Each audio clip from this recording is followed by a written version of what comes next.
Good morning. Welcome to today's New York City Council preliminary budget hearing for the Committee on General Welfare. Please silence all cell phone electronic devices. Moving forward, no one is to approach the dais. There is no food or beverage in the chambers. If you wish to participate in today's hearing, please fill out an appearance card with the Sergeant at Arms. Any other questions, reach out to us. Chair, we are ready to begin. Thank you so much, and good morning. I'm Crystal Hudson, Chair of the General Welfare Committee. Thank you for joining me for the fiscal 2027 preliminary budget hearing for the General Welfare Committee. We'll hear from two agencies, the Human Resources Administration, HRA, and the Department of Homeless Services, DHS, testifying under the umbrella of the Department of Social Services, DSS. The city's proposed fiscal 2027 preliminary budget totals $127 billion, of which $19.26 billion, or 15.2%, funds DSS, making the second largest agency budget after DOE.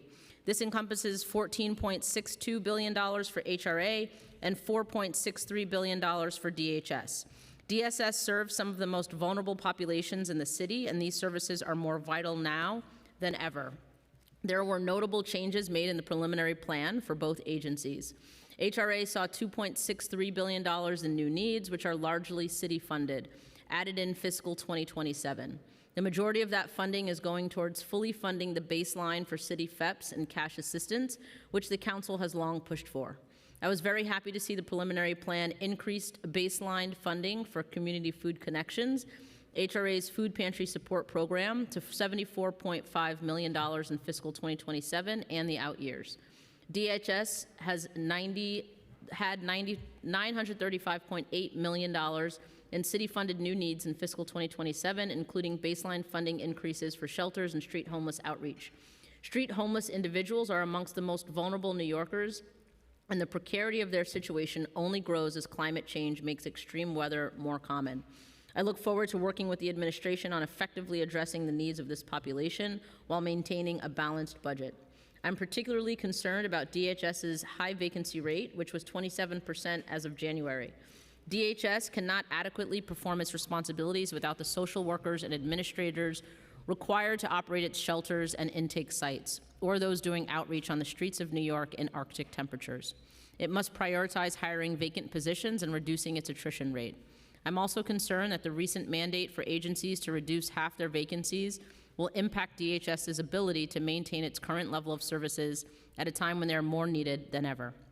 I'm concerned that the recent mandate for agencies to reduce half their vacancies will impact HRA and DHS's ability to maintain its current level of services at a time, The vacancy reduction in city funds savings mandate, coupled with the current federal funding threats, places DSS in a more vulnerable position. Under prior administrations, savings mandates have included exceptions made for frontline workers and other essential staff that support shelter and benefits assistance programs, which make up much of DSS's staffing.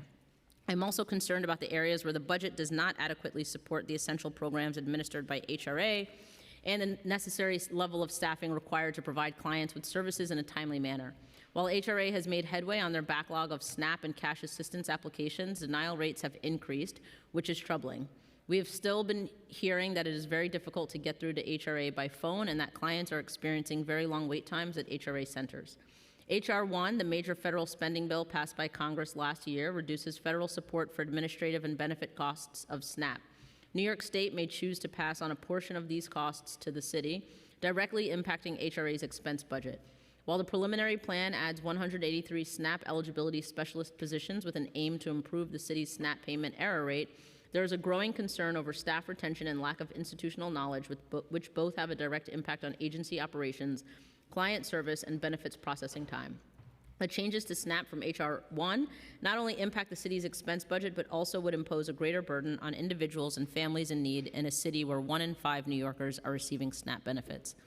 While the budget maintains the essential benefits programs administered by HRA and the shelter programs administered by DHS, we need to think more deeply about where we can most effectively allocate our limited city resources, especially during these uniquely challenging times. DHS's shelter census continues to grow. At the end of February, there were over 85,000 individuals in DHS shelters, nearly a third of them asylum seekers. While shelter exits to permanent housing did increase in fiscal 2025, So did the shelter census, and the process for subsidized housing placements must be accelerated in order to significantly decrease the number of people living in our city's shelter system. Programs such as City FEPS are more important than ever, and the best way to move long-term shelter residents into stable, permanent housing. However, this program suffers from numerous process bottlenecks on top of the difficulty of finding affordable housing in a very expensive city. In today's hearing, we would look forward to discussing adjustments made in the preliminary plan, staffing for benefits administration and shelters, SNAP cost risks and cost shifts as a result of H.R. 1, and the metrics included in the fiscal 2026 preliminary mayor's management report.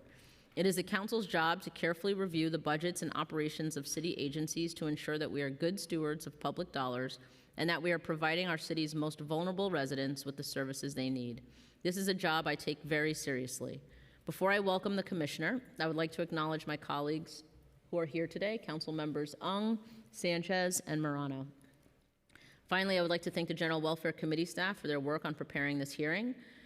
Fariha Rahman, Financial Analyst, Elizabeth Childers Garcia, Financial Analyst, Julia Haramis, Assistant Director, Aminta Kilawan, Assistant Deputy Director, Panina Rosenberg, Senior Policy Analyst, Justin Campos, Policy Analyst, and my Chief of Staff, Andrew Wright. And now, Commissioner Dalton, our council will swear you in. Now, in accordance with the rules of the council, I will administer the affirmation to the witnesses from the mayoral administration. Would you all please raise your right hand? Commissioner Dalton, do you affirm to tell the truth, the whole truth, and nothing but the truth in your testimony before this committee and to respond honestly to council member questions? HRA Administrator Scott French. I do. DHS Interim Administrator Christine Fellini. DSS Chief Program Performance and Financial Officer Richard Johns. I do. And DSS Chief Strategy Officer Chris Gonzalez. Thank you. You may begin when ready. Good morning. I want to thank Chairperson Hudson and the members of the General Welfare Committee for holding today's hearing and for the opportunity to testify about the Department of Social Services fiscal year 2027 preliminary budget. My name is Erin Dalton, Commissioner of New York City's Department of Social Services.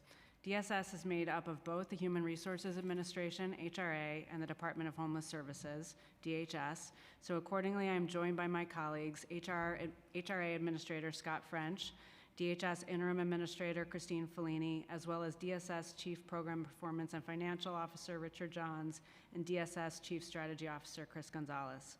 Collectively, we represent the approximately 14,000 hardworking staff who dedicate their lives to supporting New Yorkers living at or below the poverty line.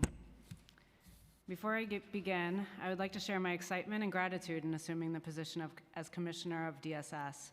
In my former post as the Director of Allegheny County, Pennsylvania, that's Pittsburgh, Department of Human Services, I was focused on strengthening families and communities through a broad network of community-based programs that prevent harm and address critical needs in housing and homelessness, in senior services, child welfare, behavioral health, and developmental supports.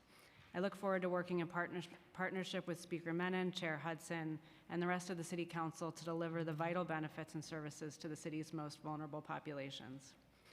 Today, I will provide an overview of the FY27 preliminary budgets for both agencies and highlight the programs and services supported by those resources. DSS is the largest local government social services agency in the country, comprised of the Human Resources Administration, HRA, and the Department of Homeless Services, DHS. The consolidated management structure and shared vision of DSS together provide an integrated continuum of client services to over 3 million New Yorkers every day. Our efforts to create a financial path to financial and social sustainability for low-income New Yorkers are rooted in the following 3 pillars. First, streamlining access to social services. Second, addressing homelessness and housing instability. And third, creating economic stability. We will refer back to these 3 pillars throughout our testimony. I will begin by providing an overview of the HRA, DHS, FY27 preliminary budgets. HRA is dedicated to fighting poverty and income inequality, providing essential benefits including cash assistance, nutrition and food programs, public health insurance, employment and transportation services, as well as access to housing, homeless prevention, and emergency assistance. HRA helps more than 3 million New Yorkers annually through the administration of more than 15 major public benefits programs with a budgeted headcount of approximately 12,500. The FY26 budget for HRA is $14.2 billion, including $11.3 billion in city funds. The majority, over 70%, HRA city funds budget is earmarked for benefits that the city administers on behalf of New York State. Almost 98% of HRA city-funded budget provides direct benefits and support to actual New Yorkers, including first, cash assistance benefits for which benefit levels and eligibility rules are set by state law and regulation. Second, Medicaid, which includes home care, managed care, mental health, substance use services, and hospital care, and is also administered by the state, though the city pays a portion of Medicaid costs out of the city funds, representing 56% of the city-funded budget, and HRA sends these funds directly to the state to be used alongside other state and federal funds to pay medical providers and managed care plans. And third, the remainder of the budget, 16% goes to public assistance, 17% to rental assistance and homelessness prevention, 2% for administration, 3% for legal services, 2% for HIV/AIDS administration, or HACA, and 1% for employment services, community food connections, domestic violence services. HRA also administers the SNAP Supplemental Nutrition Assistance Program for 1.7 million clients. These federally funded benefits, which are about $5 billion a year, do not flow through our budget, but they represent another critical benefit that HRA is mandated to provide. HRA also administers another over $50 billion in state and federal funds supporting NYC Medicaid clients, which are not part of the city budget. Also note that the DSS budget for administration covers shared services for both HRA and DHS. Now I will provide an overview of the DHS budget. DHS is committed to providing safe temporary shelter, connecting New Yorkers experiencing homelessness to permanent housing, and addressing unsheltered homelessness. DHS has an FY26 budget of $4.4 billion, of which $3.5 billion is city funds. The agency has a headcount of approximately 2,200, and with its not-for-profit partners, is the largest municipal organization to addressing homelessness in the United States. Almost 97% of the DHS budget supports shelter for families and individuals and services for the unsheltered, including outreach and low-barrier beds. The DHS budget is broken out as follows in FY26. $1.3 billion for adult shelter, $1.27 billion for family shelter, $456 million for street outreach services, and the remaining 4% is for general administration. In the FY27 preliminary budget, this administration is continuing to make investments in our critical programs with over $3.1 billion added in baseline funding, including for the City FAPS rental assistance program, cash assistance, DHS shelters, food assistance programs, affordable housing services, additional services to support New Yorkers experiencing street homelessness, and support for our nonprofit partners. As I've highlighted in my testimony, DSS, HRA, and DHS budgets are significantly reliant on federal dollars, and importantly, the 3 million people we serve rely on those benefits from the federal government. Enacted in July of 2025, the Federal Budget Reconciliation Bill, known as H.R. 1, significantly changed both SNAP and Medicaid in ways that will directly affect New York City residents who rely on these programs to meet basic needs. The law expands work requirements for SNAP and Medicaid, increases administrative reporting requirements, and reduces federal funding while shifting more costs to the states. As a result, many eligible individuals will lose access to food assistance or health care coverage due to stricter eligibility rules or paperwork barriers rather than changes in income or need. For a city like New York, where millions rely on SNAP to afford groceries and depend on Medicaid for health care, these changes will increase food insecurity, lead to loss of health coverage, and place additional strain on local safety net providers such as hospitals, community health centers, and food banks. Under H.R. 1, the definition of able-bodied adults without dependents, or ABODs, in SNAP expanded from ages 18 to 54 to ages 18 to 64, and now applies to adult without a child under age 14, where it had previously been 18. The law also removes several exemptions, including for veterans, people experiencing homelessness, and young adults who aged out of foster care. ABODs must complete at least 80 hours of training, 80 hours per month of work, job training, or volunteer activities to receive SNAP for more than 3 months in a 3-year period. New York had a statewide waiver from ABOD for the time limits for many years, but that waiver expired February 28th, 2026. The new rules took effect March 1st, 2026, when ABODs in New York City began needing to meet the 80-hour monthly work requirement. The 3-month time limit clock began March 2026, meaning individuals who do not meet the requirement could start losing SNAP benefits in June 2026 after their 3 allowable months. Since the passage of H.R. 1, HRA has embarked on an aggressive outreach campaign to raise awareness of the impending impact of these new rules on SNAP recipients in New York City. Along with repeated direct outreach to the almost 120,000 identified clients, we have conducted dozens of information seminars and trainings to community organizations and partners, including elected officials. We have also amplified awareness through a variety of public media outlets to ensure clients have ample opportunity to connect with us to mitigate any impacts of the new eligibility criteria on SNAP recipients.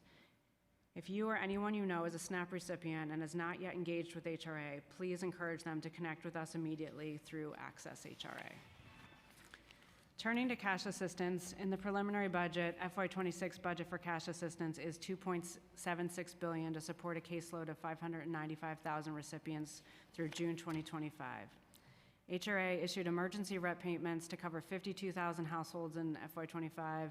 Along with SNAP and cash assistance, HRA continues to support New Yorkers with other key benefits, including, but certainly not limited to, Medicaid, fair fares, and HEAP. With regard to Medicaid, I cannot stress enough the automatic Medicaid extensions have ended. Clients must recertify in order to keep their health insurance. We are working to ensure that everyone who remains eligible for Medicaid receives ongoing benefits. Please continue to remind all of your eligible constituents to renew. In collaboration with Council, we expanded fair fares eligibility to 150% of the federal poverty level in 2025. There are currently 389,400 New Yorkers enrolled in the Fair Fares program. Please continue to encourage New Yorkers to submit for benefits as soon as possible. With regard to HEAP, DSS continues its collaboration with the state to provide heating and cooling benefits to New Yorkers. In 2025, over 900,000 New York City households received HEAP heating and/or cooling benefits.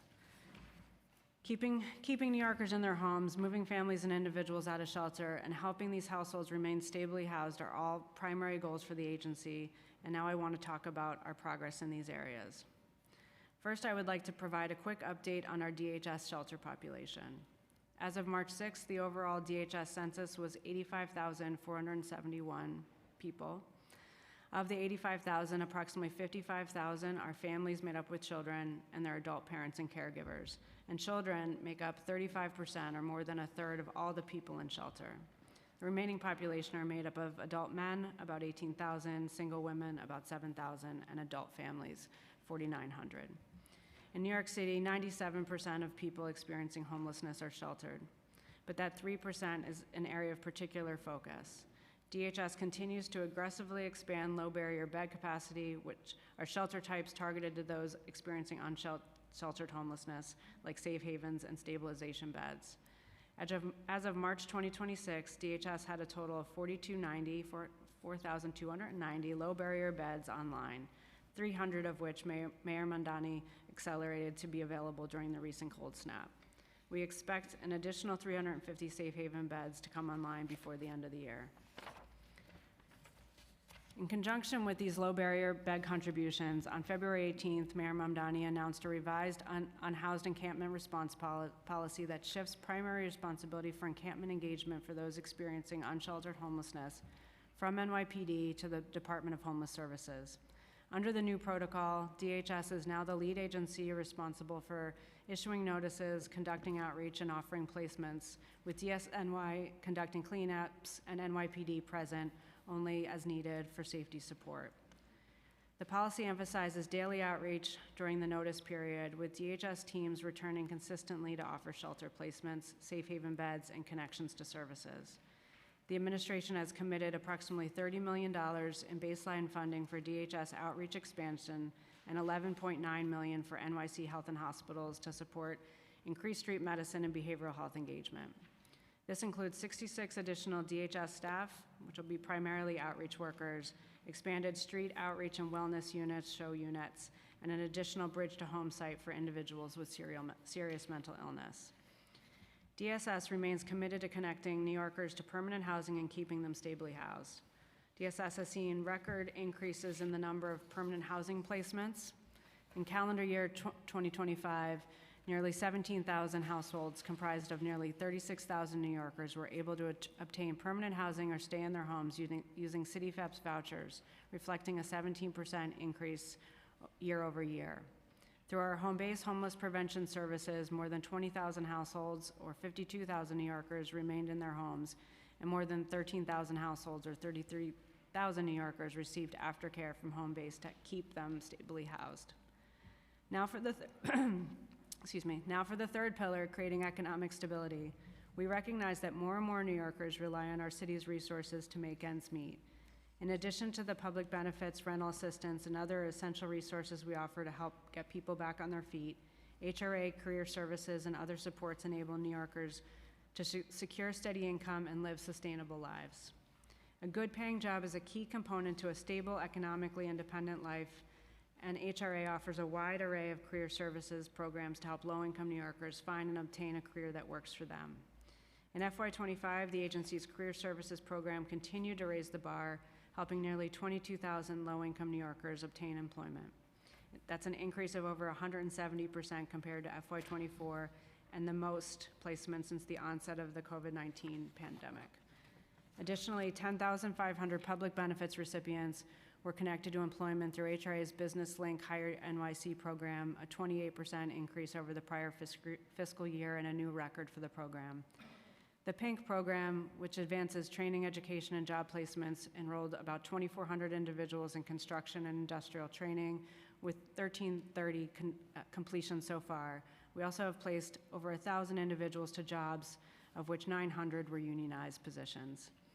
Going forward, we continued to invest in our career services program. The Pathways for Access to Careers and Employment, or PACE contracts, began October 25 using the centralized No Wrong Door program model with locations throughout the boroughs. These programs first streamline and minimize travel burdens, maximize access to all employment support and services, and foster strong client relationships. Second, establish an in-demand, occupation, and sector-focused approach that connects clients to skilled professions that offer family-sustaining wages. And third, utilize labor market data to assist clients in gaining marketable skills for success and advancement in their careers. And lastly, streamline process for vendors offering a hybrid approach to engaging clients.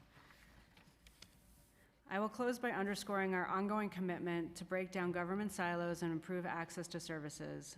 The challenges that DSS, HRA, DHS work to confront, bridge across agencies, and further bridge across jurisdictional boundaries.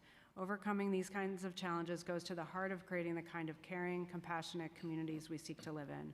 We appreciate the opportunity to testify today, and we welcome any questions you may have. Thank you. Thank you so much, Commissioner, and I would like to officially welcome you to your role. We're excited to have you and look forward to your leadership. I'd also like to state for the record that we've been joined by Councilmember Mealy. Okay, so we'll get right into it. On January 29th of this year, the mayor issued an executive order requiring every agency to appoint a chief savings officer. The order required the CSOs to identify city funds savings of 1.5% in fiscal 2026 and 2.5% in fiscal 2027 at all mayoral agencies. Under prior administrations, there have been exceptions made for frontline workers and other essential staff that support shelter and benefits assistance programs, which make up much of DSS's staffing. Are any programs or aspects of HRA or DHS's budgets exempt from this requirement? And if so, which ones? I will be relying on my colleagues here as just a note to note the second week on the ground in the job. So I'd love to turn that over to Chief Johns. Yes, thank you. Yes, the calculations for the targets does exclude critical and essential, also mandated programs. So, we're still working out the exact targets, but for the most part, I shouldn't say that. In its entirety, and as the mayor announced as part of the initiative, no services will be cut. Okay, no services will be cut. Could you share which programs and services specifically that may be, or you're saying Yeah, I mean, all it's- of them? it would include things like cash assistance, SNAP, the city's contributions for Medicaid, and all of those like sorts of mandated programs. Okay, great. I don't have the exact information in front of me, but we'll certainly, we expect to submit this on the 20th. We will be on time, we will meet the targets, and we'll be able to share at that time. Great, thank you. The agencies were also instructed to provide a plan to eliminate half of all existing vacancies. As part of this mandate, agencies were required to determine which positions would be retained and which removed from the baseline budget prior to the release of the executive plan. Currently, while HRA and DHS have the highest vacancy rates seen since 2023, at 13.5% for HRA and 27% for DHS, there's still a need for increased staffing for direct client services, especially related to the administration of benefit programs. Will HRA or DHS be required to eliminate any of its vacancies, and if so, how many and for which types of positions? Yes, I'll go ahead and take that one as well. Thank you for that question. Like the savings proposals, not all positions will be subject to the 50% reduction. We are, again, working very closely, and we really value our partnership with the Office of Management and Budget to ensure, here again, that we're minimizing impacts and ensuring that New Yorkers don't lose access to vital services. So yes, we will be reducing some number of our vacancies. It will be 50% of those eligible positions, again, which we're working out. Though, You said it will be 50% of eligible positions? yes, it will be, but again, it's not going to be all city-funded positions. We are working very closely with OMB to determine which positions will be impacted. Again, the positions that are in mandated programs will largely be exempt. Do you know which programs? Again, that I don't have with me, and I don't think we've fully decided which programs will be exempt, but things like, where you see city-funded positions in things like SNAP or cash assistance or Medicaid, entitlement programs, those positions should largely be exempt. Okay. Thank you. Let's move to HR 1, SNAP cost shifts. So HR 1 reduced federal support for states' SNAP costs from 50% to 25% starting in October 2026. We know the state anticipates this will result in an additional $204 million in annual expenditure statewide. OTDA has indicated that the state will cover $36 million of this cost and shift the burden for the remaining $168 million to localities, with $111 million shifted to the city. Have you had any conversations with the state partners about the state fully covering this funding in the enacted fiscal 2027 state budget, rather than shifting the burden to the city and localities?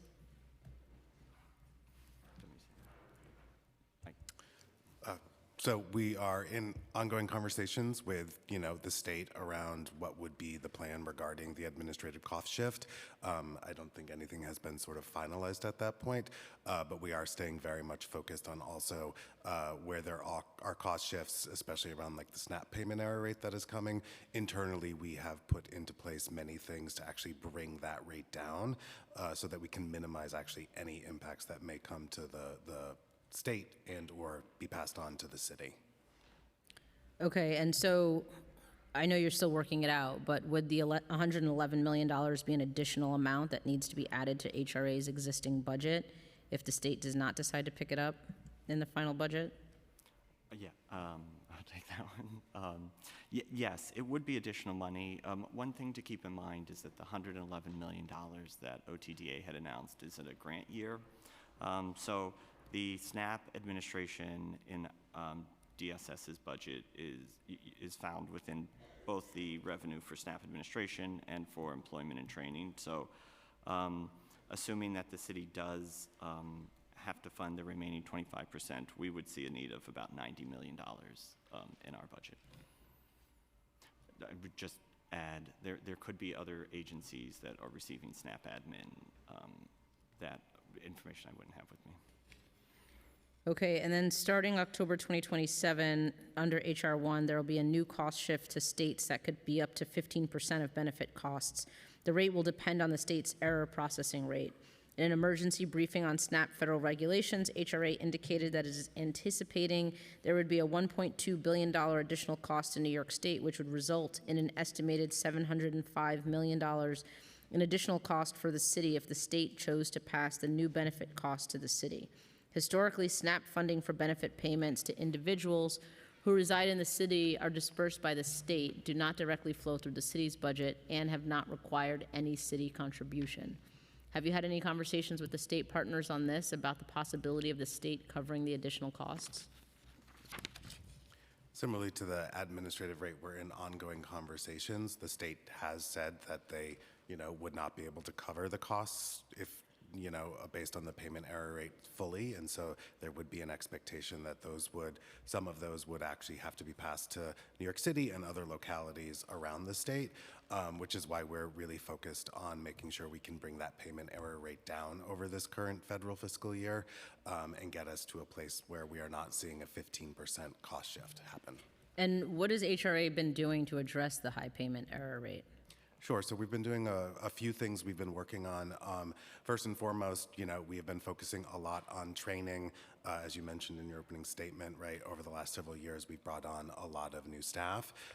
We have been funded by OMB to bring on new trainers who will actually be in the benefit access centers and other centers so that they can do more real-time remediation with staff who may be making some errors that we would like to fix. So that is already ongoing and rolling out. We've made some additional changes as well to our existing systems where we've been able to put in additional flags to workers to ensure that they are following all of the steps they need to, and most importantly, checking calculations, as that's where we're seeing most of our payment error rates are related to, calculations around earned income, which can be complicated depending on, the benefits that someone is working on. And then we're working on some other additional technological work that we think may also create some additional, flags and be able to identify specifically where there may be some mismatch in calculations before someone actually processes a case. And are the 183 SNAP eligibility specialist positions included in the preliminary plan adequate to address this concern? Yes, we believe those positions are adequate to address that concern, to ensure we have staff to, work on the payment error rate, as well as the rollout of the ABOD work requirements that is ongoing. Great, thank you. And speaking of those employment requirements, I have some more questions regarding that specifically. On March 1st, and I'd like to note that we've been joined by Councilmember Brewer. On March 1st, 2026, the new employment requirements for ABODs on SNAP went into effect. Since November of 2025, HRA has been assessing SNAP applications and recertifications based on the new criteria. HRA has also introduced 2 main CBO partnership pathways for clients to meet their new work requirements, with CBOs having the choice to register as a community service partner, CSP, or a self-enrolled voluntary services provider, SEVSP. Since November, how many total SNAP applicants and recertifications were newly deemed ABOD under the broadened federal criteria? Certainly, thank you. I think when thinking about this, what's important to focus on is actually, because it's a point in time, as to the point in time how many SNAP recipients need to comply with ABOD. So at this point in time, there are approximately 119,000 SNAP recipients who need to comply with ABOD. As part of the rollout of ABOD, we are continuing to reassess individuals at their recertification to determine if actually they would meet the new expanded criteria. It wasn't something that happened all at once. It will happen over the next year, starting November 1st. We will have gotten through everyone in the first round by the end of October.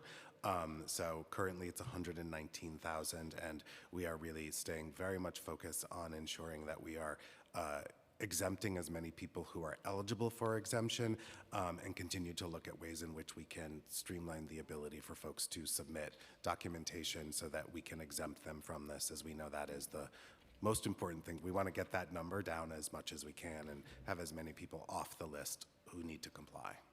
Do you know how many individuals newly deemed as an ABOD attended their initial PACE appointment for career services support and how many did not? So overall, for all ABODs, because everyone was getting appointments, so I'm going to split it up into two categories. There are SNAP ABODs who are not on cash assistance. We call them NCA SNAPs. There's about 36,000 total individuals who are in that bucket of people. Approximately 11% have shown so far, so that is, a low rate. We continue to do extensive outreach to individuals. We also expected in some place that the show rate, because this would all have been pre-March 1st when actually things go into effect. So we expect to see increases over this month, and we'll be conducting additional outreach for those individuals who are on cash assistance and also need to comply with SNAP ABODs. Those individuals are being engaged through the cash assistance mandatory engagement process, which is slightly different, given cash has some more expansive requirements. On average, each week, we are seeing 55 to 60% of individuals show up for those appointments. And sorry, what's that total number of cash assistance and SNAP? Approximately, I believe, 82,000. Thank you. And you said 55 to... About 55 to 60% each week are showing up to their appointments. And for cash assistance, we have a ongoing and expansive engagement process where for individuals who did not show up, we have a process to engage them and follow the cash assistance conciliation and sanction process, which happens over several weeks. Okay, great. Can you walk us through the CBO partnership pathways and how many CBOs have applied to become partners with HRA? Sure. So I'm happy to say, and also very thankful to the CBO community, that over 100 CBOs have stepped forward, and that number actually increases each week. It is an open enrollment, so there is no deadline. As CBOs learn about it or determine it is something they think they might be able to do, we welcome them to submit the form. And then based upon the activities the CBOs have, and what capacity they have to support, they will either be put into one of the two pathways you had talked about. One of the pathways has a little bit more administrative support that is being brought, where those organizations will receive referrals directly from us, as well as help track compliance and hours and report that into us. On the other pathway, that is more of a connection made between the individual and the organization, most likely an organization they're already connected to. They may attend programming or receive other case management services where they can access volunteer opportunities and then submit to us on a monthly basis, compliance with those volunteer hours. Great, thank you. Okay, we know that the agency has been warning people who are meeting ABOD work requirements, but the agency will not begin to take negative action until June 2026. Does DSS have an estimate on how many SNAP clients may lose SNAP benefits during the first month when the agency will begin to take action for noncompliance? We do not have that estimate at the time. We're going to be tracking closely each month to see how many individuals are actually coming close to the 3 months, because that will really then give us a sense of how many people may be impacted. We'll also be able to really target our outreach and engagement closely, because we'll be able to target specifically the people we know who maybe have had 2 months of non-compliance, so that the 3rd month is really essential. So we're happy to keep the council updated as we see that. The first data that we'll have will be in the very beginning of April, when we see what happened in the month of March. Okay, thank you. With the reinstitution of work requirements for cash assistance clients, we know HRA has been projecting an increase in the demand for child care vouchers for those who are on cash assistance. As of the recent PMMR, in the first 4 months of fiscal 2026, around 596,000 individuals in New York City are on both SNAP and cash assistance. This roughly represents 1/3 of the total SNAP population. How many HRA cash assistance child care vouchers have been issued this month? I will have to get back to you on the monthly. I can say, as of right now, there are 30,000 households currently receiving child care vouchers through HRA as part of compliance with cash assistance mandatory engagement. Okay, so maybe you'll have to get back to me on this one as well then. How many of the vouchers were issued to clients on both SNAP and cash assistance? I'll have to get back to you on that. I will just clarify, The requirement for childcare on the HRA side is connected specifically to cash assistance requirements. There is not mandated childcare required on SNAP. For individuals on ABOD, they would be exempted having children under the age of 14, and on the cash side, childcare is required for individuals who have a child under the age of 14 in the household. Okay. We know HRA has been rolling out the resumption of work requirements in phases over time. How much growth have you seen since in cash assistance, childcare vouchers since this began, and how does it compare to the level of vouchers seen prior to the pandemic? I'll get back to you on the level of growth. It is lower than pre-pandemic because we have been slowly rolling out mandatory engagement, and we hadn't actually had mandatory engagement in place for many years during the pandemic. We only rolled out mandatory engagement again last April of 2025, and we've been taking it in a very methodical way. But we can get back to you on the trends that you asked about. Okay, that would be great. And does HRA anticipate needing more staffing to handle the administration for the projected increase in demand for cash assistance childcare vouchers? No, at this point, we believe we have appropriate staffing to support that. Okay. Great. I'm going to pause here and turn it over to some of my colleagues, starting with Councilmember Morano. Thank you, Chair. Commissioner Dalton, thank you for your testimony. Congratulations on your new role and good luck. You, in your testimony, outlined billions in spending and tens of thousands of placements. The shelter census, as you pointed out, is still over 85,000 people. At what point do we say the current model isn't reducing homelessness and just managing it? And is there anything we as policymakers could be doing to more effectively get people out of the shelter pipeline? I'll start and then turn it over to my colleagues who will probably have a more informed answer, but I think it's a great question and something I want to understand better. With so many additional exits from the shelter system and perhaps fewer new entrants from asylees, I would expect to start to see declines in the shelter population. It's something, in my first few weeks I want to take a really good look at. I think what we want to do is be moving people into shelter who need it, of course, and then moving them on to permanent housing as quickly as possible. And so I think it's worth a really good look. But if the Administrator Fellini wanted to add anything, please feel free. Thank you, Commissioner. I would echo your sentiments that we're looking to ensure that we're meeting the needs of those who are coming in and moving them to permanent housing as quickly as possible. Commissioner, you stated that roughly 98% of spending goes to direct benefits. Does that include shelter costs, administrative overhead embedded in contracts, and hotel placements? I'm wondering if you can clearly define what counts as a direct benefit to a taxpayer. I will turn that over because I certainly don't know the details of the contracts to nonprofits in particular or to hotels, but I think you do see a very low administrative rate in HRA and DHS. I think the numbers I cited were 4% and 3%. So those being low administrative rates with the vast majority of those dollars going directly to New Yorkers. But let me get my colleague. Yeah, so the direct benefits there would include things like public assistance, our Medicaid, SNAP, and the entitlement programs that the DSS collectively administers. It would not include the shelter costs that you noted. One final question, if I may.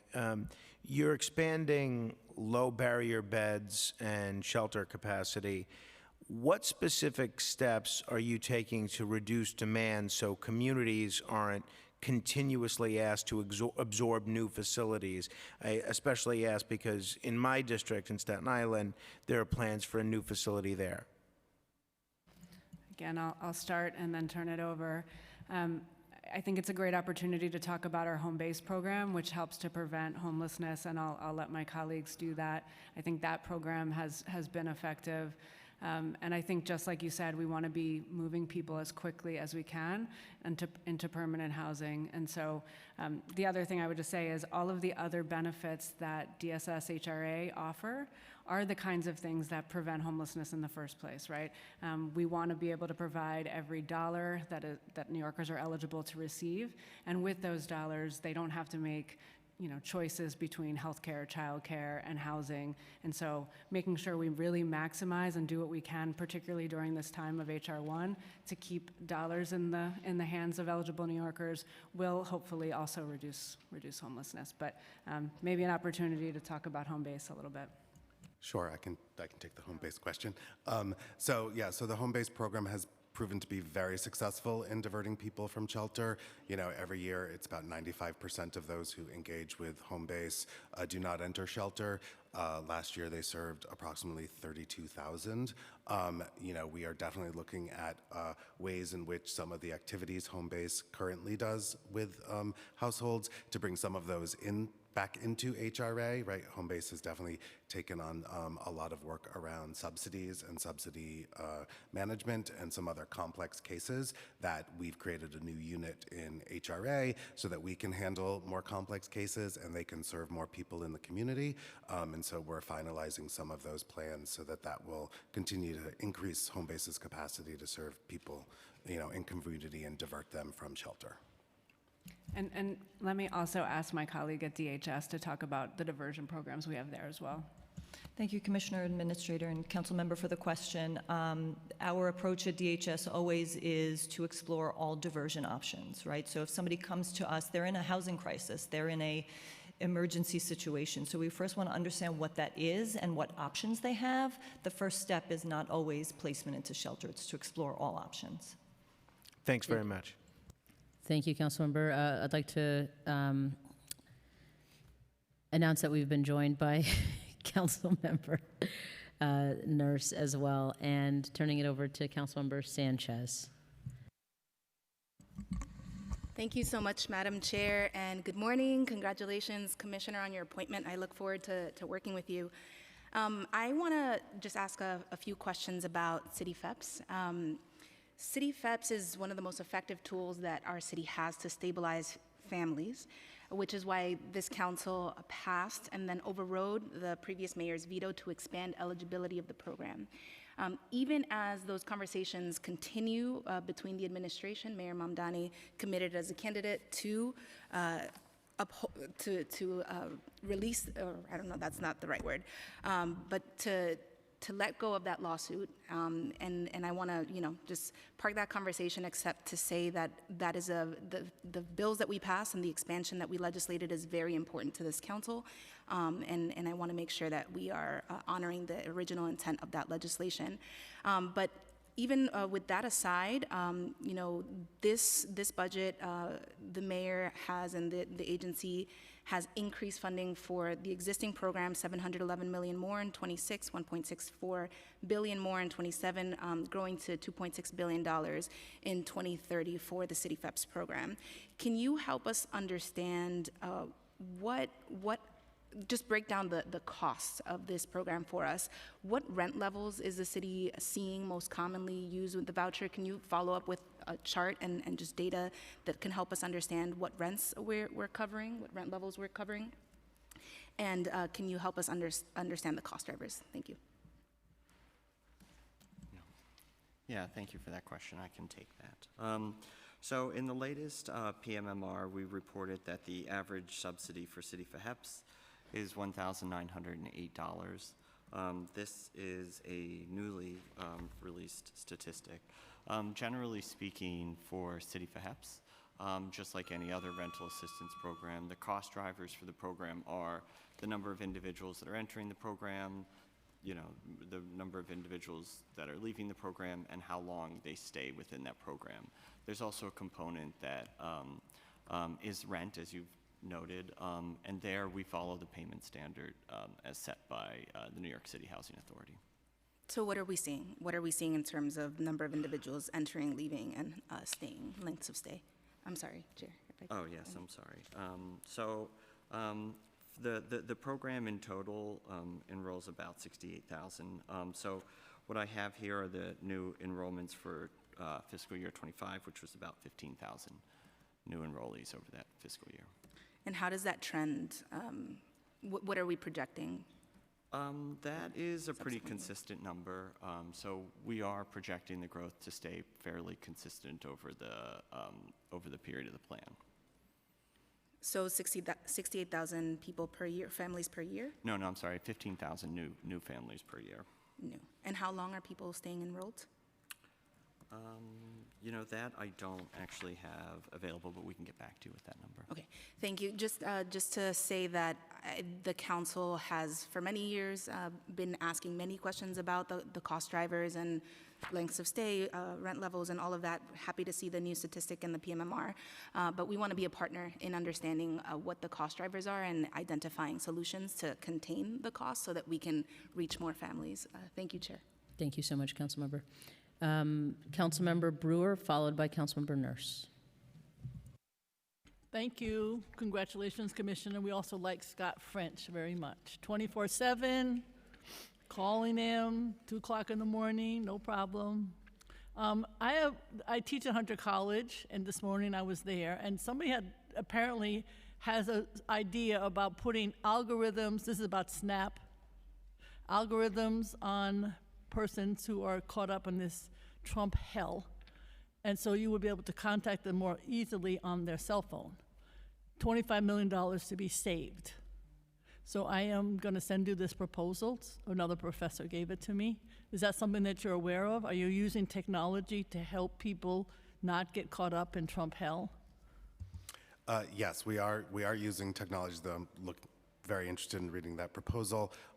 You know, in regards to communications, right, we are pushing out also, you know, text messages, push notifications. We're going to be rolling out robocalls and other things directly to individuals who need to comply with the ABOD requirements, and always willing and open to look at other utilization of technology to make sure people have the information they need, and we're also making it as simple as possible for them to report to us any information they need to so that we can ensure that they are remaining compliant and keep their SNAP benefits. Okay. Just one thing to add, and Administrator French talked about this a little bit in some of his answers, but I think it requires sort of a whole of government effort to make sure we're A, reaching out to people, and B, exempting people where we can. Most of the people on SNAP who aren't already working are exempt from working. And so if we can make sure we understand their eligibility, any challenges they may have in working, we can exempt them forever, and then they don't have to go through the onerous processes designed to get people off of benefits. I know. I mean, you don't know me. I've been doing this work since 1978, and since then, people don't pay attention to anything. So it's hard. They just don't. They are in another world. So the more that you can tell them in 10 times, I just think this technology might really help. Number 2, just sweeps. I know Scott knows I'm working on this, a lot of encampment. People are difficult. They just like to stay out. So I'm just wondering how many encampments have you, obviously I know the mayor had a position not to move them, but I know that, you know, in some cases you just have to. So, and again, some people just don't want to go to an apartment. They just want to be out. But my question is, how many people have you moved? Were you able to get them shelter? How are you identifying encampments? I know they're not supposed to be called encampments, but that's what I call them.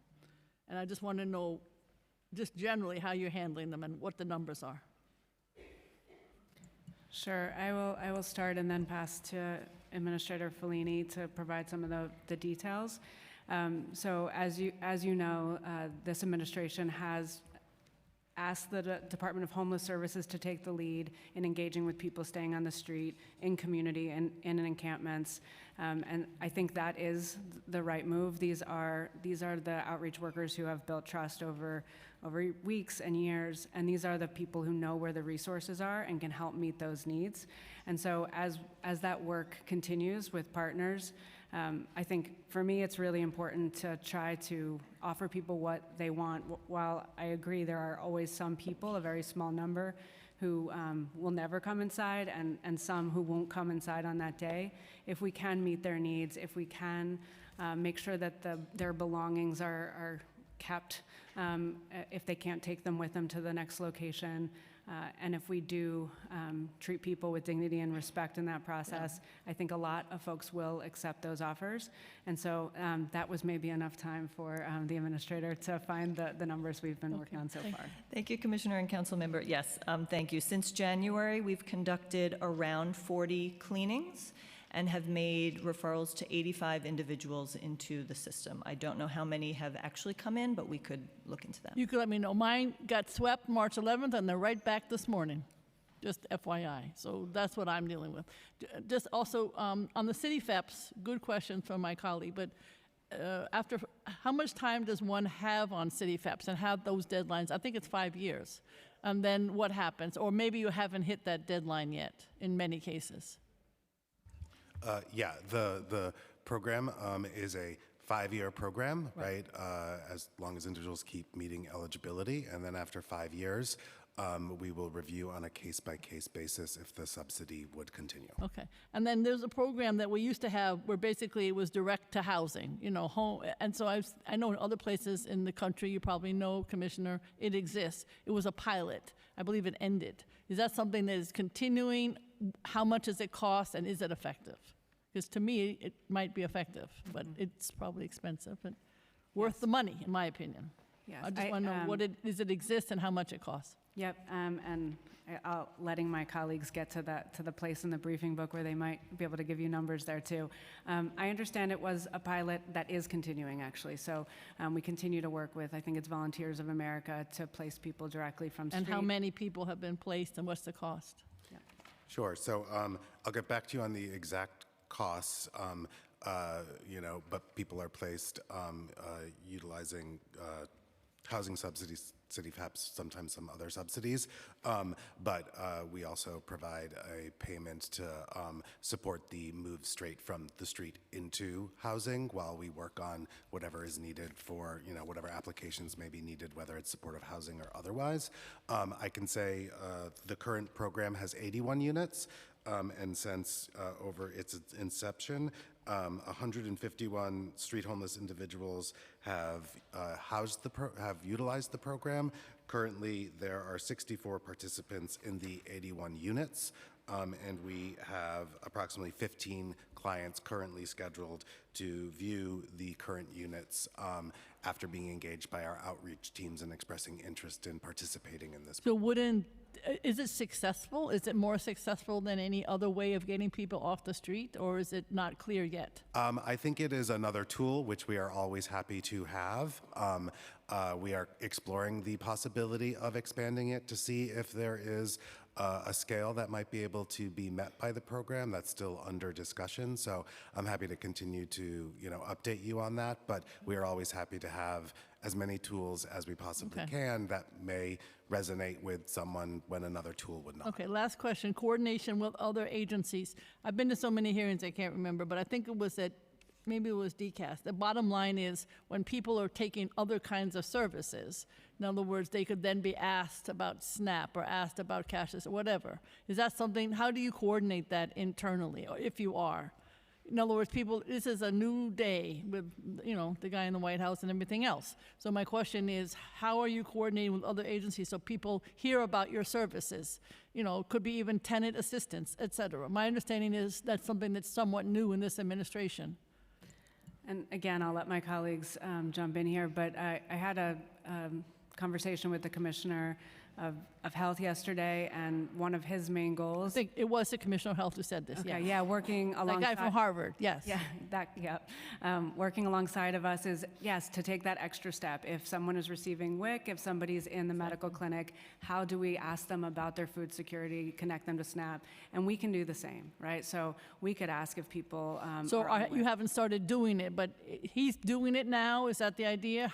It should be on a massive scale, in my opinion. Agreed. Every city worker who engages with people should be able to offer those opportunities, and I But think you need training, you need training. So Yeah. is that happening? Yeah, so we currently do have, you know, a lot of partnerships which we can always expand, especially with the other agencies within the Health and Human Services portfolio, DOHMH, Aging, ACS, many others. We are working closely with the Mayor's Office of Tenant Protections and others to make sure that we are all sort of cross-training and providing cross-information so that they have access to the information on our programs and vice versa, but obviously always open to working on something that goes beyond that in scope. Okay, and NYCHA also. I'm just saying, I don't think it happened in the past. That's my, personal experience. So it would be good to know exactly how that training is taking place and if it's really happening and what the outcomes are. Thank you. Thank you, Councilmember. Councilmember Nurse? Thank you, Chair. Just want to double down on the Street to Home pilot. It's in my district. It's very successful, actually. And hopefully there's a way for you all to evaluate and officially say that, but from my understanding and every conversation I've had, it's been very successful. I think they're looking for more referrals, so at a more frequent rate. And my understanding is there are people who have actually moved into like fully permanent, their permanent home that they want to be in. So a huge advocate for that. I want to talk about DHS Immigration Customs Enforcement as it relates to shelters. Gothamist had an article out at the end of last year. There were about 5 instances of ICE agents gaining access to DHS shelters in violation of our sanctuary laws. 2 incidents where ICE was permitted to enter a DHS facility without providing a judicial warrant.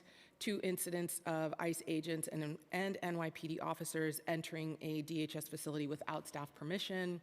1 incident of a shelter employee providing ICE agents with information about a former shelter resident. So with this, what have you all done to train up your staff, make sure everyone at the front door knows what we should not be doing, what would be violating our city laws? Are you training people in person? Are you sending people out? Are you doing it remote? Give us a update on how we're remedying this situation. Thank you for the question, Councilmember. We have had limited encounters with ICE at DHS shelters.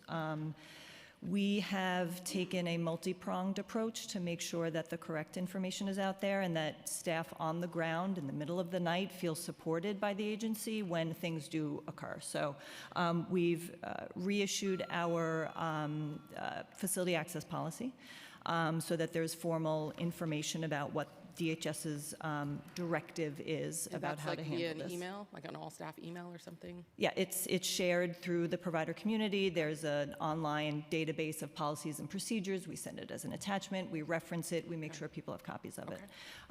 We have also created a flow chart. When a 30-page procedure does not really help, we have a flow chart that people can have at the front desk so they know exactly what the steps are when they are ensuring that non-local law enforcement is properly identifying themselves and demonstrating a judicial warrant. We've also shared a list of our on-call attorneys, 24 hours a day, 7 days a week, so people on the ground feel supported in the moment when things are happening. And we've also advised staff to not engage in any altercations with any agents. We are regularly engaging with providers around this. After an incident, as a reminder, we have DHS staff that are responsible for ensuring our providers are implementing policies and procedures, regularly following up. And every time we hear, we reiterate and make sure that everybody understands. We've done in-person trainings, we've done Zoom trainings, we've done big meetings. Okay, and so as part of what you're talking about, in the past, you all had stated that you implemented a more robust procedure for verifying arrest warrants after one of these incidents happened. Is this part of that process, or is there anything you could tell us about the procedure change? Apologies, I'll have to get back to you. Okay. Yeah, and to be specific, it was that you all had somehow helped people at the front understand how to verify an arrest warrant. So if there's a procedure change, please let us know. In one incident, ICE agents were given access to the resident sign-in book. Have you done any follow-up to see what names they were given access to and taken any safety measures for those people? I am not aware of that, so we'll look into that. Okay. I think that's all my questions. Just want to make sure we're protecting our folks and not violating our laws. And so however we can be supportive of that as well, please let us know. If we can help at our district level, we will. But we want to make sure folks aren't being kidnapped. So thank you so much. Got it. And if I could, Yep. Councilmember just got advised, to your question about verifying arrest warrants, we've provided samples of the federal warrants and subpoenas, so staff know how to identify them as being the right type That's that would great. allow an And that stuff's an agent in. like that's at the front desk, like the flow chart and those samples.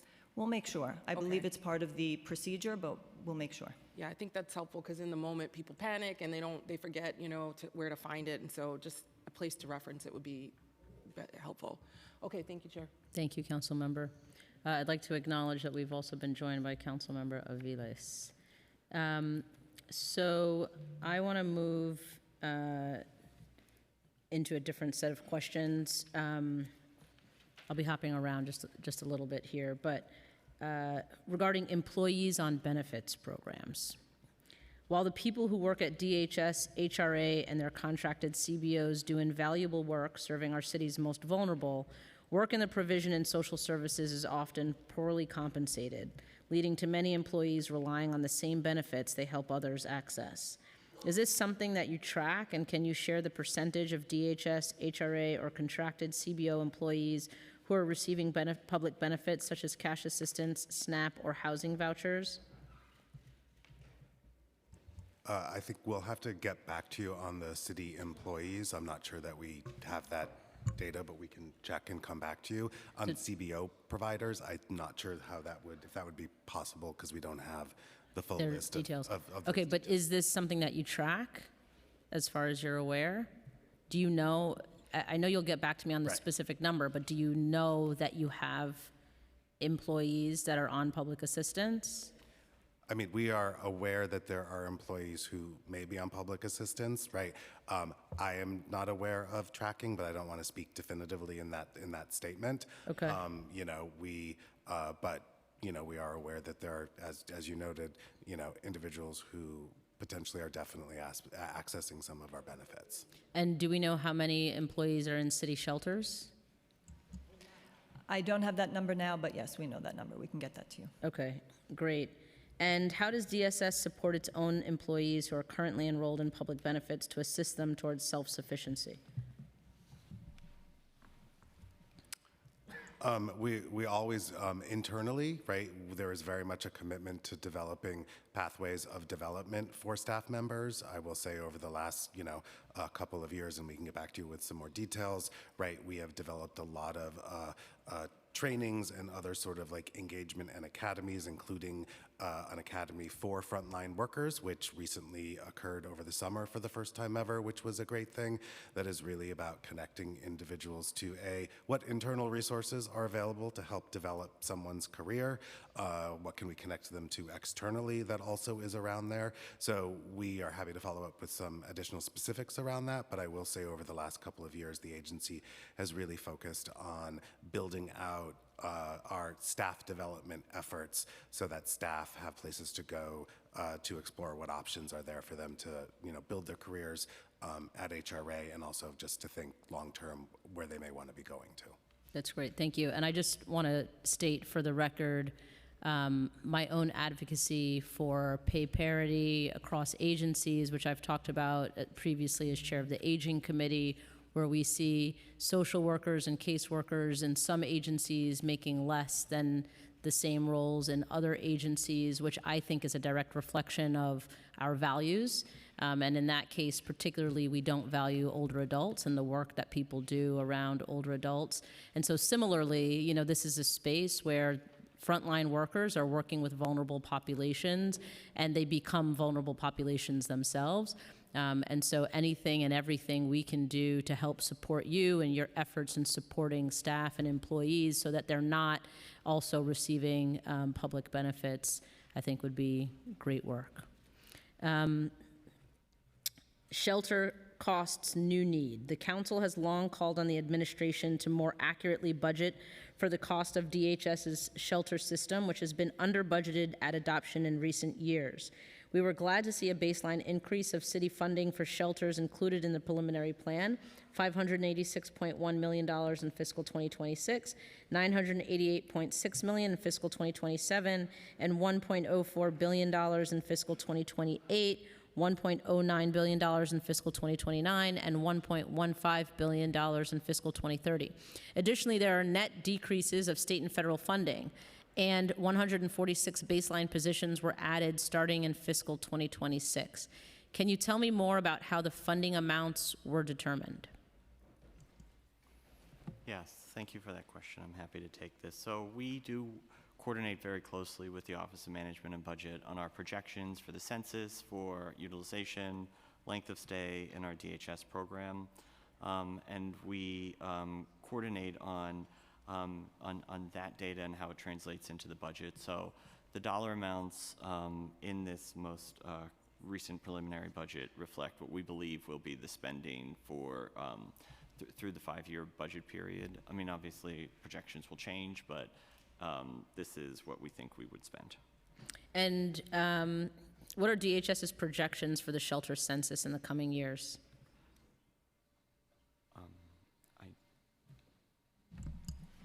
Thank you for the question. We work with our partners at the Office of Management and Budget on shelter projections, and I do not have those numbers at this time, but we can share them. Okay. And why is federal and state funding being decreased? What were the funding sources?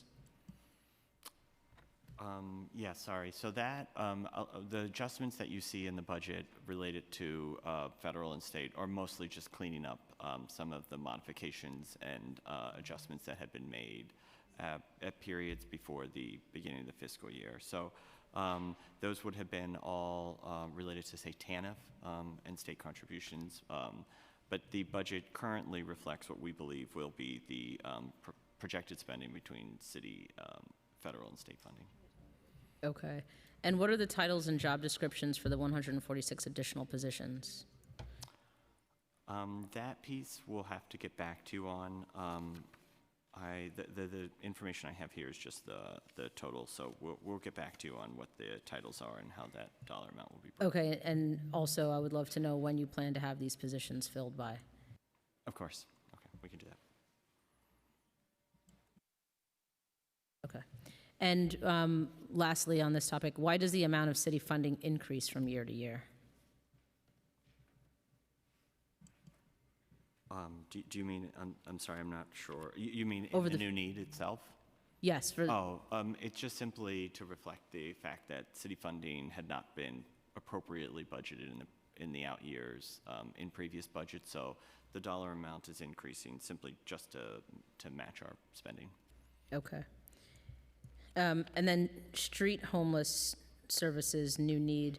The preliminary plan included additional city funding to DHS's budget for street homeless services totaling $9.7 million in fiscal 2026, $31.2 million in fiscal 27, $29.9 million in fiscal 28, $30.8 million in fiscal 29, and $31.7 million in fiscal 2030. There were also 66 additional baseline positions added. What is this additional funding for, and how was the funding amount determined? Great, yes, great question. So the Outdoor Structures Initiative had funding for, as you noted, the 66 additional positions. In addition, we have additional funding for things like mobile cooling and warming centers, clinical services. We have an increase related to revisions that we'll make to our Street Smart system, and then there are additional transportation services. We can happily get you the breakdown on that and the 66 heads if you'd like. Yeah, that would be great. And just confirming, are all 66 positions for street outreach workers? It is. There are 60 positions for street outreach. We have 2 positions for training and 4 positions in our Street Havens. Our Safe Havens program. Okay, great. Thank you. How many street outreach workers are currently employed that are agency employees versus contracted employees?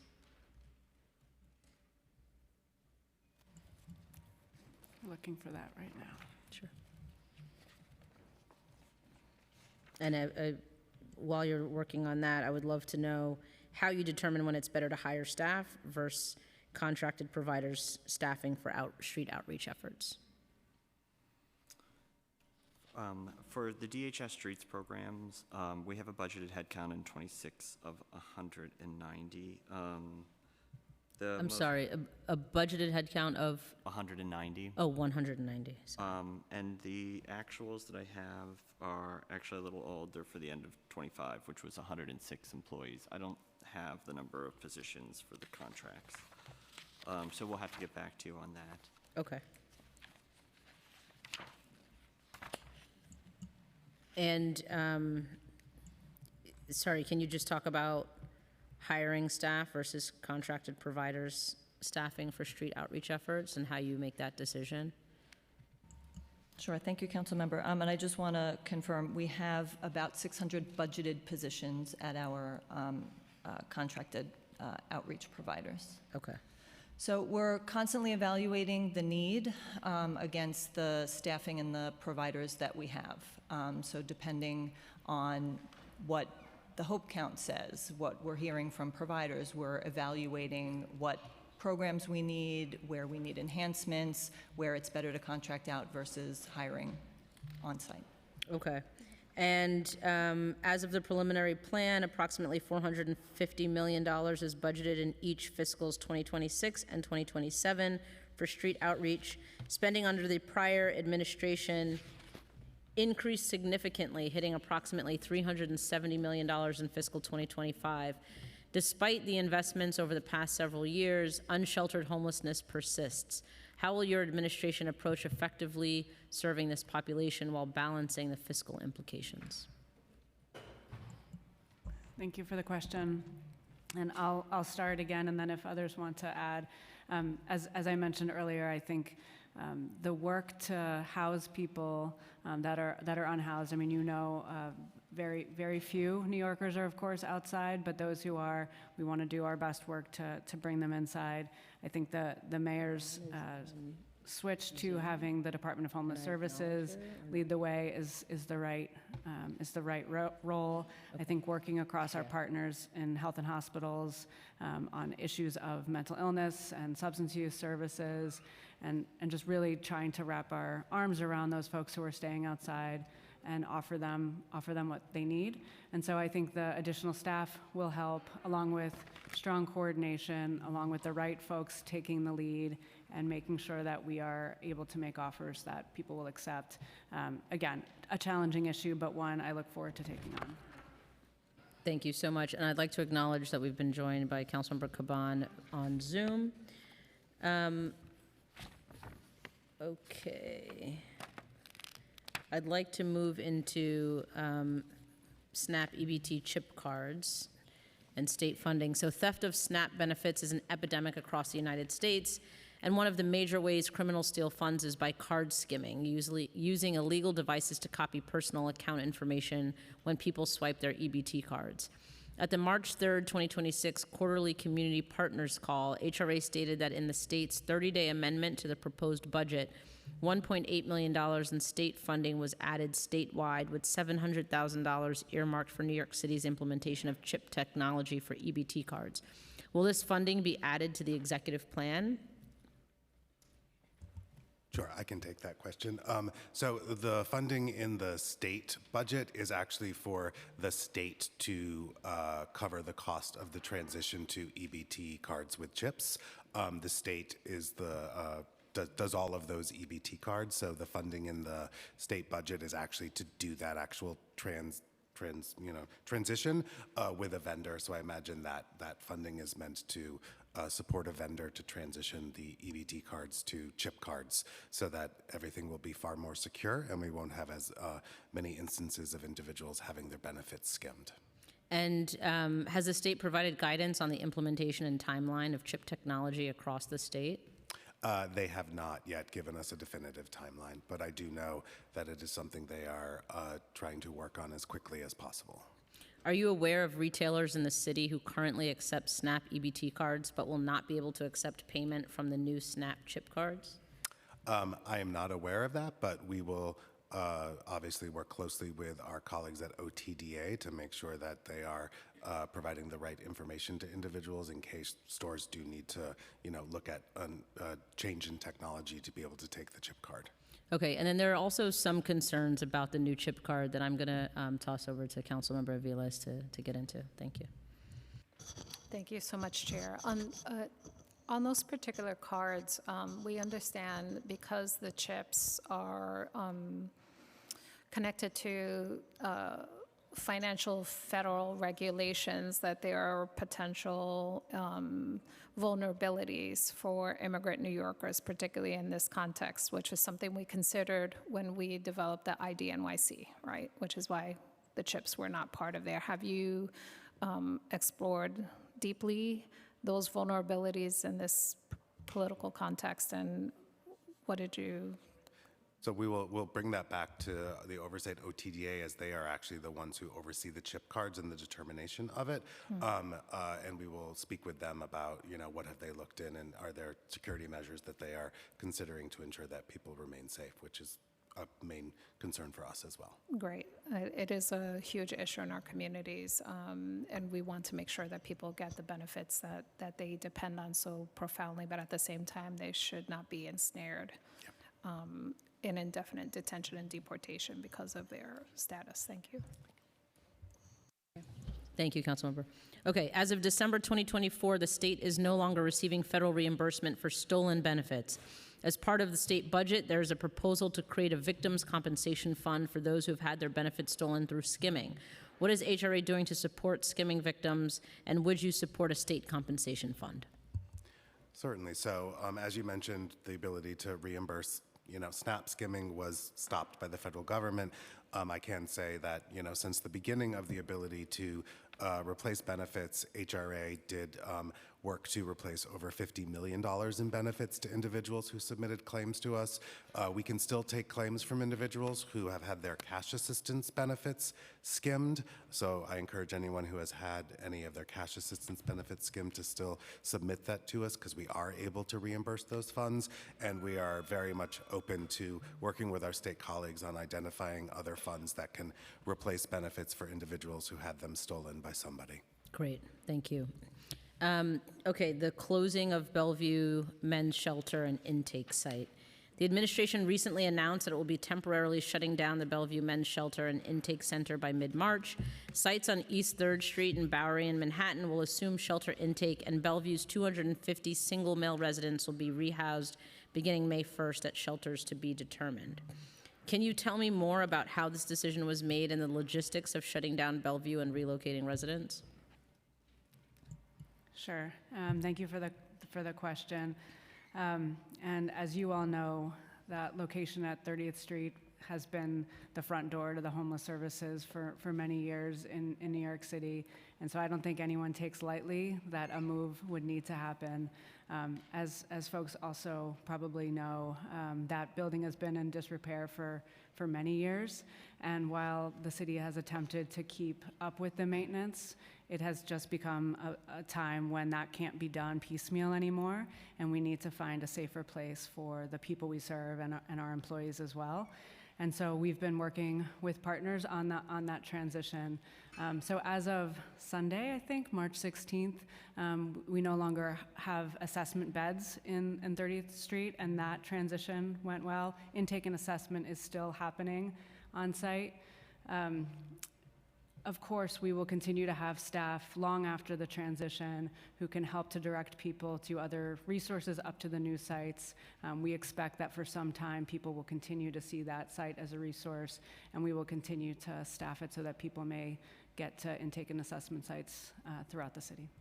Thank you. And have you identified which shelters will be rehousing Bellevue residents? And if so, can you tell me how you chose the new sites, and do they have the same support services and accessibility as Bellevue? I can start, but I want to make sure I am fully understanding the question. Sure. So there's the issue of intake and assessment, and I can talk about that. And then there is the issue of where people are being sheltered for that short period, and I might take some support to make sure I'm answering that correctly. And so I think, yes, the DHS team as well as other teams have assessed a variety of sites that would meet the needs for intake and assessment, and we believe that the sites that we have chosen offer comparable and better intake and assessment accessibility to the folks who we'd be serving there, and are working with our partners at Project Renewal and others to make sure that there's continuity of care for the clients that they're serving in those spaces as well. Let me turn to my colleagues and see what I might have missed, and if misstated anything, please feel free. From what I've heard, I think you've covered most of it, if not all. Yeah, I was just going to Yeah. confirm that and say Yeah. that the assessment beds have been transitioned to sites in Brooklyn. As the commissioner said, those have already been transitioned out. So, we're fully on the path to taking on what is going to be a difficult transition, obviously, away from 30th Street. Okay, thank you. And how many substance use or mental health treatment beds did Bellevue have? And how many individuals are currently housed in these beds? And has DHS identified which shelters will rehouse these individuals and how you'll ensure there isn't a gap in the specialized care they're receiving? Thank you for the question. Bellevue served as our assessment and overnight complement of beds, so there were no program beds there. So once somebody was assessed, if the determination was they needed a substance abuse bed, they were placed in a substance abuse shelter. Okay, separate from the site. From 30th Street, correct. Okay.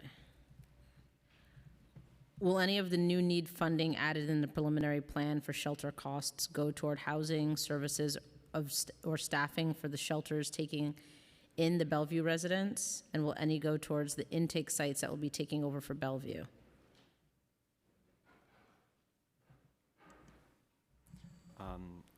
Yes, the positions that were added will go towards these efforts. I don't know that that I have the information on which ones go where, but we can get back to you with that when we give you the breakout of the 146. Okay. Thank you. And do you plan to add additional funding or headcount for these sites in future plans? Thank you. I believe the additional headcount of the 146 should address the need, but I think when we look at the breakdown, I think we'll find that it's sufficient. Okay. Sufficient by your standards?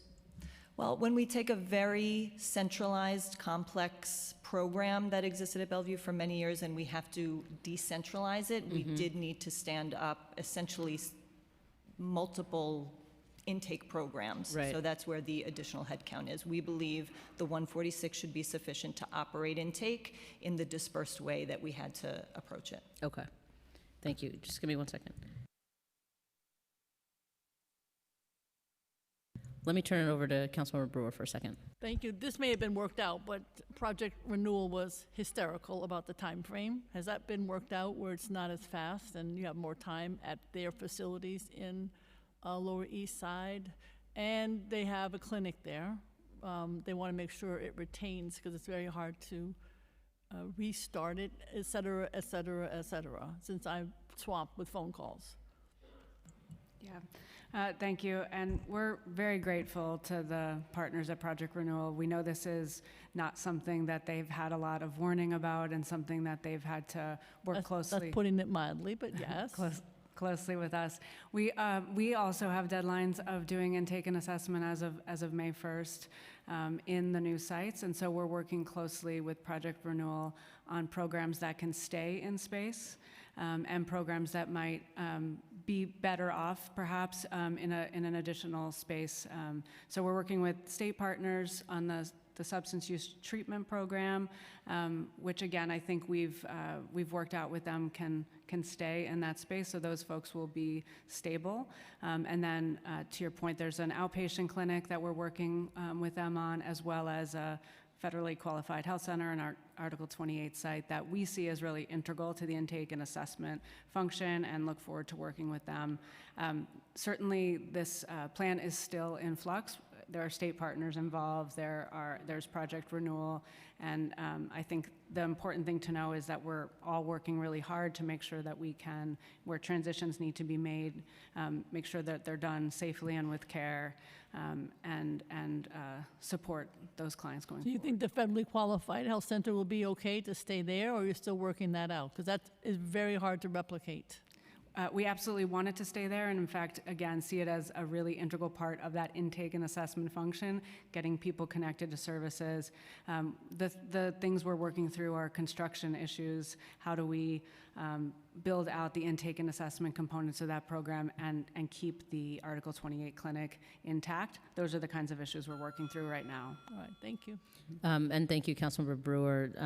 I was getting to that line of questioning next, but also just want to state for the record that the beds that are there currently at the 3rd Street site that are operated by Project Renewal are really unique and have unique needs, and the people who are residents there. And so, we want to make sure that we're doing everything to keep those programs and services whole.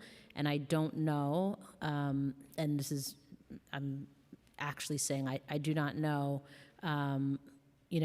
whether the move is going to allow those services to stay whole. And I think, as Councilmember Brewer mentioned, the federally qualified health center is of particular concern because I don't know if that money can actually be moved into a different location, physical location. So those are things that we want to make sure you all are talking with Project Renewal about. Thank you. Okay.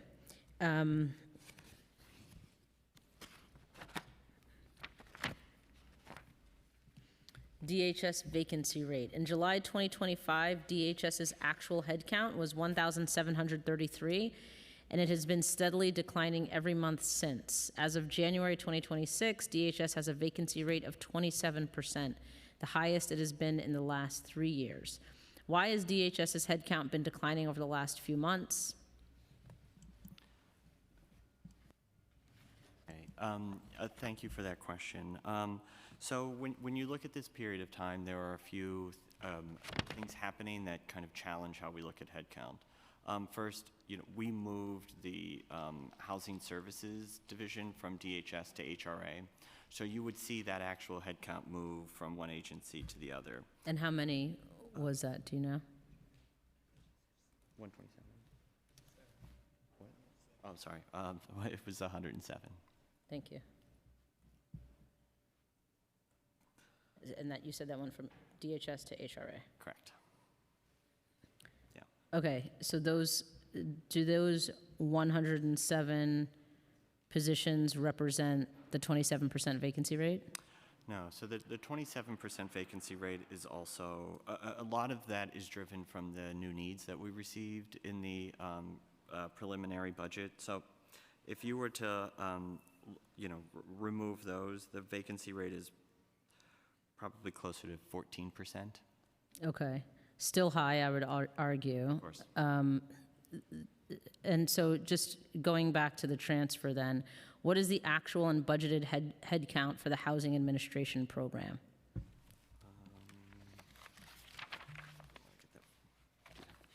Give me 1 second, I'm sorry. Housing services.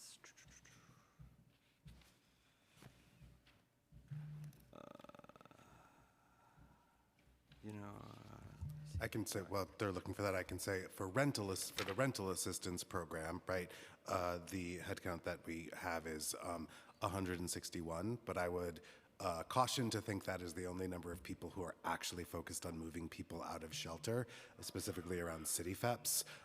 There are many other staff, both internal to our agency as well as in partnership with our providers that actually work along the continuum of moving people out of shelter. So I just would caution that that is not the only number of people focused on that work.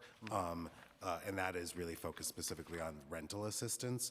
There are additional staff who obviously work in the affordable and supportive housing side of our operations that connect people to other types of permanent housing. And we can, if we need to, get back to you with the total number. Yeah, I'm sorry. We will have to get back to you. I'm sorry about that. Okay, what I'm trying to get at is whether or not the budgeted headcount was revised for the preliminary plan to account, bless you, to account for the transfer of this program. The transfer happened in the budgeted headcount had moved prior to the November budget, or moved in the November budget, but the actual headcount moved later. So you're sort of, we're seeing a sort of a disconnect between when the budgeted headcount was moved, only because we had to move them as part of financial plans, and when the actual heads moved, which was later in the fall. Okay. What is DHS doing to fill vacant positions and to reduce the attrition rate among staff?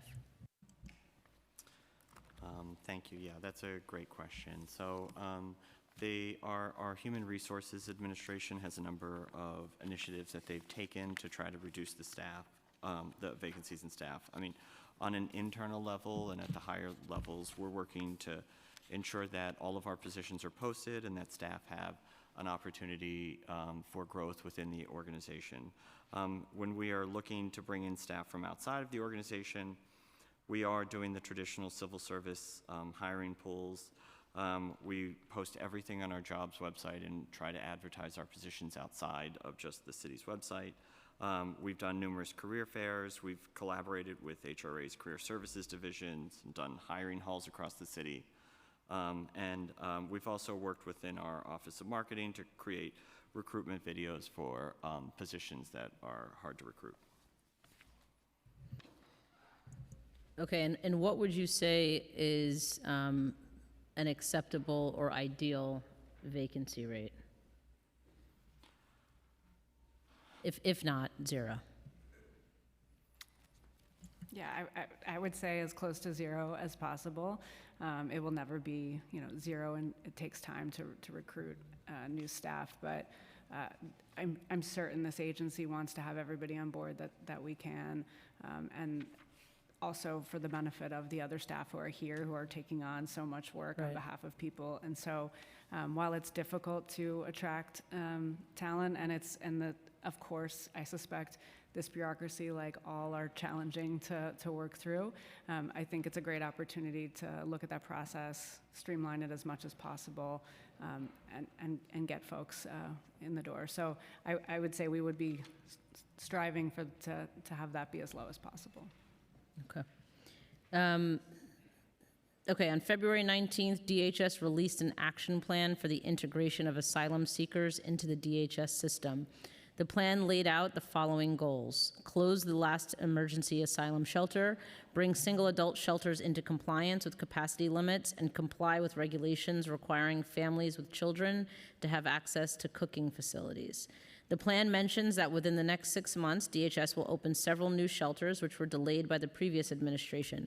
Can you tell me how many shelters are set to open and who the shelter providers are? Sure. We'd love to. We're really excited about the new shelters.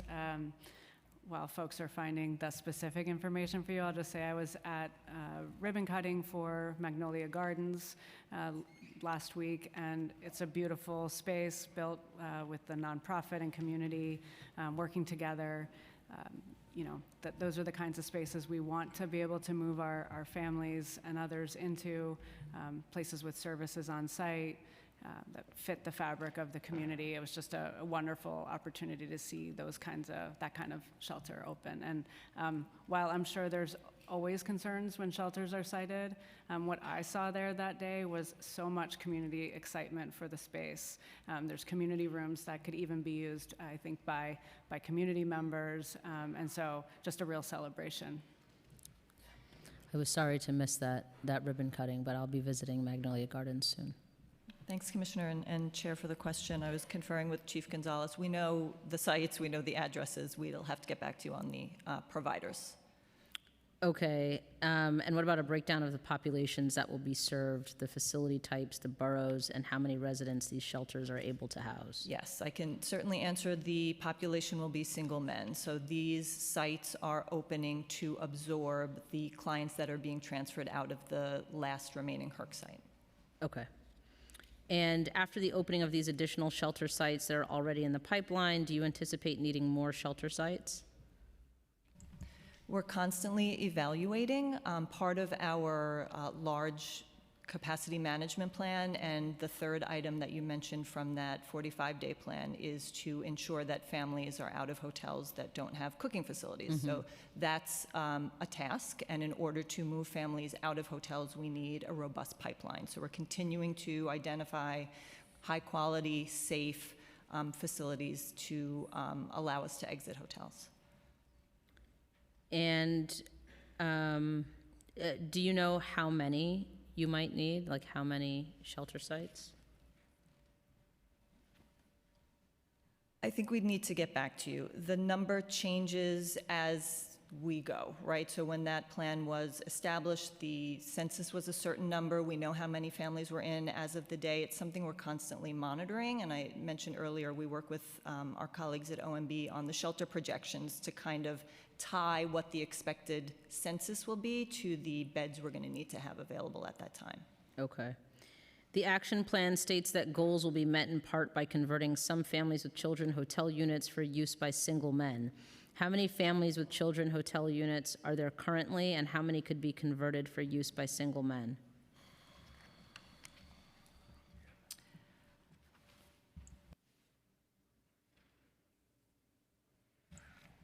Yeah, we'll have to get back to you on the total number of family hotel units. We don't want to give you the incorrect number. Okay, I just want to state for the record that we shared all of these questions with you all in advance, and we're hoping to have the numbers shared here today. Yes. So it's a lot of follow-up. We'll work on that. One thing I want to go back to very quickly about Magnolia Gardens, which, as you mentioned, Commissioner, is a great new facility. The provider, however, did mention that funding was cut for the PETS program. And I think when folks first started talking about the PETS program, it was probably something that was undervalued, and people didn't realize or understand how important pets can be and are to families, and especially those experiencing trauma and domestic violence and things of that nature. So it seems to be a much more widespread or robust program across the shelter system. And so do you know anything about the funding for the PETS program specifically at Magnolia Gardens? I will need to get back to you about the specific funding there, but That one I sprung on you, so I'm going to allow it. but I certainly agree that we shouldn't ask people to make hard choices about the people and the animals that they love. And so as long as we can create a safe environment for everyone staying there, we should do that whenever we can. Okay, great. Thank you so much.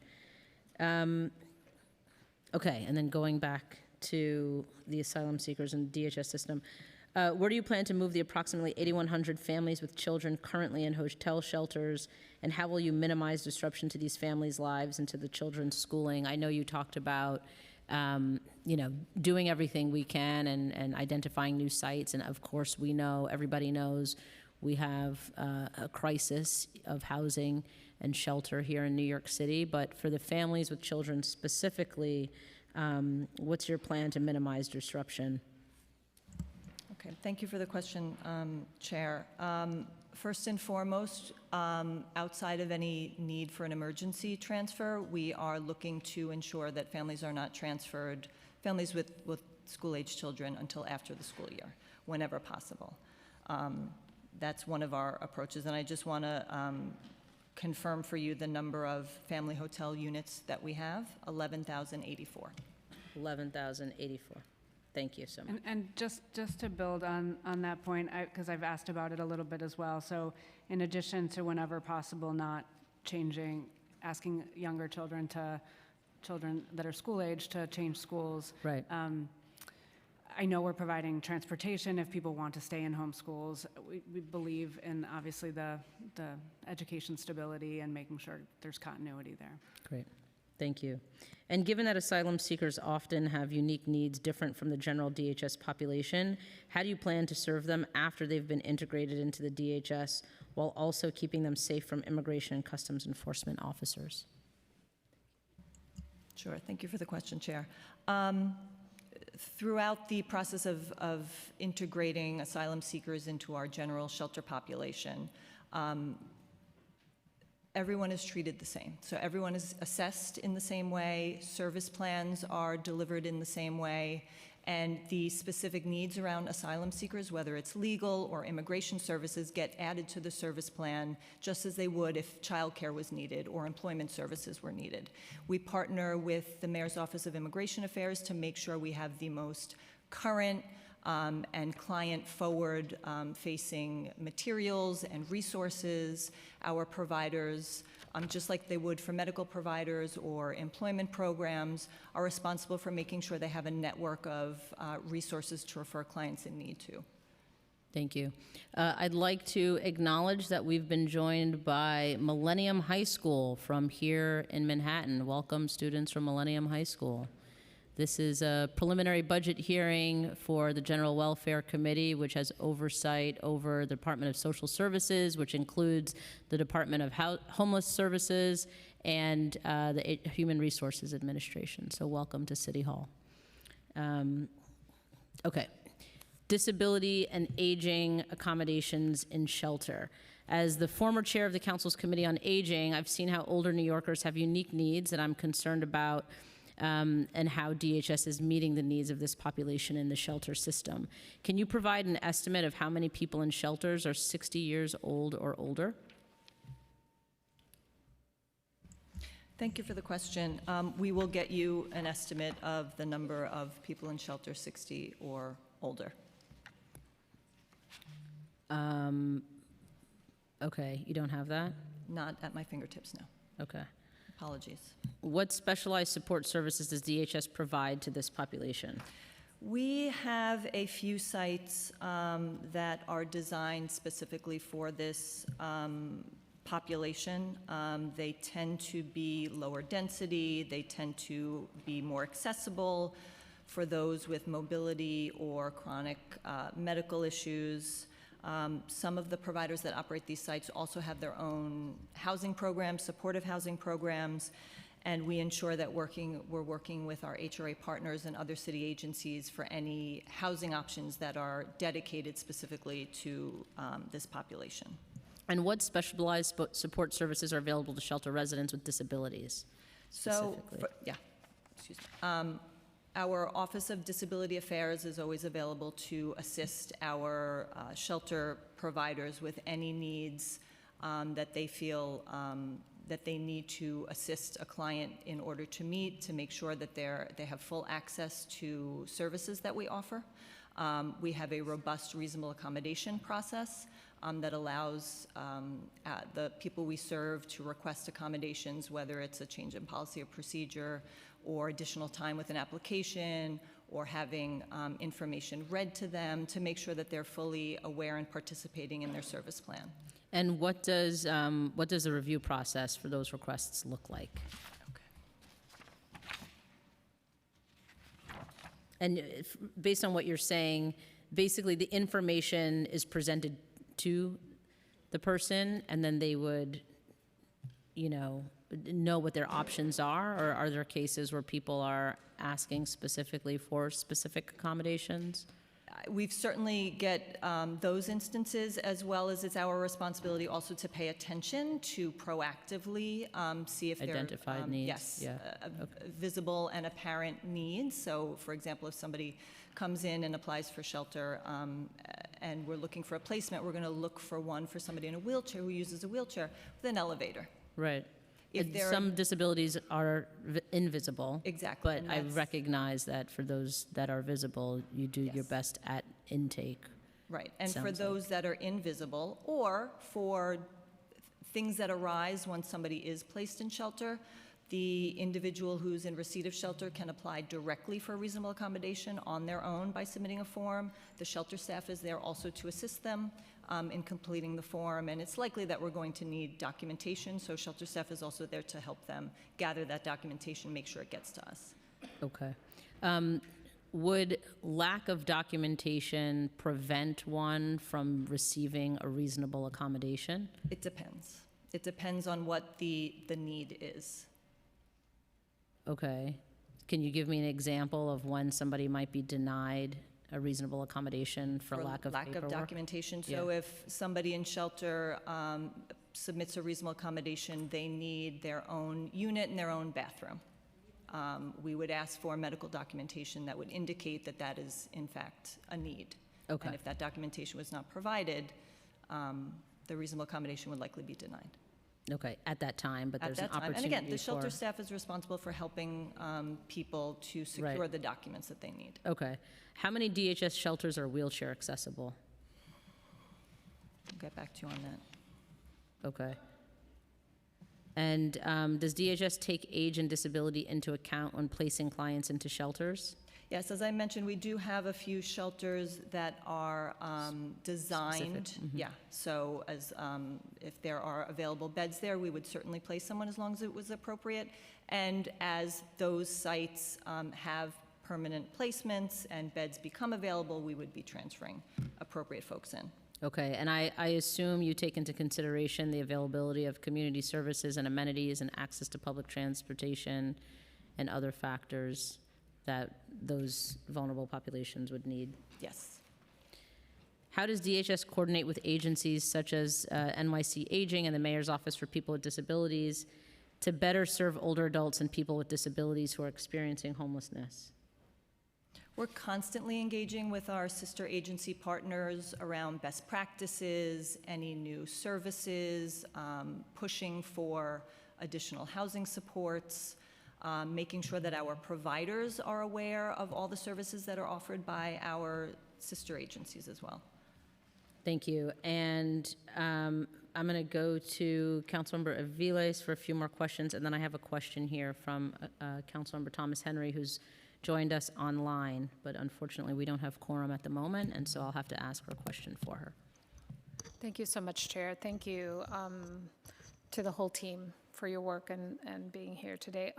So I want to talk a little bit about the immigration legal services. In the preliminary plan includes 6.7 million of city funding added in fiscal 26 and 21.3 million added in fiscal 27. 20.9 million added in fiscal 28, and continuing on in out years. Can you tell us what this funding is for specifically and what programs are going to be impacted by the additional funding?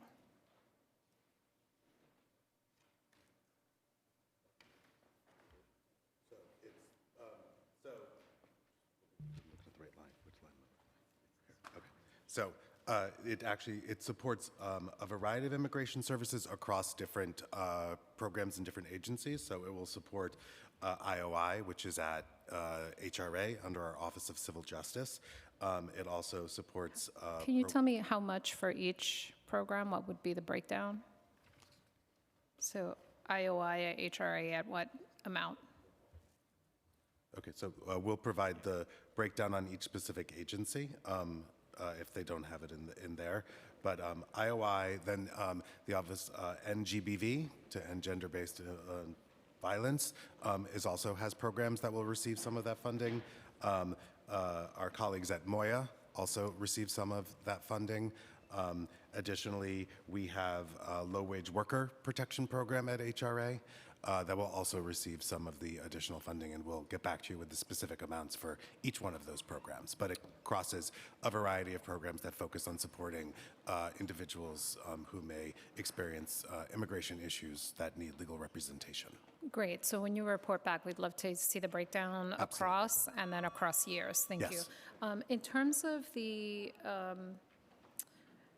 preliminary plan also includes 11.6 million in city funding added to the baseline starting in fiscal 27 for immigration legal support centers operated by Moya. are there specific Moya Legal Services or programs that the funding is for? And what providers will be part of this program? Also, will there be a new RFP? We will have to get that information from our colleagues at Moya, as we wouldn't have those specific details as to what they're planning, but we will follow up with you. Great. Also, in terms of the Office of Asylum Seeker Operations, it looks like the preliminary plan includes a reduction of $880,000 in state funding and 8 positions in fiscal '26 only. We were curious about how that funding amount was determined and whether OWASO has been officially disbanded. Yes, so the OWASO staff and funding have been absorbed by the various city agencies, primarily by DSS. The state funding in the budget was just the modified budget that was in there. I have to get back to you on what that funding represented, but yeah, I'd say OWASO Is no more. yeah. Okay. Yeah. Long overdue. So the eight positions are now part of the DSS general budget, have been reallocated? Yes. Okay, great, thank you. And then lastly, just to follow up on Councilmember Nurse's questions about the shelter ICE enforcement. In particular, we are aware that many of the security services that are in shelter are contracted services. Obviously, they also are under the obligation of meeting our laws. We've talked a lot about it in the past. But can you tell us, again, for the record, how security contractors are informed and held to account on maintaining responsibilities for our laws? Thank you, Councilmember. As we mentioned earlier in response to Councilmember Nurse's question, these trainings, the communications, our contracted security providers, or the providers' contracted securities, were invited and did participate. And in terms of the 2 instances where ICE was able to enter a facility without permission, what measures have you taken to ensure that contractors will never have this problem? They will never experience this failure again? Yeah, again, thank you for the question. I think, as we've mentioned, just constantly reiterating the process, speaking with the teams after the incident, also to debrief, to understand what kind of happened so that we can talk through next time. But it is an ongoing effort to make sure that everybody understands the way to handle this, especially in the emergency situation. Great. And Chair, if I may, just one more question? I'll give you 2 more. Oh, she's so kind. So many questions, so little time. And of course, I can't find it now that I'm under the pressure of performance. I'd like to move back to home base.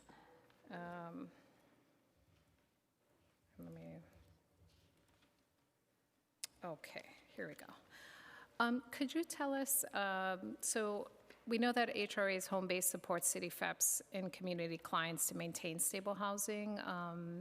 We know it's a network of community-based organizations that provide these homelessness prevention services. What's the current fiscal '26 budget for home base, and is that amount baselined? The current budget for home base is $67.9 million. There is baseline funding in the budget that does fluctuate a bit to 66.6 in '26. Going to 63.9 million in '27 and '28.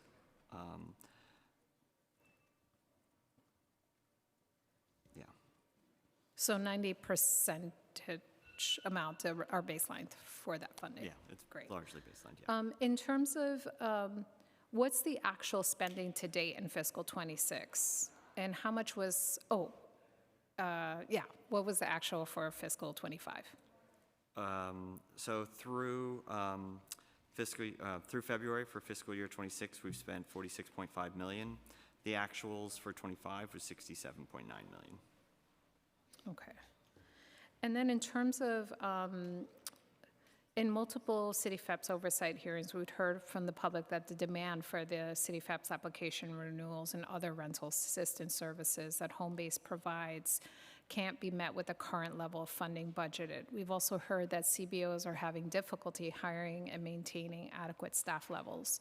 As the PMMR notes, in the first 4 months of 2026, the program had over 12,000 enrollments, which is 14.2% increased compared to the same period of year. How many contracted providers are within the Homebase program? Sure. There are 7 providers with 16 contracts, and I believe it is 23 locations, but I will confirm that last piece for you. We are aware that for some home-based providers, right, there are wait times to be seen. I will say every home-based provider does an initial triage for everyone who reaches out to determine if there is an emergency need, such as an imminent eviction or other activity that needs to be addressed, and those individuals will be seen either that day or within, the next day or two.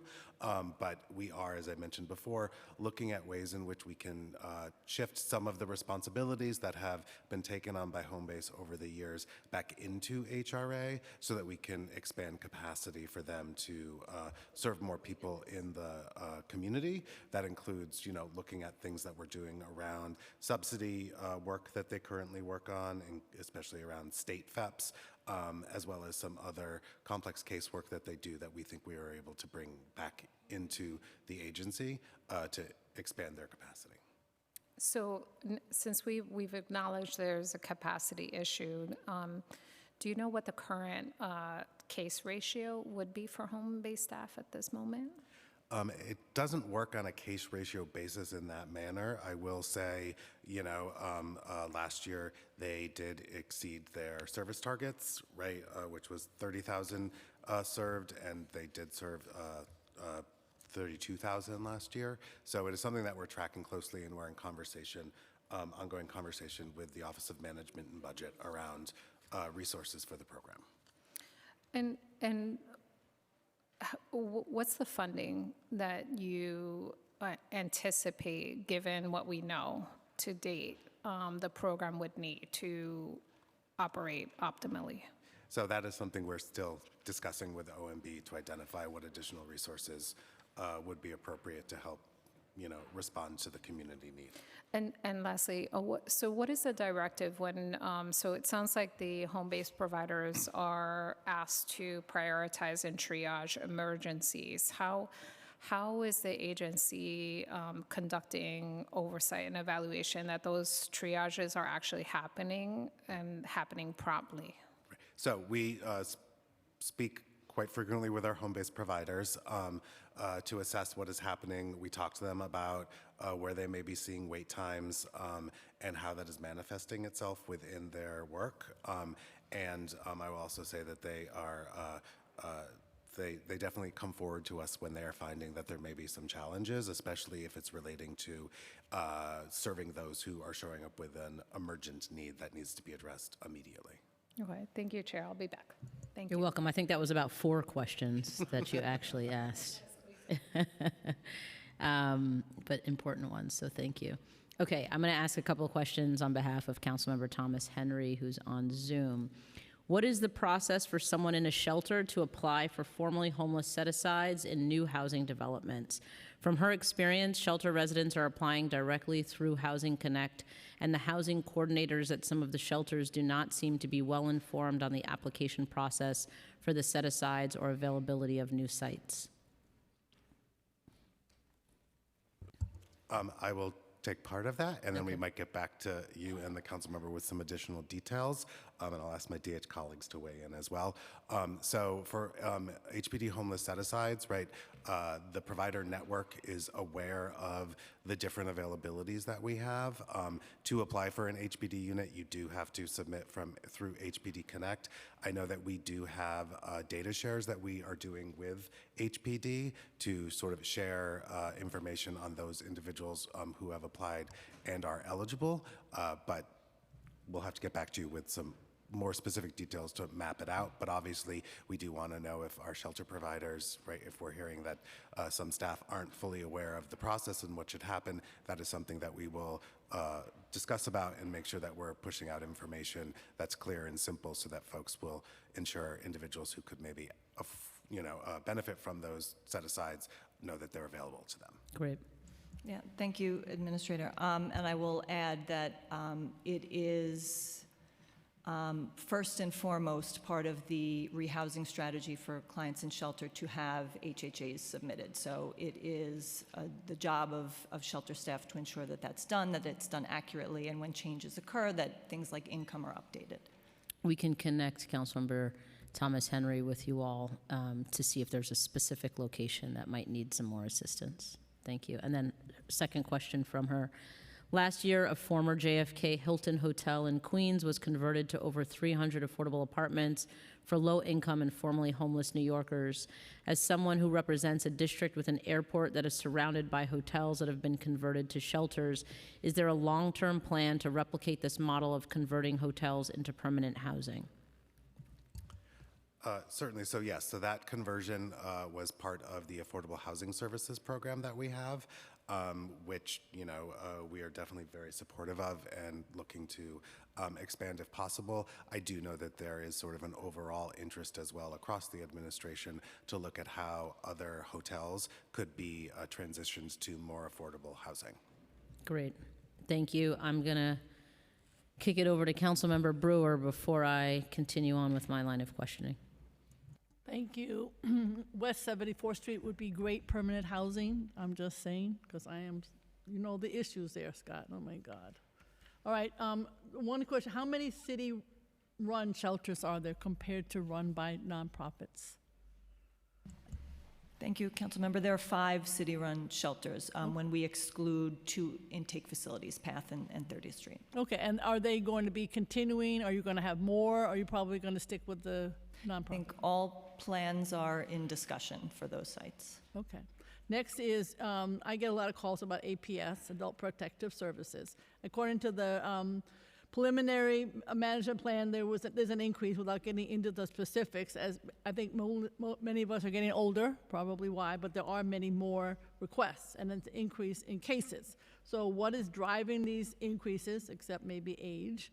How have you been able to handle the caseload, the referral volume, and how many are denied?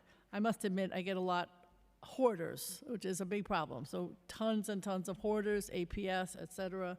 And I think this is going to be a growing problem, a growing challenge. So you obviously need caseworkers, you need budget and home attendants. So I'm just wanting to know how you're going to be addressing either budget-wise, staffing-wise, the issue of caseworkers and APS and the hoarding issue, which is prevalent. Absolutely. Thank you for the question. I can say in regards to caseworkers, over the last couple of years, we've hired an additional 107 caseworkers. We obviously track very closely caseload ratios, the budget as well.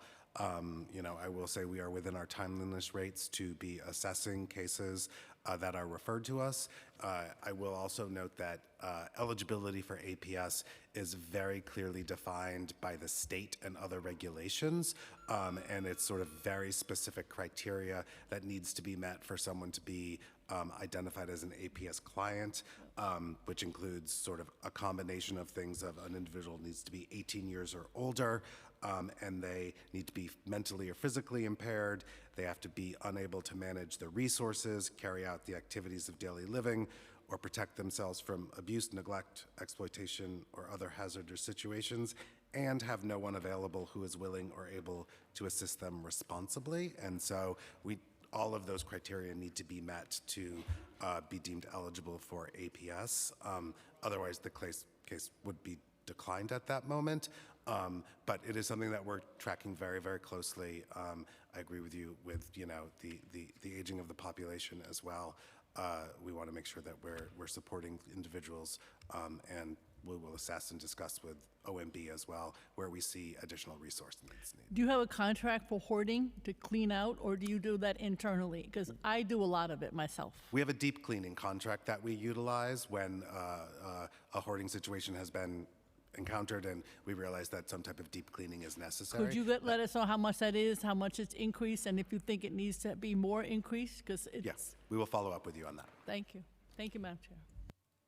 Thank you, council member. Okay, addressing chronic underbudgeting and city FEPS and cash assistance.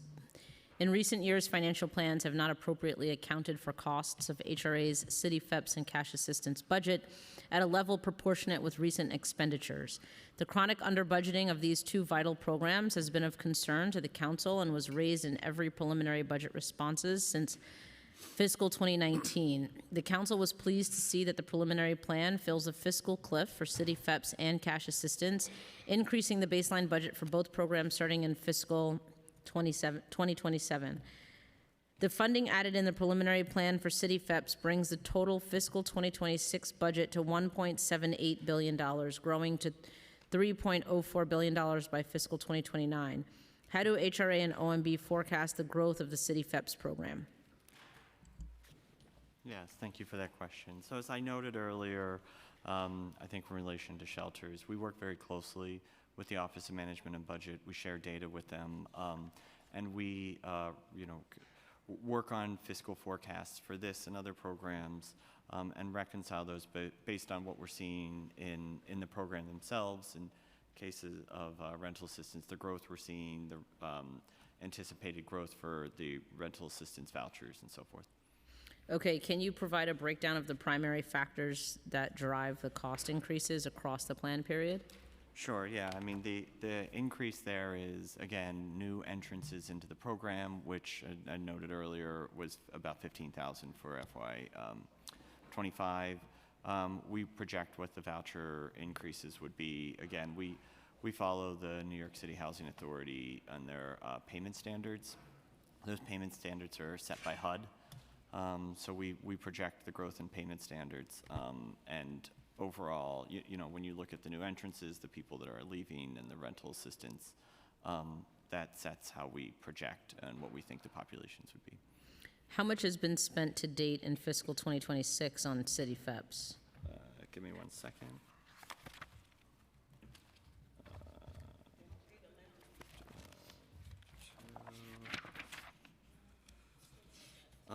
So our spending through January was $1.1 billion. Wait, through January? Through January. So that would be, okay, 1 billion. Okay. And then how much was spent in fiscal 25? Fiscal 25, we spent just under 1.4 billion. Okay, and how much of that went towards client benefits? That full amount was for just rental assistance, so that everything.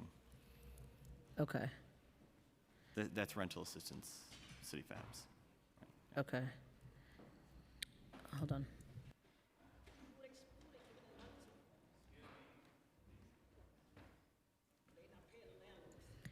We've seen consistent and significant growth in spending and enrollment in the program each year since inception. When does HRA believe the program may plateau?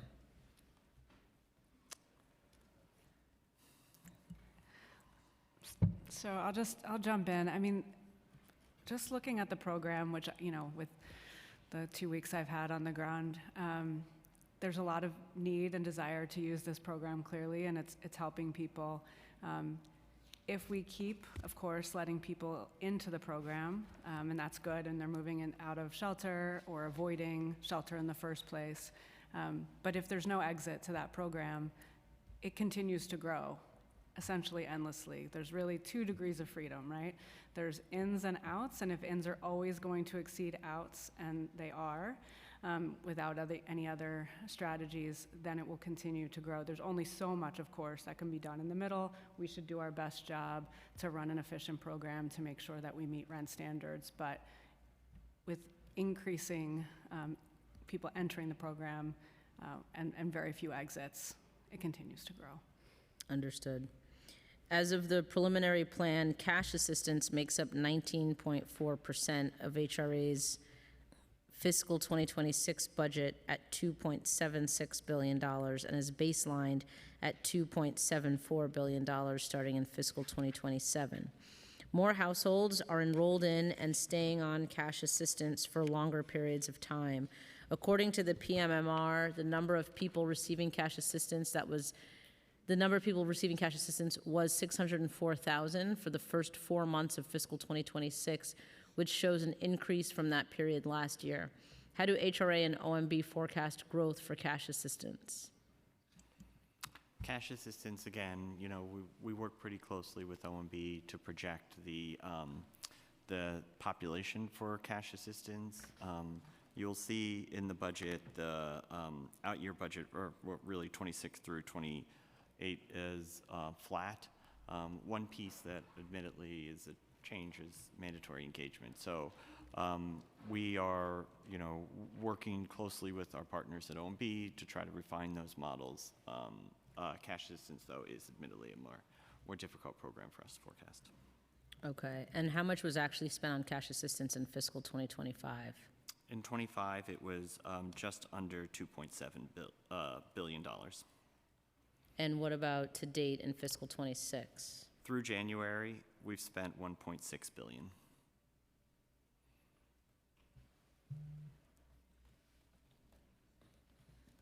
Okay.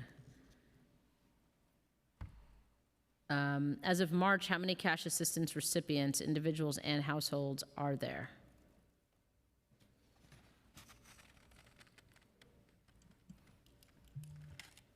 So the overall cash assistance caseload currently is 585,339 individuals, which is 327,059 cases.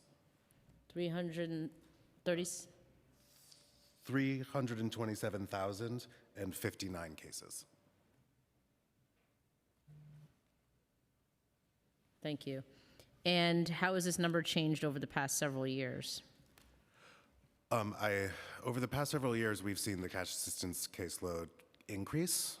Over time, I would say over the last few months, we have seen for the first time it actually begin to decrease a bit. But I think that is a trend that we're continuing to track to determine if that is actually a trend or some other sort of An anomaly, perhaps? Anomaly, perhaps. Because I was going to ask why there's been such a big increase over the years. I think a big increase over the years is really reflective of the need that has been out there in the community. And, you know, cash assistance, the eligibility determination is very much based upon income, and someone is income eligible or they are not. So we, as an agency, continued to do, you know, that assessment.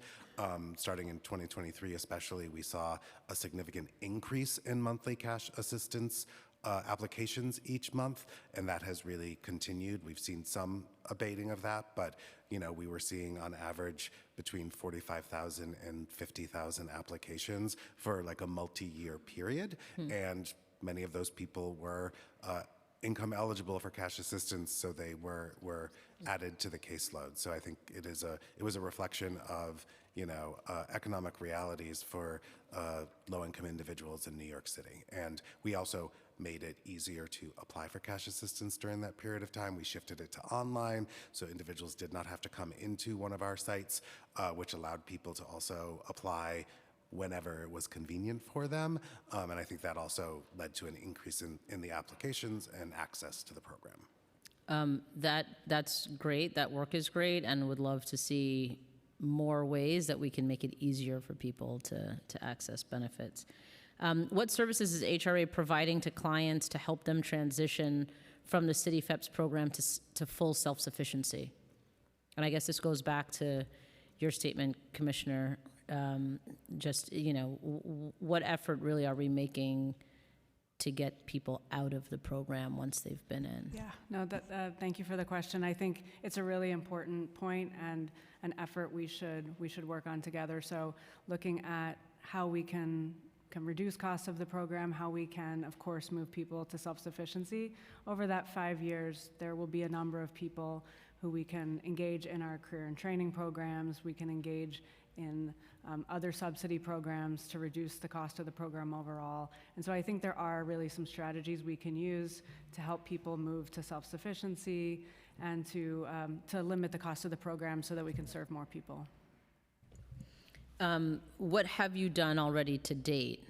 I know you're talking about things you would like to do in the future, which is all great, but I'm wondering what's already been done. Certainly. So to date, much of that work would have been focused on individuals who are also on cash assistance and receiving city FEPs, and engaging those individuals in the robust career services programs that we have, either through our PACE providers, as well as other programs such as PINK, Jobs Plus, and our Business Link program, which offer a variety of different connections to both training, education, as well as we've developed a lot of very robust partnerships with employers in the community, and connecting people to active employment. So that's work that we have been doing that has been really focused on the cash assistance clients, and I think to what the commissioner is talking about is looking at ways in which we can really expand that to others, people on city FEPs, who could also benefit from those programs. And what about specifically for city FEPs, not just cash assistance? Right. So we don't have a separate specific program for city FEPs at this time, but I think that speaks to some of what the commissioner was talking about in regards to, looking forward as well, looking at things that can really be targeted at individuals on city FEPs who may not be connected to other benefits. Okay. Right. I think there, as the administrator said, there wasn't a focused effort for city FEPs only clients. It's a great opportunity to work with people towards self-sufficiency, not waiting till year 5, starting early, engaging folks and making those pathways out of the program. Great. And do you track how many city FEPs clients have fully transitioned to self-sufficiency? We can get that number. I know our data That'd be people great. are tracking city FEPs quite closely. And we would love to see for fiscal 25 and then fiscal 26 to date, as you've been sharing. Thank you. Okay, moving to Community Food Connection, CFC funding. Community Food Connection is a vital resource providing much-needed food to the city's vast network of food pantries and soup kitchens. This program is especially important given the current changes to SNAP as a result of the federal H.R. 1 bill. In the fiscal 2026 preliminary budget response, the council called on the administration to increase and baseline the budget to $100 million to help combat the high levels of food insecurity in the city, which persists today. I was glad to see that as of the preliminary plan, the fiscal 2026 budget for CFC totals $79.5 million.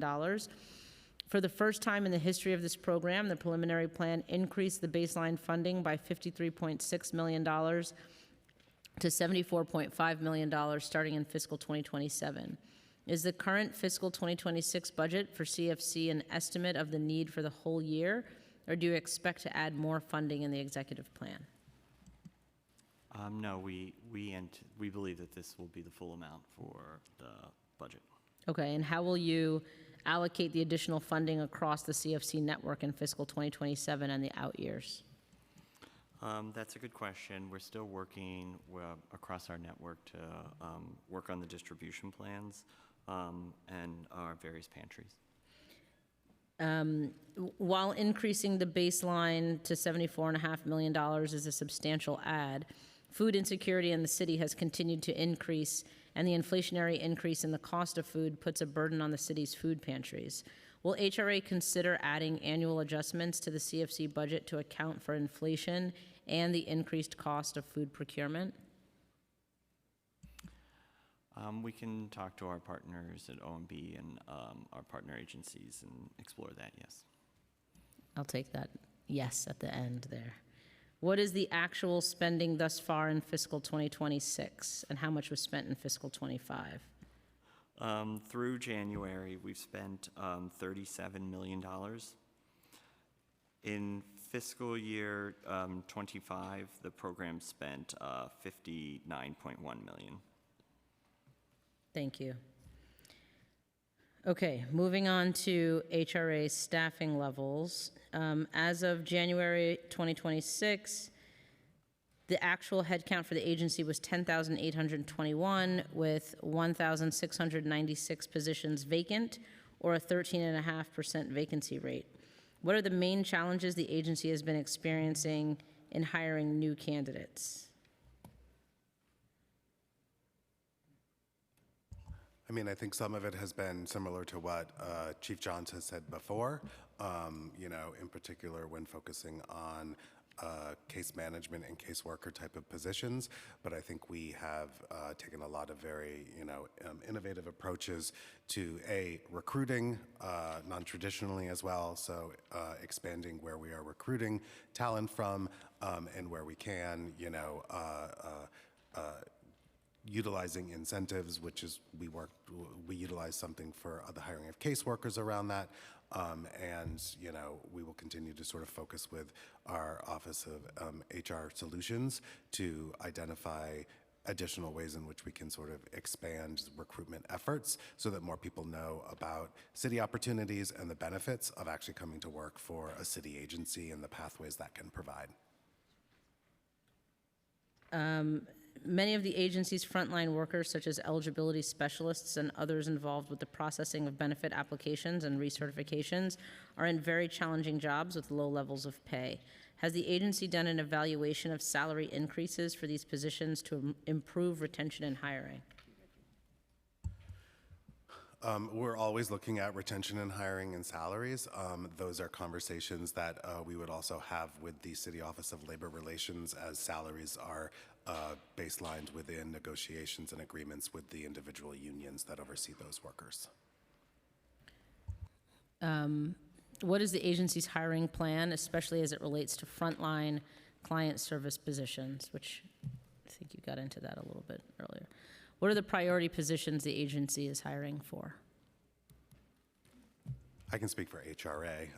I would say for HRA, we are always remaining focused on our benefit opportunity specialists that are in cash assistance, the ESs who work in SNAP, as well as the caseworkers who work across several of our specialized service programs, including APS, HASA, and domestic violence services. And I think frontline workers will always be where we focus our efforts, whether on the DHS side or on the HRA side. What percentage of candidates offered positions accept them? We'll have to get back to you on that. We'll need to get that data from our HR.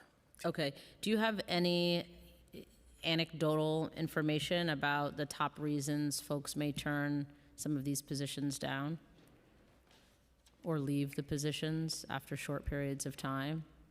I mean, for turnover, I will say and acknowledge what you had said, right? Frontline positions in our agency and others are very challenging, right? We are there to support New Yorkers who may be experiencing a particularly challenging time, and so that is something that we really want to focus on and make sure that we are really providing supports to our staff, right? Whether it's through WorkWell or other wellness initiatives, that really helps to balance and really talk about like self-care and what can we bring into these spaces so that staff can really access those, as well as looking at ways in which we can really show staff that we are invested in them and we want to have them with us for a long time. So the development of the staff development that I had talked about before as well, to really, especially for frontline staff workers, outline, right, what are pathways within the agency that one can really sort of advance within it and see, across DSS, HRA, DHS, that this is a place to create a career, which we have, you go to many sites and you'll find people who have worked for our agency for 30, 35 plus years. And I'll just add that that's a great indication of people wanting to continue to work with the agency, and we'll still always create a need for more frontline workers, right? So even in that scenario, we're creating that gap. People are moving on to other jobs. That's a great story, and we will always there's just always will be a full court press on frontline staff and creating the pathways, I think, into those careers so that people can see their future. Thank you.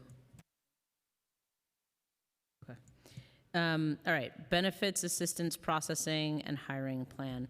According to the PMMR, there's been a steady high participation rate in cash assistance and SNAP. with 604,000 individuals receiving cash assistance and 1.75 million individuals receiving SNAP in the first 4 months of fiscal 2026. What is the average monthly volume of new applications and recertifications for each SNAP, cash assistance, and Medicaid? And would love a comparison to pre-pandemic levels if possible. Of course, I do have that.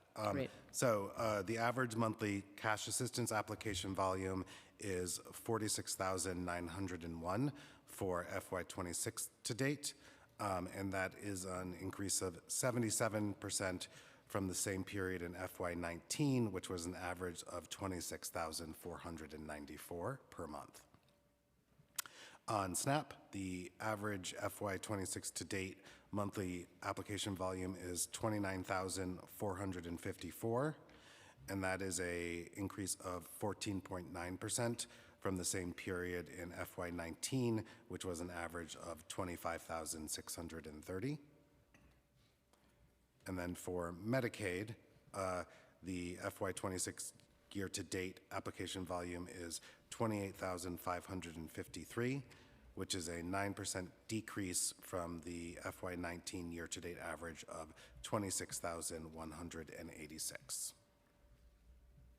I'm sorry, that is an increase, not a decrease. Oh, Yeah. thank you.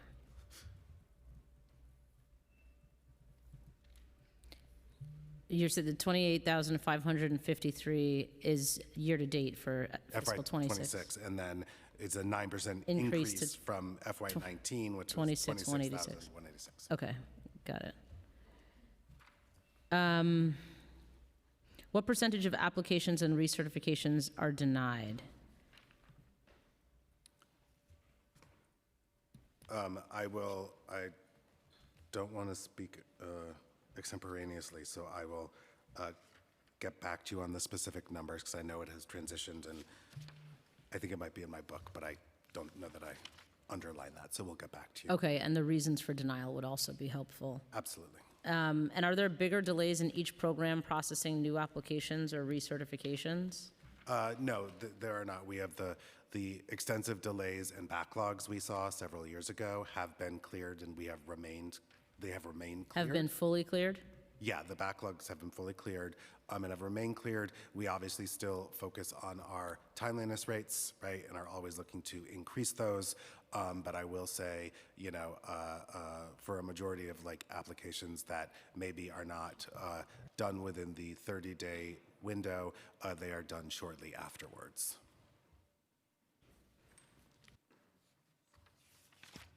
Okay. According to the PMMR, in the first 4 months of fiscal 2026, the cash assistance processing timeliness rate was 67%, and the SNAP processing timeliness rate was 89.9%.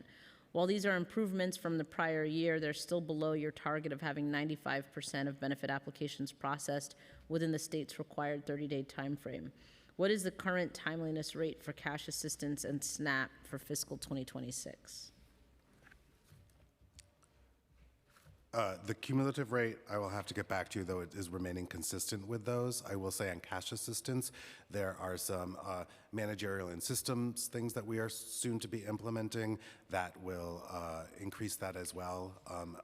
There's, I don't want to get too weedy, but there's Get weedy. There's different, on cash assistance, there are certain cases called single issuance or one-shot deals where the benefit is given to an individual, but there may be a system delay in actually officially closing the case, but the timeliness is only calculated on the closingness of the case. So we're working on making sure that that closing of the case can happen automatically, so it will truly reflect that Automatically at the time the of one-shot issuance deal. of the benefit, right? Okay, because my question was going to be, what would cause the discrepancy between the issuance and closing the case? It may be staff member delay in going back to officially close the case. Oh, okay.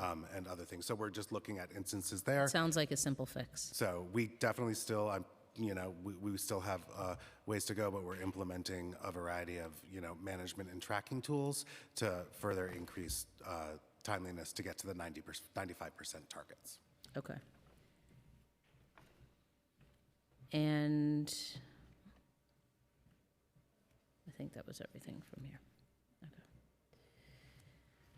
Okay, staff retention rate, going back to this. While the preliminary plan has included additional positions for adult protective services, caseworkers, and SNAP eligibility specialists, there's a growing concern over staff retention and lack of institutional knowledge, which both have a direct impact on agency operations, client service, and benefits processing time. IBO found that many APS caseworkers hired leave within 1 year of their start date, and that more than 40% of the active eligibility specialists processing cash assistance or SNAP applications have less than 3 years of experience. Given that many hires are new to subject matter of their roles, how is HRA ensuring that APS caseworkers are able to meet the demands of the job and navigate the technical complexities of their work? Certainly. So we focus a lot on training and onboarding of new members. There's also, lots of desk training and other training going on within the offices. So newer workers who, are joining, right? We make sure that we utilize workers that have a longer experience time, right, to help individuals and explain to them what's going on.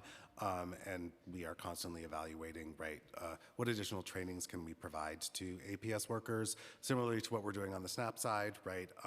In regards to, in the SNAP world, yes, and cash assistance, we onboarded over 1,000 new staff members over the last several years, and have really focused on training in those instances, especially increasing in-person trainings versus virtual trainings. And as we said on the SNAP payment error rate, we've been able to onboard 20 new trainers who will actually spend their time in these locations working with the benefit workers to address any gaps in knowledge and address any changes that need to be done in regards to how individuals are processing their work. And what are the current retention rates for the key benefit staff, including cash assistance, SNAP, APS, Medicaid, and city FEPS? I believe we'll have to get back to you with those rates on those programs. Okay, thank you. We'd like to get a better understanding of the budgeted and actual staffing levels for key benefits programs. How many budgeted positions are there for roles that support the administration of each of the following programs? SNAP, cash assistance, Medicaid, and city FEPS. So budgeted for SNAP is 1,324. Cash assistance is 1,718. Medicaid is 855. And then city FEPS is 161.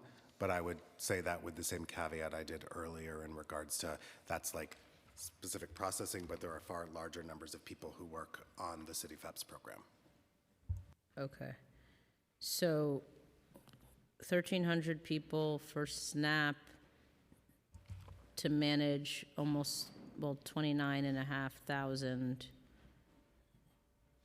applications monthly? Is that Yes. accurate? Okay. And 1,700 people for 46,000, almost 47,000 cash assistance roles. Yep. 855 for almost 29,000 a month for Medicaid, and 161 plus, we'll say, for, well, we didn't get that one for you for the city FEPS. Okay. All right, I think the caseload sounds extreme. It is large numbers, I will say. The SNAP, cash assistance, and Medicaid programs, and city FEPS, they don't operate on a caseload basis in regards to like a worker is assigned specific cases. Right. That's how we used to work when individuals had to be assigned to a specific center, and that's the only place they could receive services. When we moved to a citywide approach to this, the way in which things work is we have systems where workers can just take the next case that is in front of them. It can be from anywhere across the city, which is a far more efficient way for us to actually process the work and make sure that we are moving through the work correctly. But yes, it is a large. I guess workload is maybe the word I should have used, but either way, it sounds like it's a lot of work for not that many people. By program, how many of these positions are currently filled?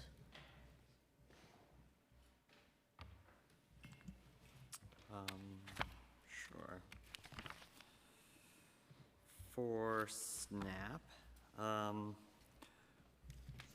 the latest number I have is 1,093 for cash assistance.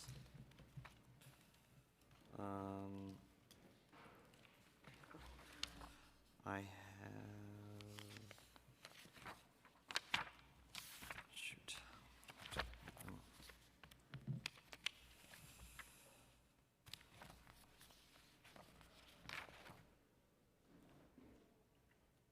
You know, I don't have the head count for cash assistance. Okay, what about Medicaid and city FEPS? Yeah, let's do those.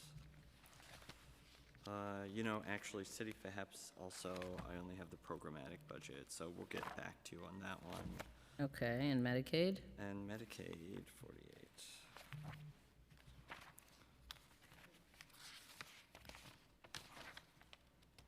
$710. 710, Yeah. okay. I thanks. would also note, I think our numbers are a little older, so we'll make sure we'll Follow follow up up with with the more accurate Okay. count numbers. Thank you, and what's the average salary for each position? I'll also have to get back to you on that. I don't have that with me. Okay. Is the need greater than what is budgeted?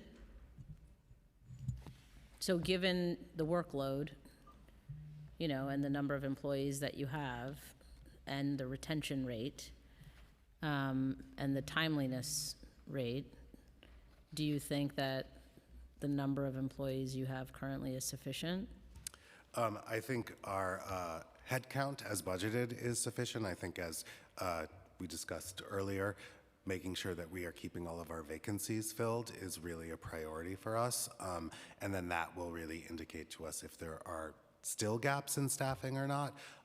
But I do believe, you know, the budgeted headcount we're seeing in the SNAP cash and Medicaid program, you know, we are able to, you know, manage the volume. There are obviously months that may be a spike that is an anomaly, but our focus is really on making sure that we're as close to the head count as possible, and then that can inform to us if we think there might be an additional need, and if so, we would then have a conversation with OMB. Okay, that's fair. Is HRA currently using overtime to meet the demand? We do utilize overtime within the programs as needed. You know, we have not had to utilize mandatory overtime in a very long time, except in a few specific instances that were, again, anomalous. Okay. Would you happen to know how many hours and what the cost is for the few occasions you've had to use it? For mandatory overtime, we'd have to get back to you on that. Any Or- type of overtime? Right. I think we'll get back to you on that. I'm assuming it's in relation to those programs you're talking about, correct? Yes. Okay. And we just talked about this, but I was doing just my own, I didn't even do the math, I'm just looking at the numbers. But I would love to know if you have the current case ratio for SNAP, cash assistance, Medicaid, and rental assistance, and how that compares to the optimal case ratio. We can get back to you on that. I think we need to talk to our folks about cash and SNAP because we don't think about it in case I was going to ratio. say, perhaps So I know work ratio or work whatever ratio. metric we can- you want to we can call it. we can come back to you on that. Okay, great. All right, moving into City of Yes. The City Council secured $5 billion in commitments as part of the City for All housing plan in recognition of the importance of advancing a holistic housing plan that could support working and middle-class New Yorkers and invest in solutions that meet their housing needs. Of the $5 billion, $187 million was committed over 10 years for City FEPS vouchers and social services to create permanent homes for those in the DHS shelter system. This commitment included an investment of $122 million over 10 years for affordable housing service contracts.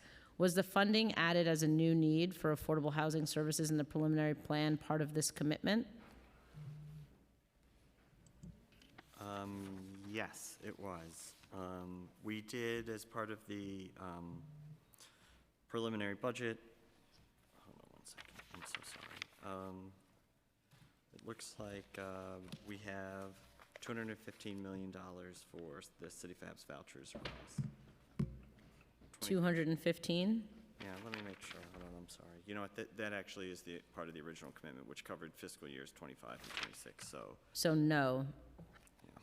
it wasn't added as a new need. It would have been, but not in the preliminary budget. The previous budget. Sorry? It was added previously. It was added previously. Hold on. Oh, affordable housing services specifically, not overall city FEPS. Oh, I'm sorry. Yeah, I mean, no, the affordable housing services money that was added to the budget, like the rest of our CLIFs, was added to cover our anticipated spending for the AHS program, as per the previous administration's commitment. Okay, are you working with other city agencies on this? I mean, we do work with other city agencies on the construction. AHS is a program that largely develops new affordable housing programs, so we would work with the normal city agencies like HPD or City Planning and Department of Building on AHS. Okay, and how many new units will be available with this funding? Right now, we have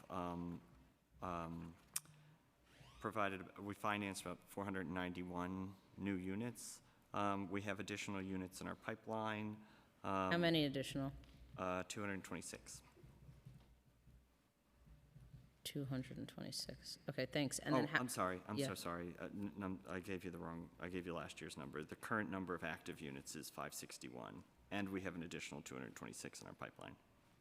226. Okay, and then how many of them are currently used by voucher holders? AHS is, They all would be. Yeah. AHS is 100%. financed based upon city FEPS. Okay. And when do you expect all of the new units to come online, those additional 226? One building, I believe, is more imminent, but I can get some clarity from my development team to understand when those two, we should see them available and see move-outs. Okay. And what's HRA's process for selecting and placing city FEPS voucher holders in those units? We look at it in the same way that we look at any rent up of a building in regards to, we will work closely with our DHS colleagues to, let them know that a new building is coming on in a certain number of units, and then we will work together to target appropriate referrals to those buildings. Those buildings, I will say, tend to often rent up relatively quickly. It's crucial that the funding allocated as part of the City for All commitment is targeted to those at the highest risk. How is HRA ensuring that the most vulnerable people are reached with this funding? Similarly, similar process, we work very closely with our colleagues at DHS, depending on the affordable housing, site and what specific services it may or may not offer. So, because we want to make sure that we are making the most successful permanent housing connections as possible. Great. Okay, give me just one moment, please.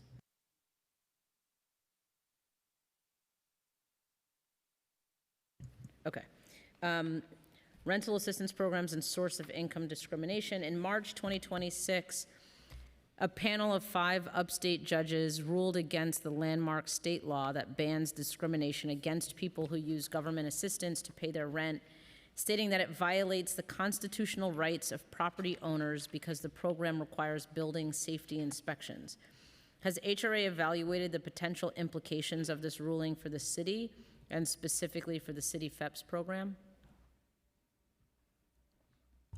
I think we are currently assessing its potential implication for the city. Okay. It can't be good, I would state. To date, how many source of income discrimination complaints have been filed by HRA clients attempting to use city FEPS vouchers in fiscal 2026? So source of income discrimination complaints would actually be directed to CCHR. Yeah, So but I you don't know how many of your clients might. I don't have that information here. We can look Okay. to see if we have anything, but CCHR would have the official numbers. Okay, that they we'll make sure to ask them in that. And then how does HRA work with CCHR to address source of income discrimination complaints from clients attempting to use city FEPS vouchers? Is there anything like, do you, make sure people know their rights, the law, et cetera? Yes, throughout the process, we make sure when individuals are utilizing a subsidy that they have information on their rights, if they think that they are being discriminated against, how they can go about filing a complaint, and then obviously if CCHR reaches out to us, we would engage with them fully to support whatever they might be looking at that impacted our clients. And an ongoing concern, sorry, I'm moving to domestic violence services. An ongoing concern of both the council and advocates for several years has been the adequacy of the city's DV shelter capacity to fully meet the need. Many individuals who would benefit from the specialized services available in DV facilities end up in the DHS shelter system where such support services are not available, even though they're deemed eligible for DV shelter. I understand that the current DV capacity includes 2,290 emergency beds and 628 units in DV Tier 2 facilities. These figures have not changed since fiscal 2024. Does the current DV shelter system have enough capacity to meet the level of demand? And also, I would just ask, and I don't know if you have this or not, but I know that DV cases of domestic violence went up significantly during the pandemic. And so I'm wondering if those numbers now are similar to those numbers or if they're more similar to pre-pandemic levels. I do not have that data with me, but we can look into it. And you are correct on the number of domestic DV shelter beds that we have. I will say, though, that we work closely with our DHS providers, and they are required to make sure that they are connecting families who are experiencing domestic violence with appropriate services. At times there are decisions made by families who would prefer to actually go into the DH system rather than come into the DV system. So we're constantly... What are some of the reasons for that? Do you know? I think that there are, in the DV system, there are some additional sort of rules and requirements that need to be complied with in the system that aren't necessarily the same rules and requirements in the DHS system. Much of the DV system is, the emergency system especially, is overseen by the Office of Children and Family Services at the state. So they really dictate to us all of the real regulations, and they're more of the direct oversight of those systems, even though we facilitate it on our end. Much of the operations of that system are really dictated by OCFS. Can you share any details about additional Tier 2 units or emergency beds that might be in the pipeline? We don't have anything specifically that is currently in the pipeline, but we are constantly, looking and assessing and discussing with our partners at OMB if more beds would be, appropriate. I think one of the challenges in the DV system as well is for a family or an individual, a single adult, there may be multiple factors that need to be taken into account around placement, which is why we're very thankful to our colleagues at DHS. That sort of provides additional coverage because I think, map out and try to understand within the DV system the location, size, and other units that we would need across is challenging, which is why the close partnership with DHS helps to ensure that we're able to place families and individuals. What's the average vacancy rate for Tier 2 units and DV emergency beds? Sure. So the Tier 2, the emergency beds has an occupancy rate of, as of December, of approximately 85%. And I will get back to you on the Tier 2 because I don't seem to have that here on this sheet, but we'll get back to you. And how is DHS working to better address the unique needs of those impacted by domestic violence who reside within the regular DHS shelter system? Thank you for the question, Chair.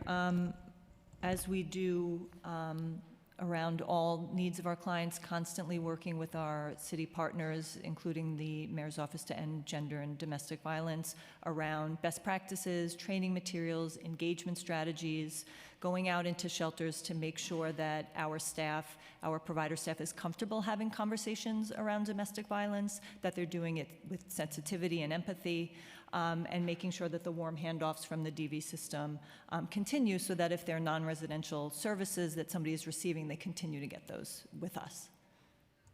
And we also, I'd just say, also make sure that we coordinate closely. HRA runs a series of non-residential programs, as well as our colleagues at NGBV. So we have closely connected referral pathways between us as well.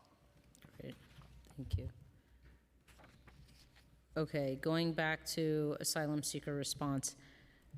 As of February 28th this year, there were 29,809 asylum seekers within the city's care, mostly in the DHS system. DHS will be taking over as the lead agency in the city's response and integrating asylum seekers into its existing shelter system, as we discussed. DHS's preliminary plan includes $1.15 billion in fiscal 26, $1.2 billion in fiscal 27, and $498.4 million in fiscals 2028 and 2029 for asylum seeker expenses. How are these costs estimated, and what services are provided with these funds, and how do they address the unique needs of asylum seekers? You addressed that earlier, but how are the costs estimated, and what services are provided?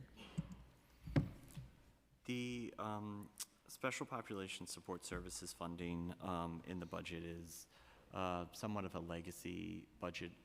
If you recall, when other agencies were operating different shelters, all of the budgeted funding was placed within DHS's budget, and then it was allocated on a periodic basis. So the budget that we have now is based on our best projections of how many asylees that we would serve, but the dollar amount and how it was set is largely done on earlier projections from past years. Okay, thank you.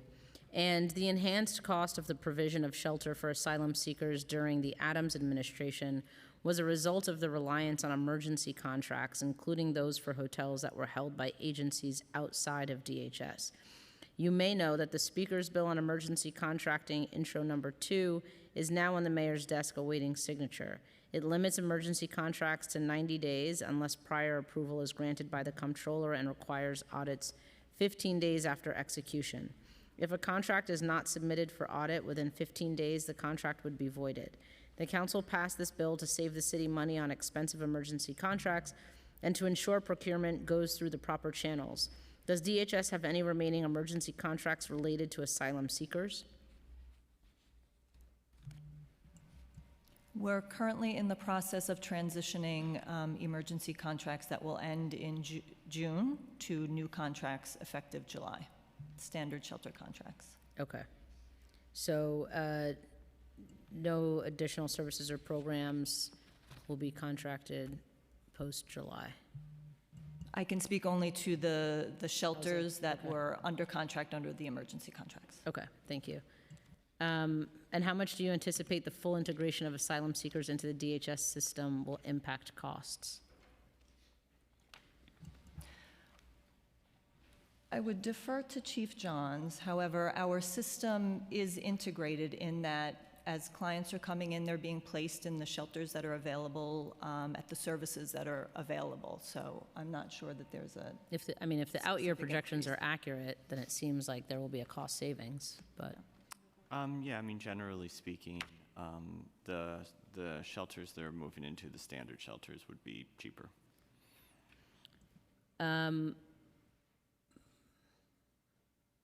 Okay, this might be a little redundant, but will there be any cost savings realized by this integration, given that DHS already is experienced in the provision of shelter?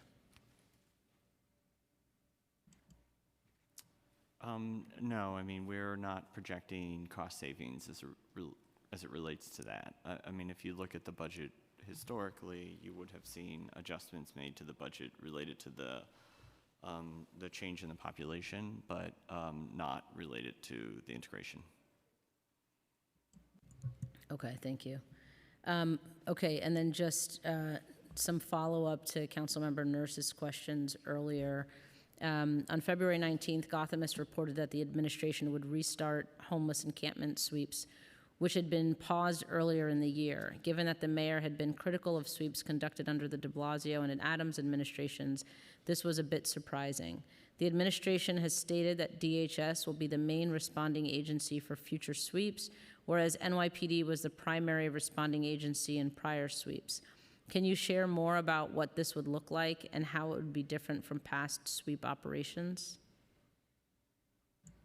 Sure, I'm happy to start here. And as I said, I think the move to have the Department of Homeless Services take the lead makes good sense. And I personally don't think of these as cleanings or sweeps or moves, but as focused housing efforts. We focus our housing efforts on all different parts of the population, whether it's at the end of the subway line, or I've heard about, the top 50 list of people we're really focused on who have really entrenched needs. Why not focus on people who are staying in a specific place and make sure that they have focused outreach and support around housing and next steps?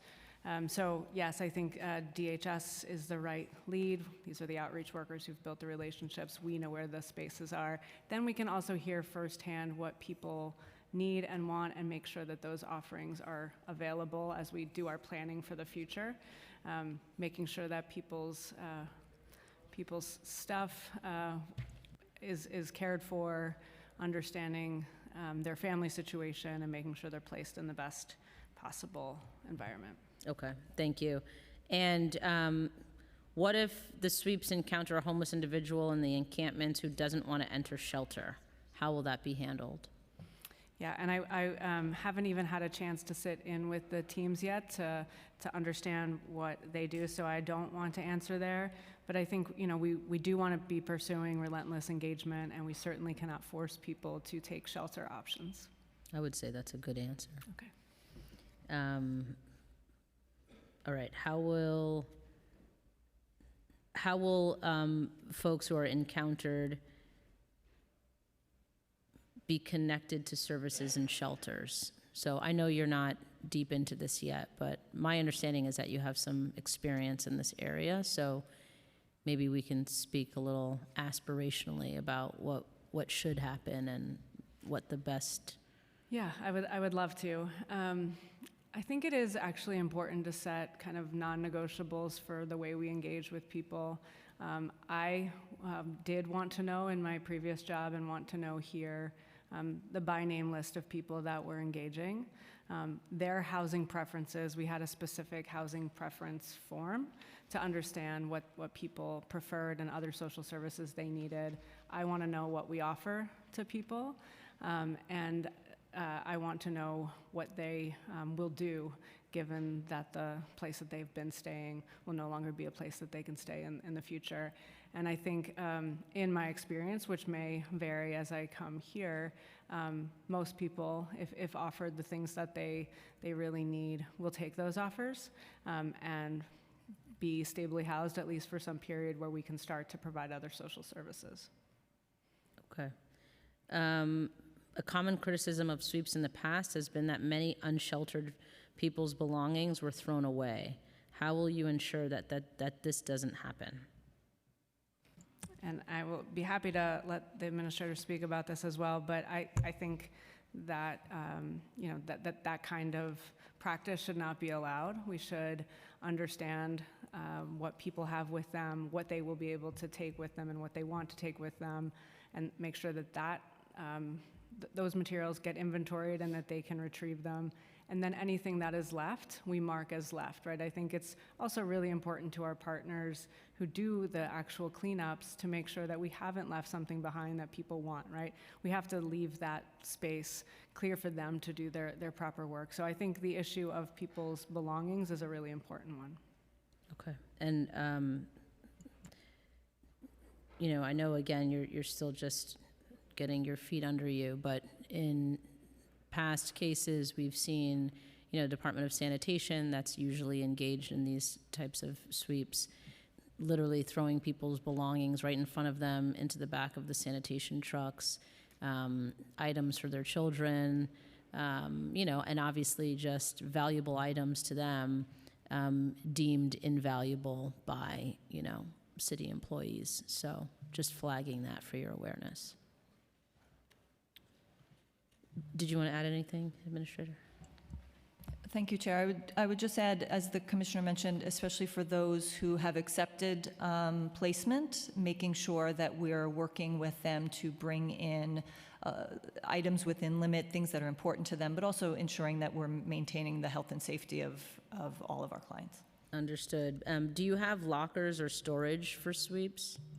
Yes, there is storage that DHS manages, so we will kind of inventory with the individual what they're not going to take with them, and we will store that for them. And I assume that's free of cost? It is free of cost. Okay, thank you. And again, you may not have this direct information right now, but how will DHS, but you might actually. So how will DHS identify encampment sites for sweeps? Like, do you have already a list of locations identified? We do, and we work with our partner agencies, elected officials, community members to identify and assess areas of concern. So this is an ongoing practice. Okay, thank you. Capital? Okay. All right, I think we're getting into the home stretch here. Capital plan budgeting. In the recently released preliminary capital commitment plan for fiscals 2026 through 2030, both HRA and DHS had virtually no changes in funding since the adopted capital plan. No funding was adjusted for any of the major HRA capital projects, such as computer equipment and technology upgrades, improvements to HRA facilities, or communication systems. In DHS, no funding was added for the single-room shelter units in Upper Manhattan that the administration announced in February. The Bellevue Men's Shelter and Intake Facility, which will be closing this month for repairs, also did not receive any additional funding, nor did the East 3rd Street and Bowery shelter sites, which will become intake centers following Bellevue's closure and may require capital funding to accommodate more clients. Why were there no adjustments to the capital budgets for HRA and DHS? Yes, thank you for that question.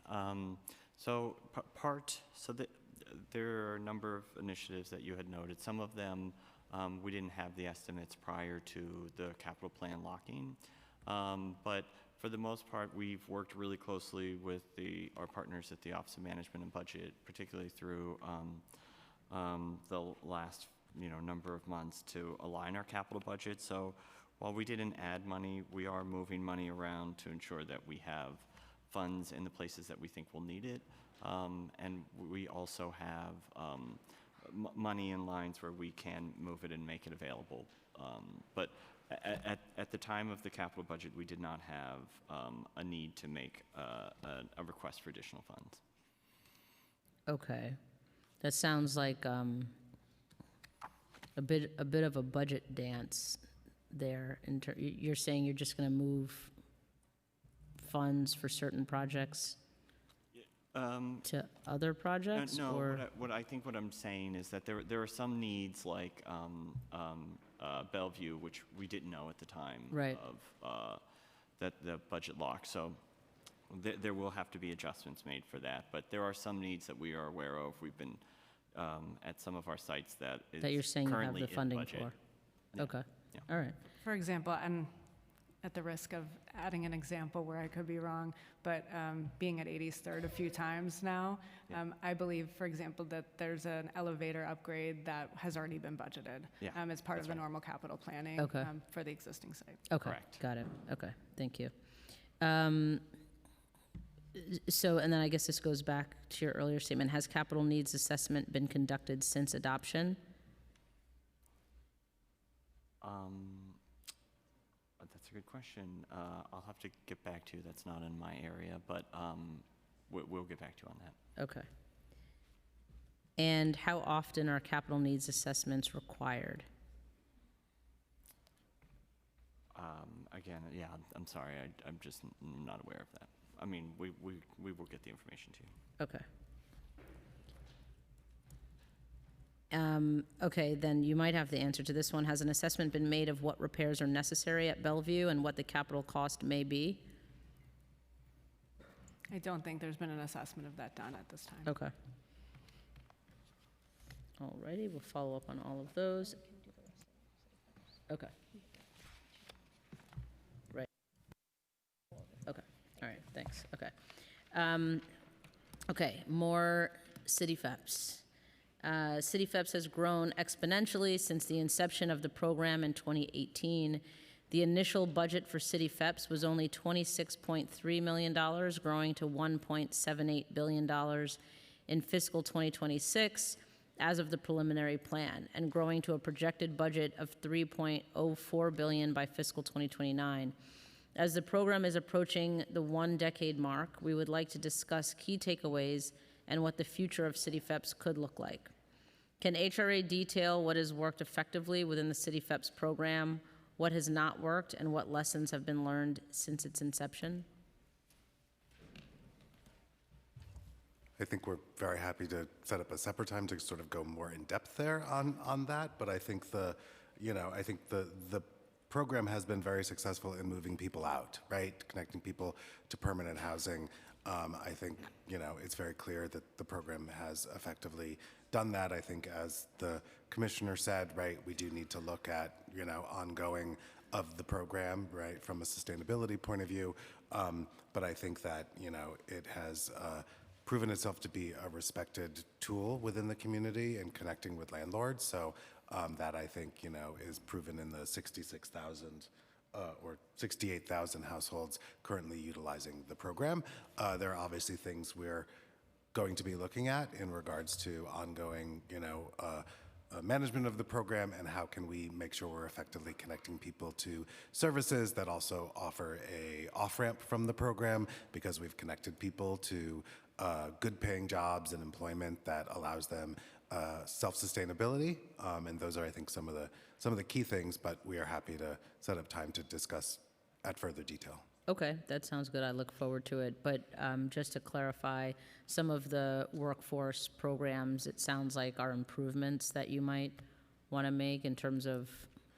Yeah, some of the City FEP specific targeted programs that we Yeah. had discussed before. We hadn't had just one that was specifically focused on City FEP. So that is, I think, one of the things we would be looking at to connect more individuals to services that can support them in, the progression of an individual's career. Okay, sounds good. What is the number of City FEPS voucher holders who lost their housing and subsequently returned to shelter within 1 year in each of the fiscals 2024, 2025, and 2026 to date? We'll have to get back to you with that data. Okay. And also, I'd like to know how many returned to shelter within 2 years, so within 1 year and within 2 years. There have been multiple studies and reports analyzing whether the efficient utilization of City FEPS could offer potential savings for the DHS shelter system by providing New Yorkers permanent housing and helping them avoid shelter. Can you walk us through how the monthly cost of shelter compares to the monthly cost of rental assistance vouchers? Yes, I'm sorry, I am on. Yes, I can do that. So the shelter system is paid on a per diem rate. So if we think about just a single adult, it's probably a little easier. It would be about $4,600 per month for shelter, and that would compare to Sorry, what was that number? $4,600 for shelter. Thank you. Yeah. And comparing that to the City FEPS rate, where a studio apartment would be $26.46 as our payment standard. Okay. In the long term, how do the cumulative costs of shelter and City FEPS compare? That's a good question, and it's a hard one to answer. I mean, a lot of the driver for the two programs is on length of stay. Is on what? Length of stay. Oh, length of stay. Mm-hmm. Yeah. And generally speaking, people would stay in rental assistance or a housing longer than they would shelter. Okay. Has DSS seen DHS shelter savings as a result of the current City FEPS program? So I shouldn't answer that question, especially when we've got the shelter numbers in front of us and a direct kind of correlation or causation even between those two programs. But I think just to add that, I think the way you're thinking about it, the questions that you're asking are the way I'm thinking about it as well. If we're going to invest in programs that help to support people into affordable housing with subsidy, we've got to see savings somewhere. And I'd love to see them in the shelter population. I think that's where everyone would love to see them. All things being equal, everyone prefers housing to shelter, whether that's the individuals being served, us, I think, as officials, as well as the community, right? So we want to see that happening. So that is the way I'm starting to, as you know, in the first couple of weeks, looking at both of those budgets together and how do they impact one another so that we can house as many people as possible and see reductions in shelter. Thank you. CityFEPS is a crucial program for helping families and individuals leave and avoid re-entering the shelter system. We've seen consistent and significant growth in spending and enrollment in the program each year since inception. CityFEPS enrollment is reaching a point where voucher holders are entering their 6th year and beyond in the program. We would like to learn more about this specific subset of voucher users. Currently, by household, how many CityFEPS voucher holders are in each year 4 and 5 of the program, and how many are in 6 or beyond? We can get back to you with that data. We have it. I just don't have it here with me, but we can follow up with you. Okay.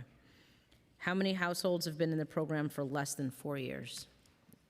Is that where the other numbers are? Yes. Okay, so for that, I would like 4 years and then 3, 2, and 1 year. Certainly. So basically.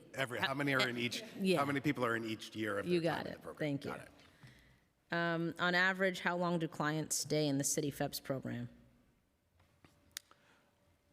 We have seen that year to year, there is not a lot of drop-off where folks are renewing and they continue to be eligible. We don't see an extensive amount of drop-off, throughout the program, but we can follow up with some more details on that. Okay, so this goes back to your earlier point, Commissioner, that once you're in, you're basically in the program. It's not really. Right, unless we do the work that the administrator has been describing. Right. To really work with people early on. Okay. How many CityFEPS households currently have earned income? We can get you the specific number, but I think it is about 25 to 30% in that range.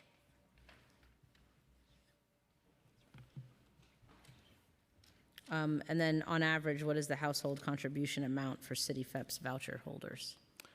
It's 30% of income. We can get back to you what those dollars may look like, but it's 30% of income. Yeah.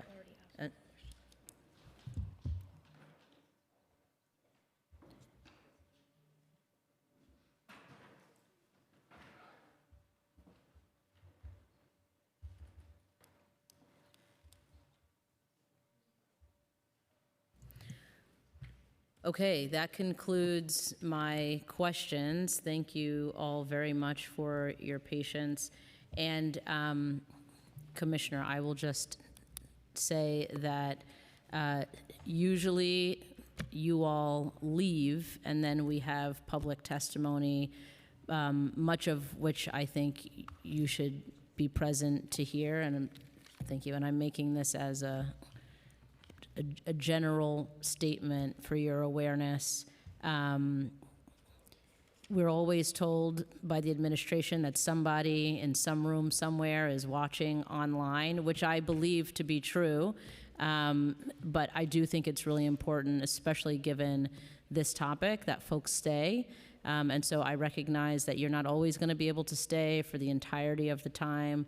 I certainly, as the chair, am committed to being here for the entirety of the time, but I would ask that whether now or at future hearings that you make a real concerted effort to ensure that members of high-level senior members of your administration remain in the room to hear public testimony.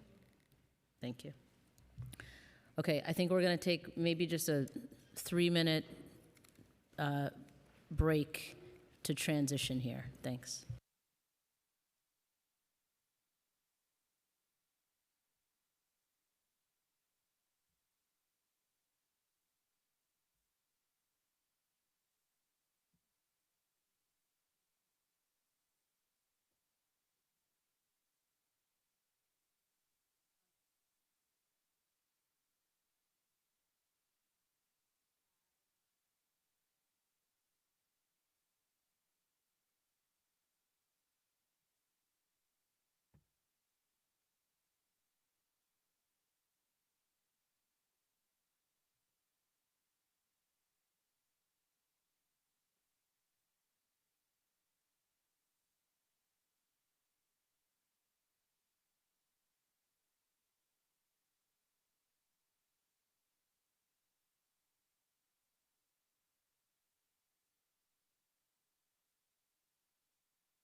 Okay, thank you all so much for your patience. I'm now opening the hearing for public testimony. And I want to remind members of the public that this is a government proceeding and that decorum shall be observed at all times. As such, members of the public shall remain silent at all times. The witness table is reserved for people who wish to testify. No video recording or photography is allowed from the witness table. Further, members of the public may not present audio or video recordings as testimony, but may submit transcripts of such recordings to the Sergeant-at-Arms for inclusion in the hearing record. If you wish to speak at today's hearing, please fill out an appearance card with the Sergeant-at-Arms and wait to be recognized. When recognized, you will have 2 minutes to speak on the preliminary budget for general welfare. If you have a written statement or additional written testimony you wish to submit for the record, please provide a copy of that testimony to the Sergeant-at-Arms. You may also email written testimony to testimony@council.nyc.gov within 72 hours of this hearing. Audio and video recordings will not be accepted. The first panel is, and forgive me in advance for mispronouncing any names, Anthony Lackham, Chandra Smith, Lisa Reimer, Naveen Swalmain, Mun Clifford, Abby Bieberman, and Melody Crowell.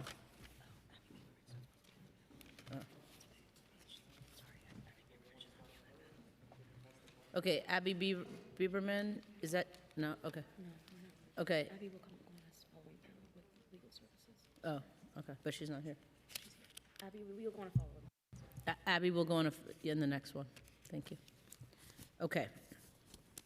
Thank you so much. We will begin with Anthony. Hi, I'm actually here for support. Okay. As in you're not testifying? You're just, Yes, I'm just okay. here to support. No problem. Thank you for your support. Chandra? Hello, my name is Chandra Smith. I am an eligibility specialist for the Human Resources Administration. I work in Brooklyn, and I process SNAP benefits for congregate care facilities and Social Security recipients. The recent budget cuts have impacted us tremendously. We're working understaffed, and the human aspect is really lessening. What we want is to be able to process the applications and know who we're processing for. The people in the community are our neighbors. The people that come in that need social services all need to have a human interaction.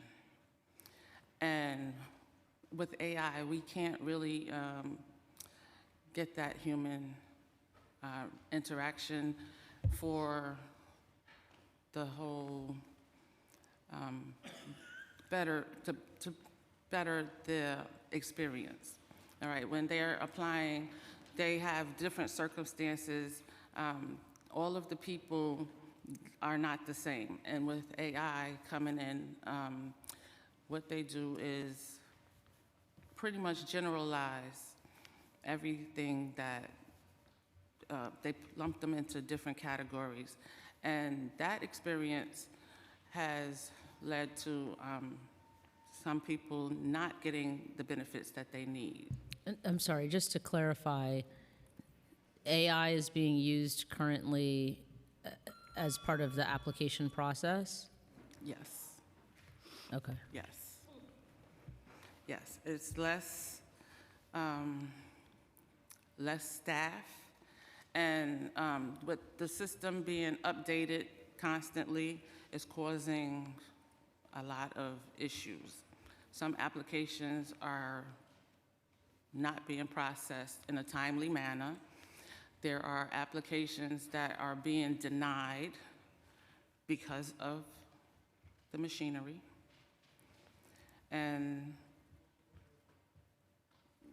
it's just,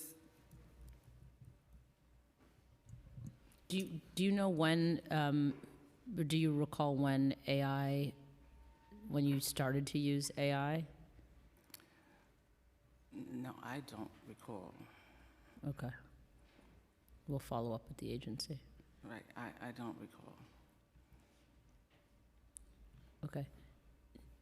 Let me just run through the full testimony, and then I'll come back to you. Is that the end of your testimony?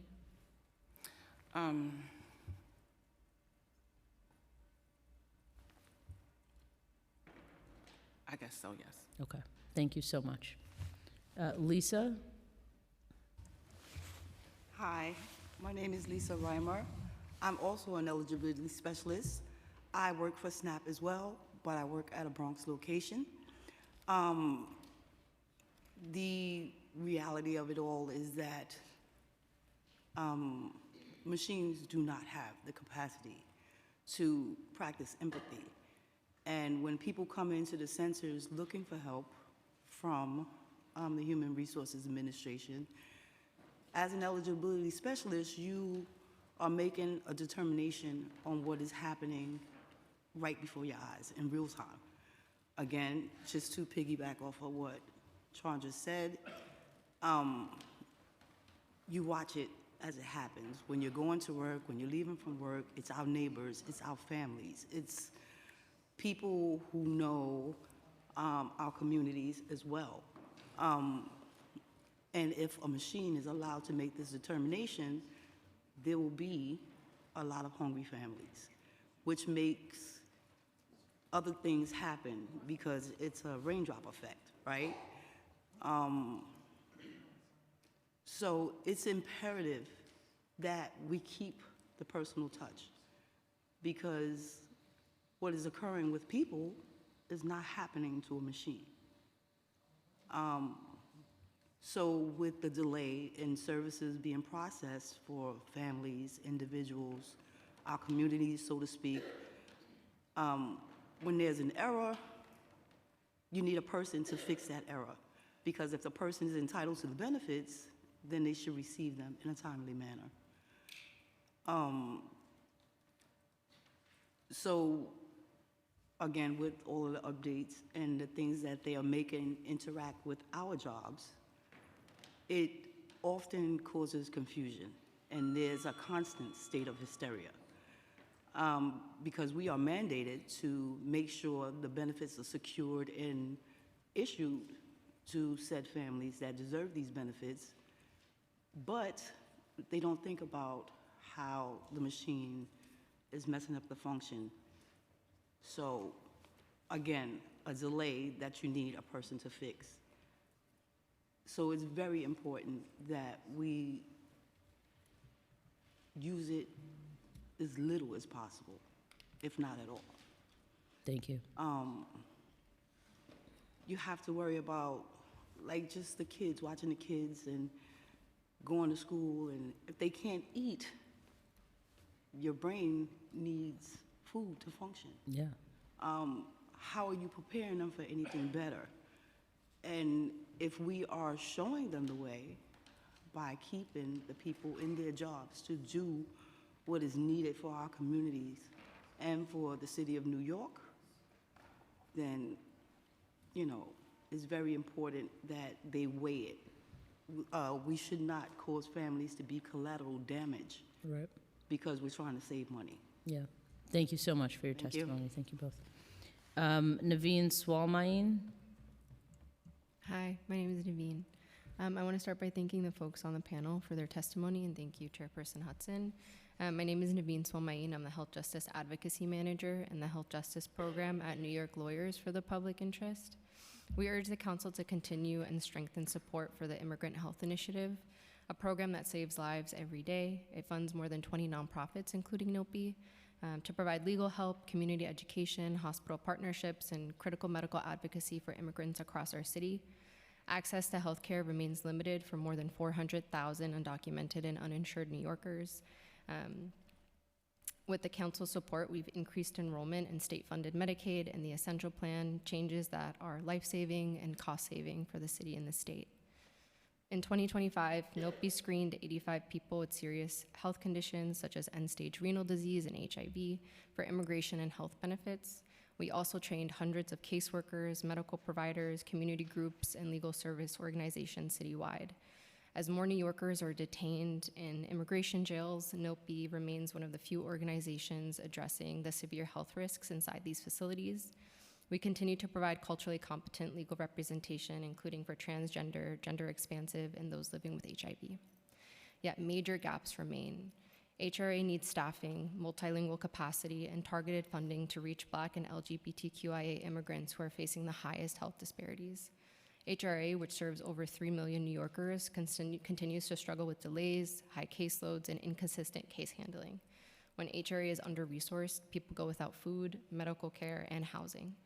We see the impact daily. One of our clients, a Black LGBTQIA asylum seeker with a chronic health condition, spent months trying to secure Medicaid despite being eligible, repeatedly turned away, denied interpretation services, and was ultimately hospitalized, something that was entirely preventable. New York needs more navigators, stronger training on immigrant eligibility and disability pathways, and clearer multilingual materials so people can enroll and stay enrolled. Thank you for the opportunity to testify today, and we look forward to doing this critical work together. Thank you so much. Munn Clifford. Melody Crowell.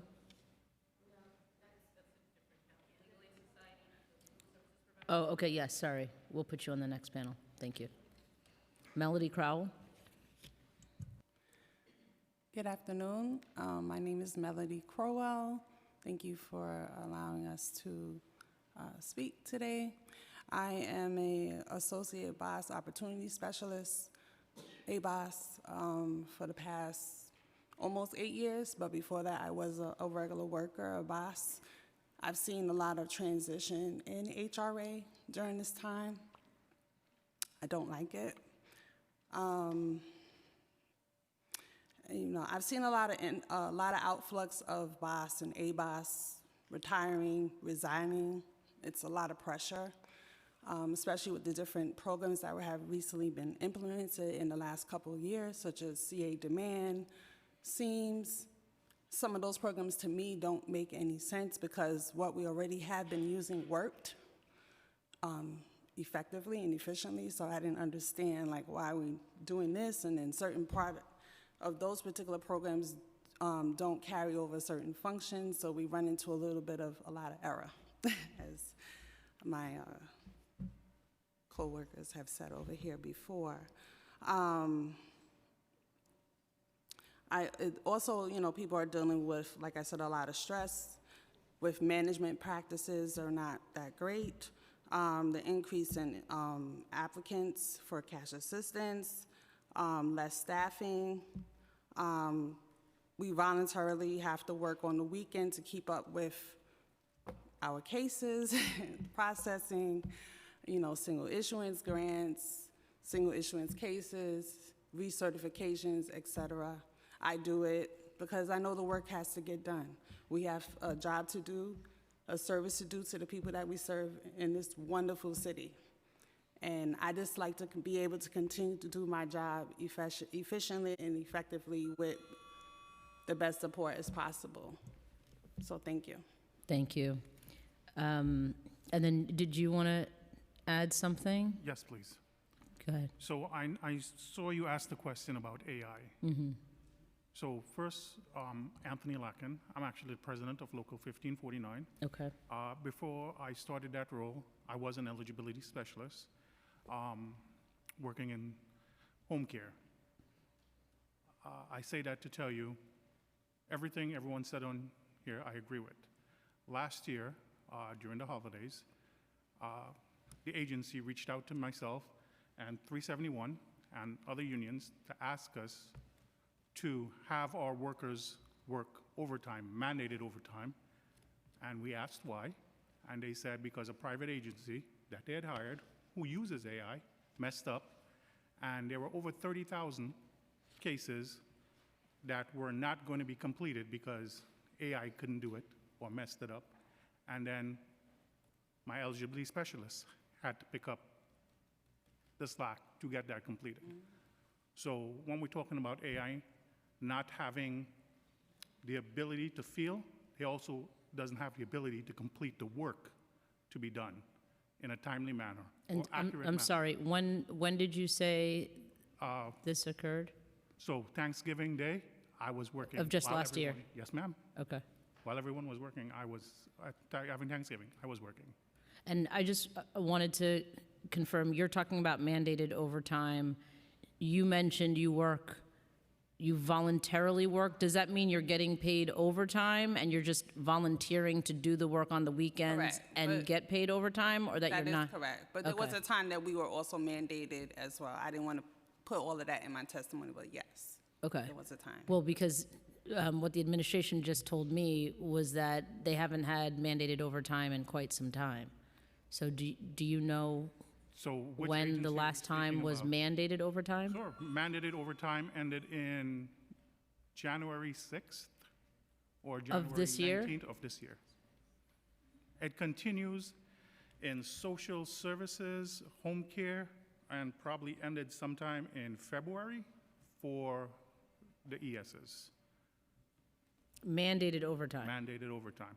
I can provide emails if you required proof of Okay. that. Oh, We'll follow up. Absolutely. Thank you.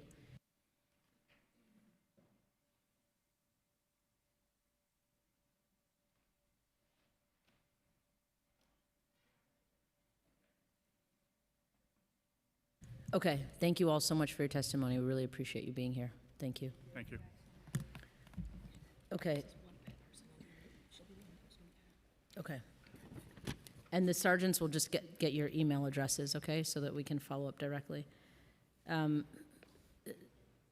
Champany next, from Citizens Budget Commission.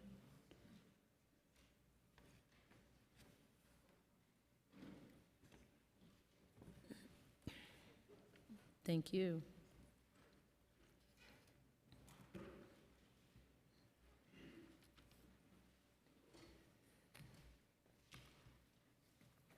You can begin when you're ready. Okay, is this good? Mm-hmm. Okay, thank you. Good afternoon, Chair Hudson. I'm Anna Champany, Vice President for Research at the Citizens Budget Commission, a nonpartisan nonprofit think tank and watchdog that advocates for smart fiscal, operational, and policy choices to deliver a better future for all New Yorkers. Our report, False Choice, presents our assessment and recommendations on the fiscal year 27 preliminary budget. We commend Mayor Mamdani for his more accurate and transparent budget that reflects the true cost of current services, but find that the proposed budget risks the city's affordability, competitiveness, and preparedness for what may to come. Rather than raising taxes and raiding reserves, the city should eliminate wasteful spending and improve efficiency so that government can deliver high-quality, essential services that remain affordable over time. To demonstrate what's possible, we present 5 actions that could save $2.6 billion annually, including one that I want to discuss today: keeping the number of housing vouchers flat to restrain unaffordable spending growth without impacting current recipients. Capping City PEP's program would save $330 million in fiscal year 27 and $3 billion over the next 4 years, without taking away vouchers from current recipients. City PEPs is the nation's second largest voucher program, only behind NYCHA's Section 8 program, and it is a radical outlier among locally funded voucher programs.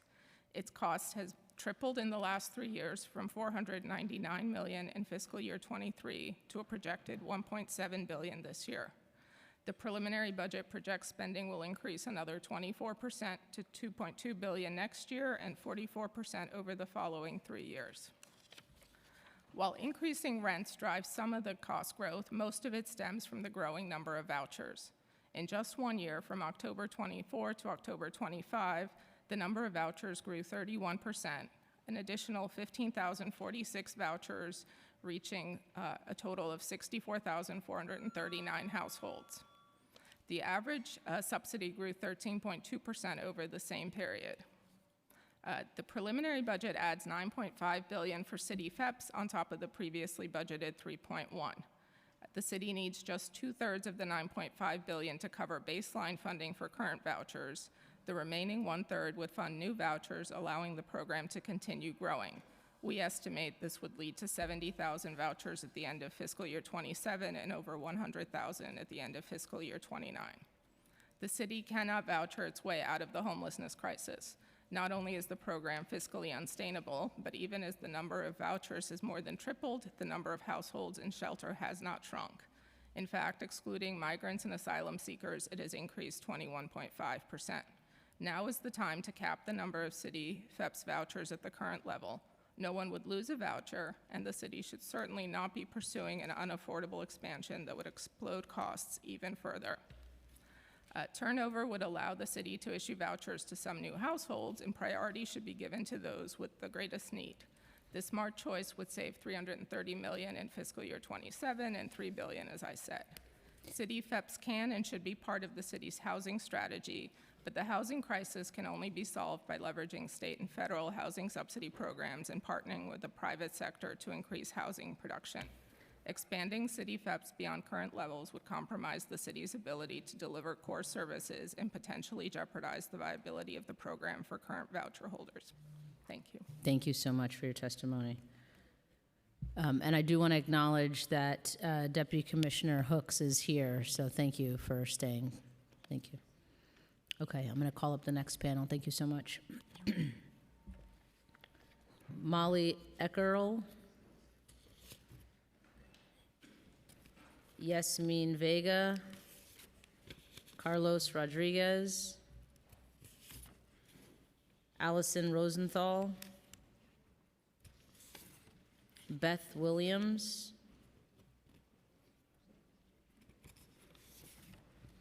Rachel Sabella,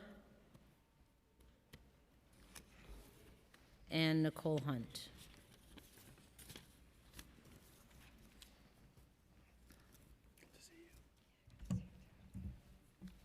We can start with Molly. Good afternoon, Chair Hudson. Thank you for holding this hearing today. My name is Molly Eckerly, and I'm here on behalf of Met Council to join our fellow anti-hunger advocates in calling on the Council to baseline fund Community Food Connection at $100 million and to continue to invest in the incredibly impactful Feeding Our Communities Council initiative by increasing its commitment to $25 million. For over 50 years, Met Council has been one of America's largest Jewish charities dedicated to fighting poverty, providing wraparound social services that include the nation's largest kosher and halal emergency food network and serving more than 320,000 New Yorkers annually. New York City's emergency food system is at a tipping point.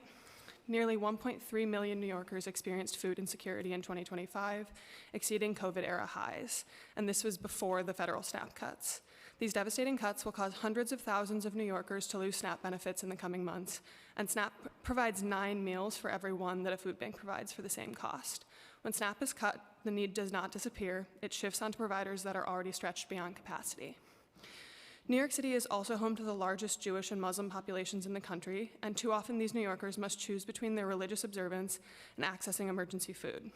CFC's unique flexibility allows providers to select food that meets their community's specific needs, including kosher and halal, that are not available through other funding streams. Investing in CFC means combating the looming SNAP cuts while advancing equity in New York City's emergency feeding system.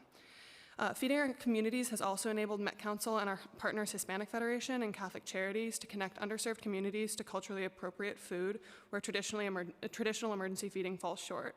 We urge the Council to continue and expand Feeding Our Communities to $25 million, ensuring that we can continue this important work. By baselining CFC at $100 million and continuing Feeding Our Communities at $25 million, the Council can support both providers and hungry New Yorkers. Thank you, and we look forward to continuing to work with this committee. Thank you so much. Perfect timing. Yasmin Vega? No? Okay. Carlos Rodriguez? She's not here. How about now? There we go. Thank you, Chairwoman Hudson and members of the General Welfare Committee for holding today's hearing on New York City's budget for fiscal year 27. My name is Carlos Rodriguez. I have the privilege of serving as president of City Harvest, New York's first and largest food rescue organization. I want to thank the council first and foremost for its steadfast support of food security initiatives and City Harvest over the years. This year, our plan at City Harvest was to rescue and deliver 86 million pounds of food to millions of New Yorkers. We thank the City Council for its continued support in that effort, including investments in Feeding Our Communities initiative that was established this past year. Because of that investment, we actually project being able to rescue 90 million pounds in this important year by the end of June. As an organization that's been fighting hunger for over 40 years, it's clear to us that this year is not business as usual. City Harvest's network of over 400 pantries across New York City, some of whom are sitting at this table with us, are seeing over 1 million additional pantry visits per month. That's an 87% increase compared to pre-COVID data from 2019. We have already taken significant steps in response to this growth and need. Since 2019, we've increased our food distribution by over 30%, with a focus on high-need neighborhoods with pantry, food supply gaps, and at-risk populations. We started recruiting new pantry partners over the last 18 months. Now we are also rescuing over 6 million pounds of local food from New York State, more than most other organizations in our area. We want to connect New York City neighbors with food from our upstate farms. We have expanded our policy and advocacy efforts so that our neighbors and pantry leaders alike are represented in the halls of government. However, charity alone cannot and should not be expected to replace effective and equity public policy, so we asked for 3 basic things.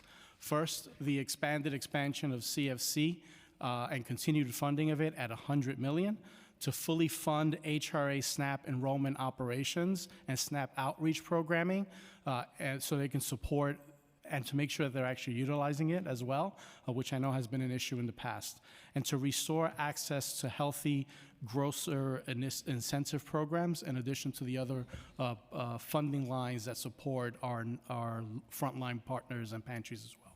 Thank you. Thank you so much. Allison Rosenthal. Hi, Chair Hudson and members of the General Welfare Committee. Thank you so much for this opportunity to testify and for your continued commitment to addressing food insecurity in New York City. My name is Allison Rosenthal, and I am the Chief Program Officer and Registered Dietitian at the Westside Campaign Against Hunger.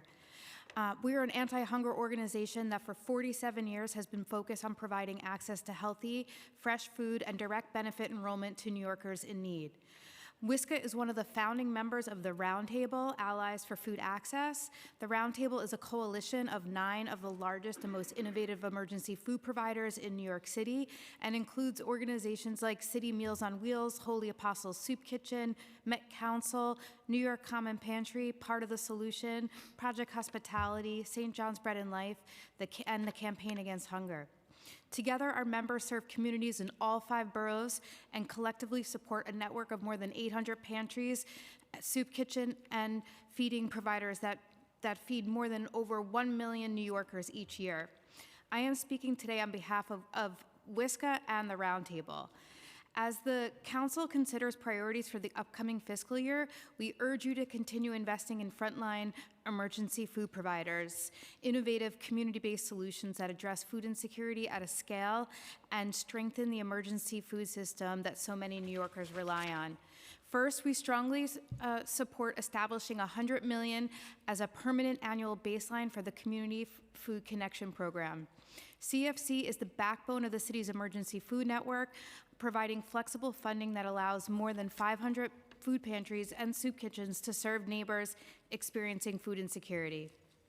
Second, we encourage the City Council to strengthen collaboration and accountability across the city's food policy infrastructure. We ask for the establishment of a dedicated City Council Committee on Food that would elevate food policy and citywide priority and ensure consistent oversight of programs addressing hunger and food access. Finally, we urge the city to broaden leadership within Feed NYC to include frontline emergency food providers. Earlier today, you asked HRA how they were going to allocate their resources, and the organizations on Feed NYC that advise that do not include any frontline emergency food providers, and we need to make sure that the frontline perspective is also included in how resource allocations get made. Thank you. Thank you so much. Beth? Hi, thanks, Chair Hudson. My name is Beth Williams, and I'm the New York State Policy Director for Hunger Free America, a national direct service and advocacy organization. We're headquartered here in Manhattan, and we have an office in the Bronx. I'm here today on behalf of the 1.2 million New Yorkers who are experiencing hunger. As you all know, we've talked about today, we're in a massive crisis in the city that's only going to be made worse by the H.R. 1 bill. We need a massive coordinated response from both the city and the state to deal with this crisis. Right now, 1 in 5 children in New York City are dealing with hunger, and almost half the children in the Bronx are dealing with hunger. The cost of living continues to increase in the city as salaries don't match that. We believe the most impactful way to fight hunger is through increasing participation and keeping folks on the Supplemental Nutrition Assistance Program, SNAP. As we know, with H.R. 1, up to 1/3 of SNAP participants in New York City are going to have their benefits threatened. Just in the month of December in 2025, 1.7 million city residents received $415 million in federal grocery support through SNAP. And so in order to help these folks maintain their benefits, Owen also mentioned this morning, you know, what we were going to do to help folks stay on SNAP. All that was really mentioned was just, you know, screening folks for work requirements at their recertification meetings in the next year, and we believe that more needs to be done for that, along with working with the state. We believe that the final budget deal needs to provide extra money for DSS to work with nonprofit groups to help SNAP recipients meet their work reporting requirements by being both screened for mental and physical disabilities, offering work and paid employment, participating in job training, or performing volunteer service. And we also support the increase in the Civic Impact Fund to fund nonprofit organizations to host SNAP recipients as volunteers to meet their work requirements. Thank you. Thank you so much for your testimony. Rachel? Thank you, Chair Hudson. Thank you for hosting this hearing, and thank you to all the council staff members that have worked so hard to make sure all of the thorough questions were asked today. My name is Rachel Sabella, and I have the honor and privilege of serving as the director of No Kid Hungry New York. We're a national organization working to end childhood hunger and poverty.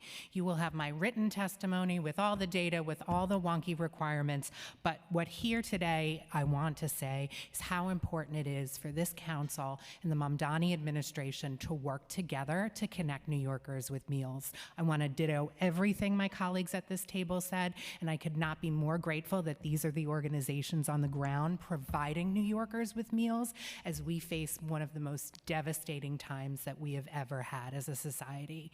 H.R. 1 has been mentioned a lot today. That was when on July 3rd, the United States Congress voted to decimate the SNAP program.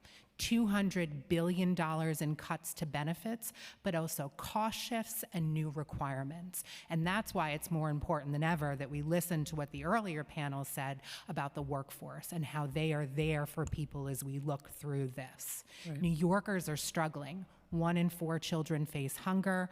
Our recent poll told us that 3/4 of families in New York City are choosing whether to pay the rent or to pay for food for their families. Parents skipping meals. They are going to grocery stores and buying filler meals. We have to do better. But our immediate needs that we need to make sure the city's budget responds to are the cost-sharing effects of H.R. 1. One is the SNAP administrative costs. As of October 1st, the federal government is expecting states to put in 75% of administrative costs. In the past, it was 50%. That would increase costs in New York City by more than $100 million. Now, I'm sure there's negotiations going on. Could the state put this in? Could the city put it in? We need to make sure that money is there so there is no stopping this program. As families are facing the work requirements, the support is there, the enrollment is there. The last thing I will mention is that as of October 1st, 2027, states could be on the hook for paying partial benefit costs. costs. It's all based on a state's error rate. And that's something we also want to make sure is reflected in this budget. So that's where those staffing lines are so important. Is there technology? Is there training? How is New York City working together with New York State to do this? We stand at the ready to work with this council. We know New Yorkers support these programs. We know how important they are to the economy, and we are here to make sure that we protect the SNAP program. Thank you. Thank you so much. Nicole? All right. Hello. Thank you, Chair Hudson, and everyone on the General Welfare Committee staff for being here today. My name is Nicole Hunt. I have the honor to serve as Director of Public Policy and Advocacy at Food Bank for New York City, the city's largest hunger relief organization, serving over 800 community-based organizations across the 5 boroughs and all 51 New York City council districts. I'm here today because New York City must act in the face of the coming hunger crisis, as changes from the One Big Beautiful Bill Act continue to take effect. This bill will slash $186 billion from SNAP over the next 10 years, putting 408 million meals at risk right here in New York City in that same time frame. As many here know, new ABOD rules take effect this month, and approximately 180,000 New York City SNAP recipients are at risk of losing this critical benefit beginning in June of this year, not because of any change in their circumstances, but because the rules have shifted underneath them. We know many of these New Yorkers will turn to the Food Assistance Network. We will do all we can to close that gap, but our network was never designed to replace federal assistance, and yet that is increasingly what we are being asked to do. Our asks for the city budget, and I'm also going to submit written testimony with all of this written out, but are $100 million in baseline funding for CFC to bolster the Food Assistance Network during this time, support for SNAP outreach programs and administration and the HRA workforce to help preserve benefits for as many New Yorkers as possible, investments in key council food initiatives such as the Food Pantries Initiative, Food Access and Benefits, and Feeding Our Communities to allow flexible and innovative programming, and funding for programs that promote food access and healthy nutrition, such as Get the Good Stuff, Health Bucks, and Groceries to Go. These are not luxuries. They are the backbone of a food security system that millions of New Yorkers depend on and that is currently at risk. Thank you for your time and the opportunity to testify. Thank you so much. Thank you all for your testimony. Really appreciate you being here. Okay, the next panel is Mun Clifford.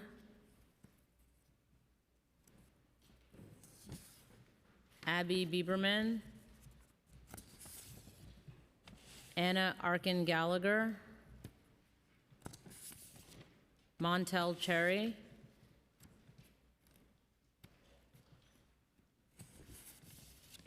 and Sharon Small.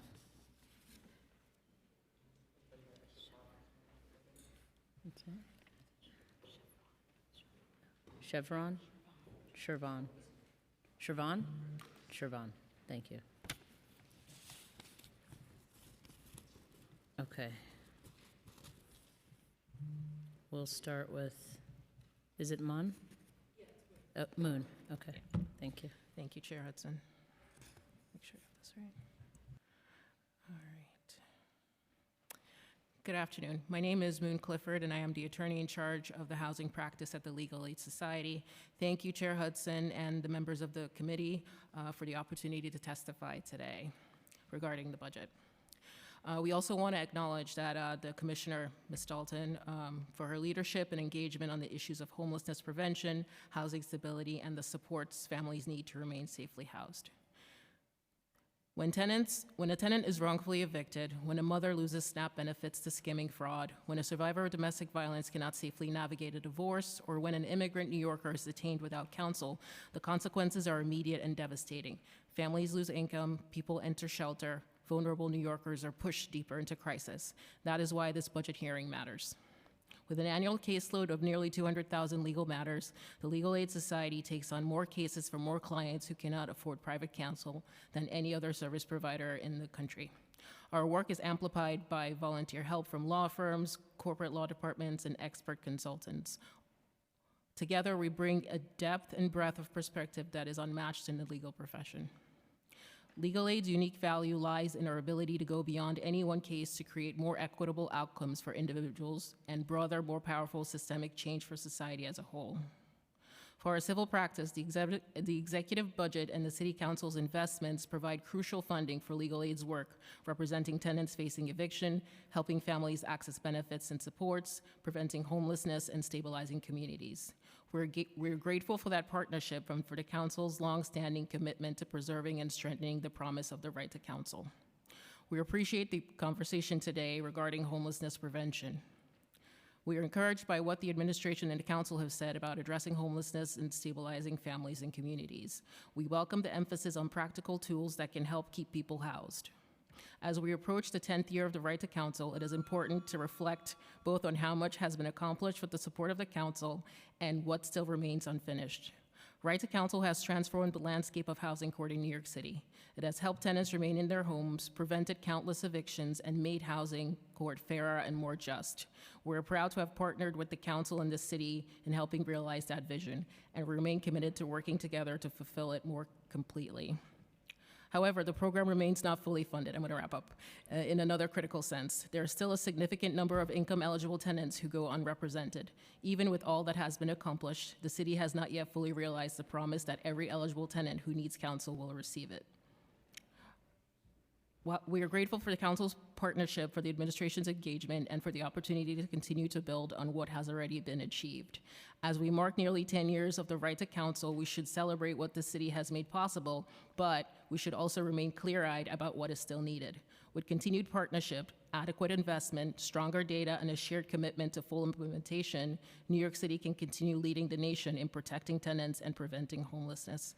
Thank you again for the opportunity to testify. I will submit more fully written testimony. Thank you so much.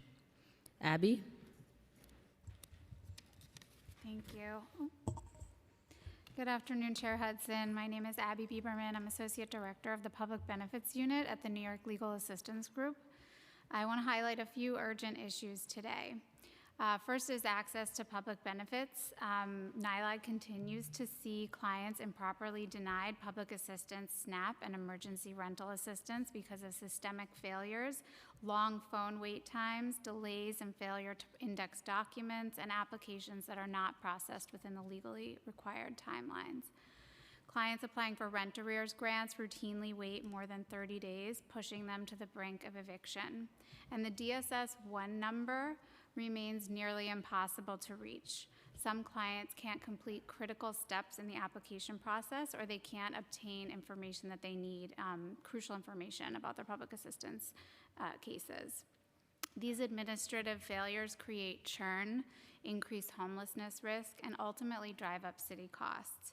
We also have concerns about the additional burdens that are going to be on the agency as it implements these federal changes.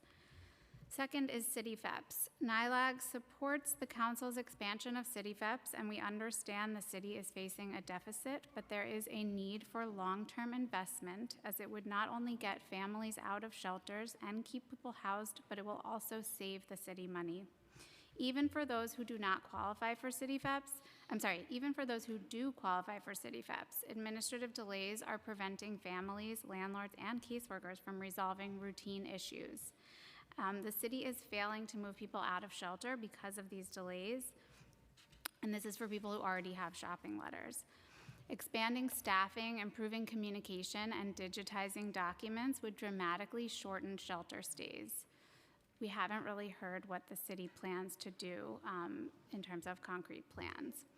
Third, I just want to wrap it up with some DHS shelter services. According to the mayor's management report, 43% of families are receiving behavioral health and developmental supports due to staffing shortage and uneven distribution across shelters. Families are also now spending an average of 401 days in DHS family shelters, which is more than a full year of a child's life spent in temporary housing.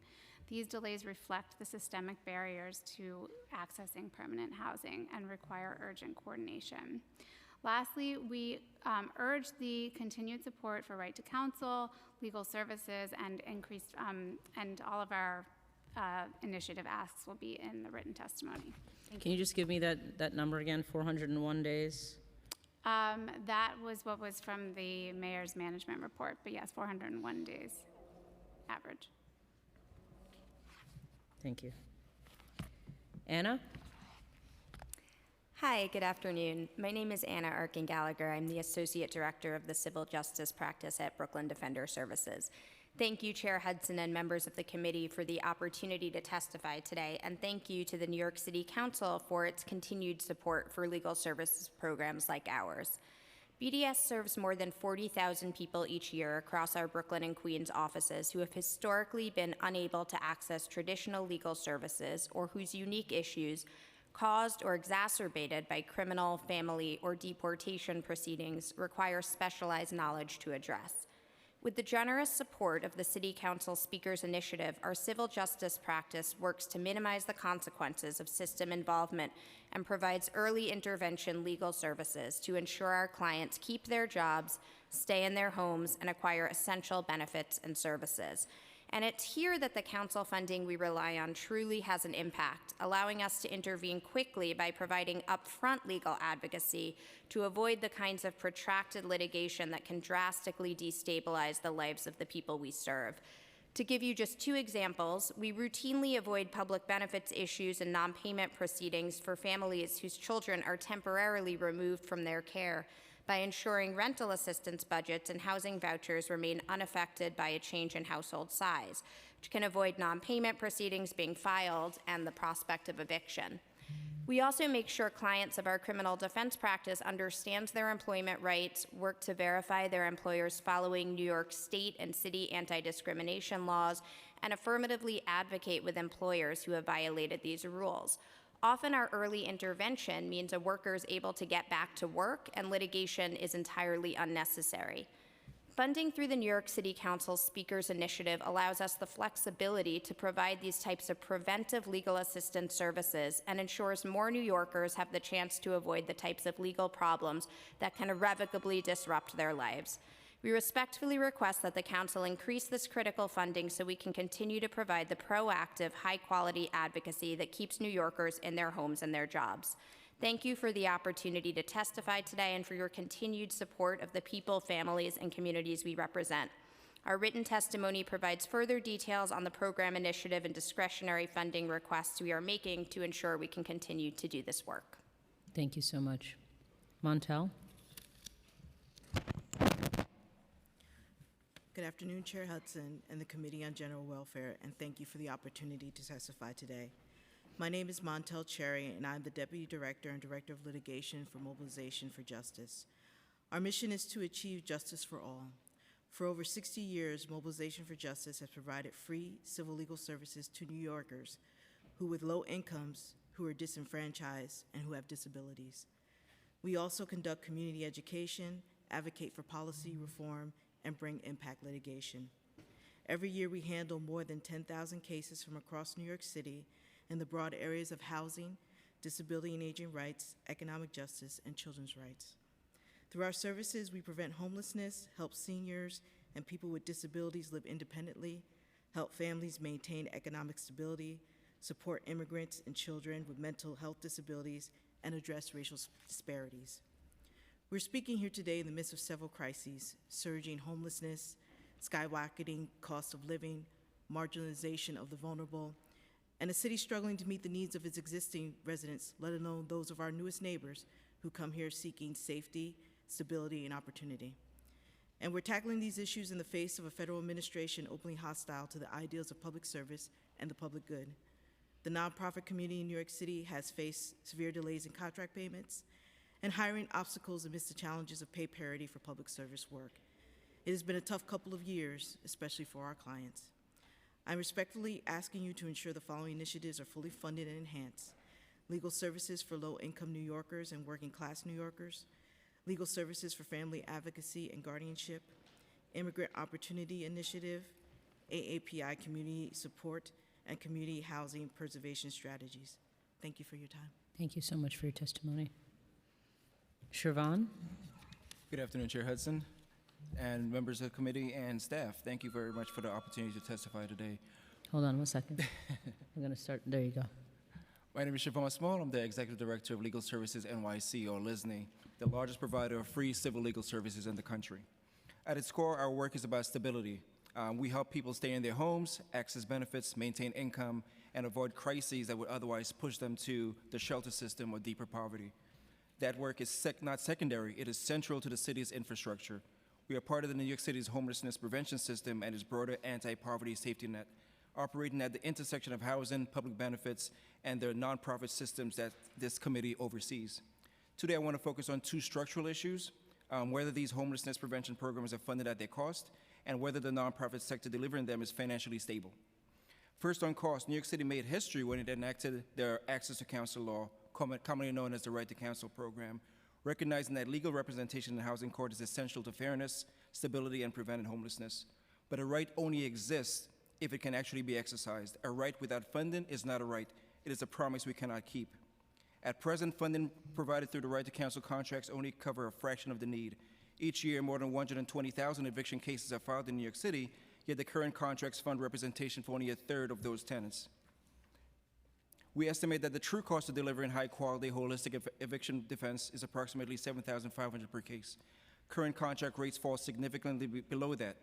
What that means in practice is that nonprofit providers are being asked to subsidize a public program. For years, we've done that, using federal funding, state resources, and private philanthropy to close that gap. But that model is becoming increasingly unsustainable. Federal funding through the Legal Services Corporation faces growing uncertainty. State funding streams such as IOLA are subject to spending restrictions and fiscal pressures. Private philanthropic dollars are crucial to our work, but they are not intended to backfill structural funding gaps in government programs. When case rates fail to reflect the true cost of services, providers are forced into impossible choices. We're forced to borrow across the city. Our partners here, I'm just going to skip right through it. My partners here are forced to borrow each and every day to meet our obligations to our staff, to meet payroll, and instead of the money going into our communities, they go directly into the banks. And I do not think that's what the council intended. I believe the council should fully fund this program, continue to pay us on time so that we don't have to borrow and put money into the pockets of the banks. Thank you, Chair. I don't disagree with you, but I would also argue the administration should fully fund the program. Absolutely. I really appreciate that. Thank you. Thank you. Thank you all for your testimony. Thank you. Thank you. Okay, the next panel will be Allison Wilkie, Victoria Leahy, Lauren Schuster, Jade Vasquez, Catherine Trapani, Brendan Cheney,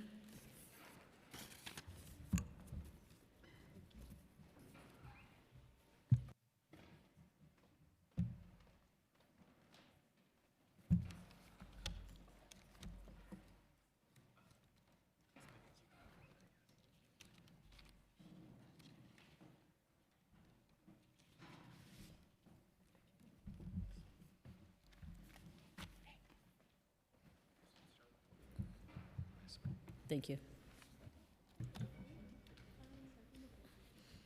Thank you. Allison.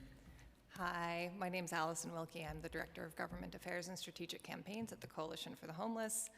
Thank you for having this hearing and for trying to get through all the detailed information as quickly as possible, but with thoroughness. Really appreciate that.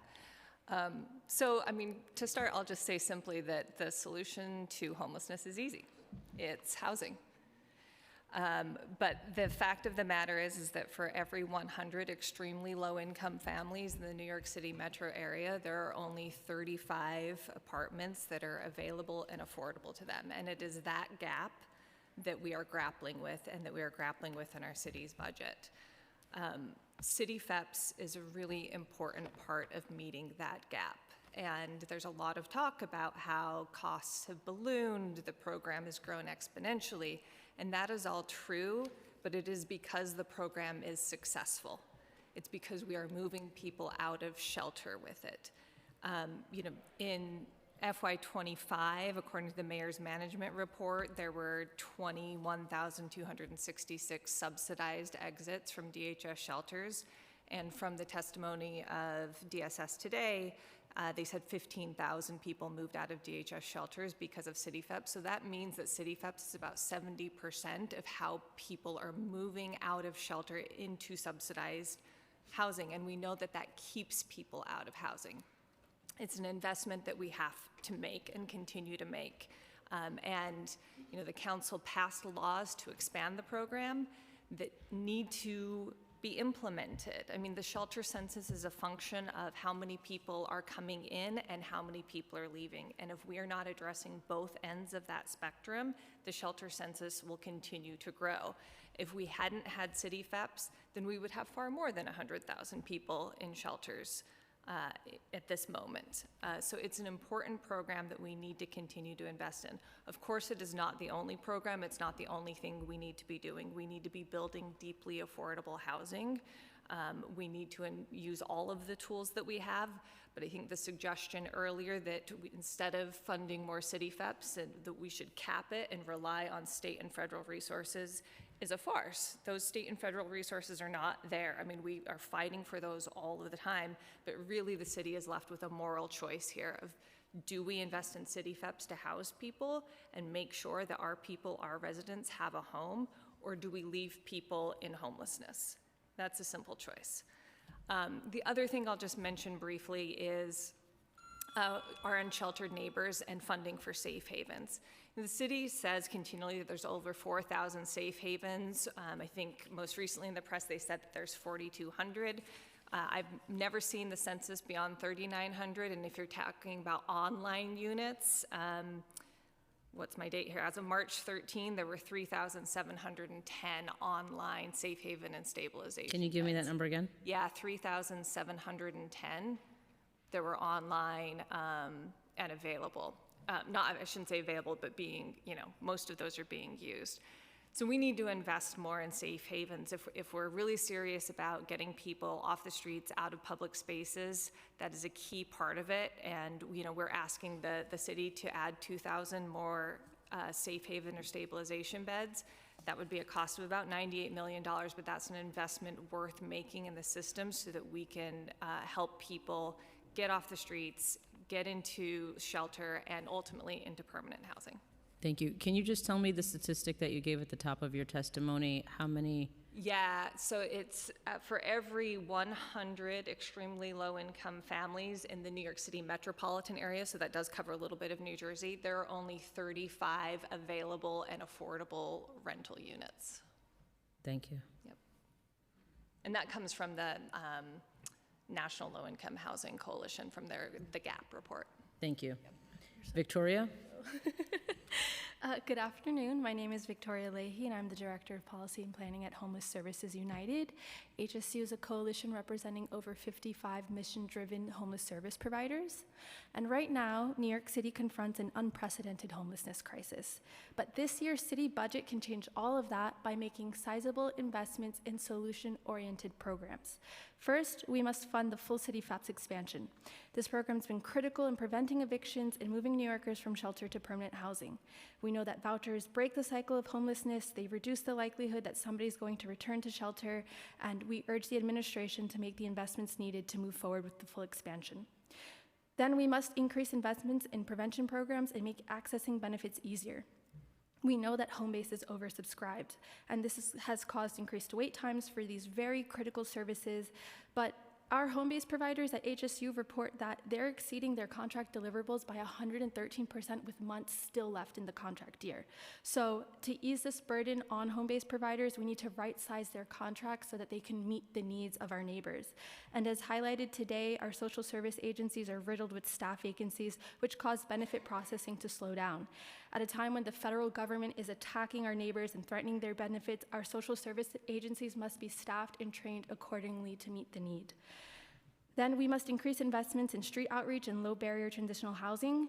To successfully move more clients from the streets to housing, we need to expand the housing options available, invest in more single and private rooms, as is often requested by clients. And our outreach teams also need modernized software that aids their data coordination. We have to restore headcounts at DHS, DSS, and MOX to eliminate pervasive payment delays. Nonprofits still experience delays in getting paid for their work. In a recent survey of our members, we found that just 22 orgs were still owed $152 million of contract payments dating all the way back to fiscal year 18, and we know that staffing has contributed to that.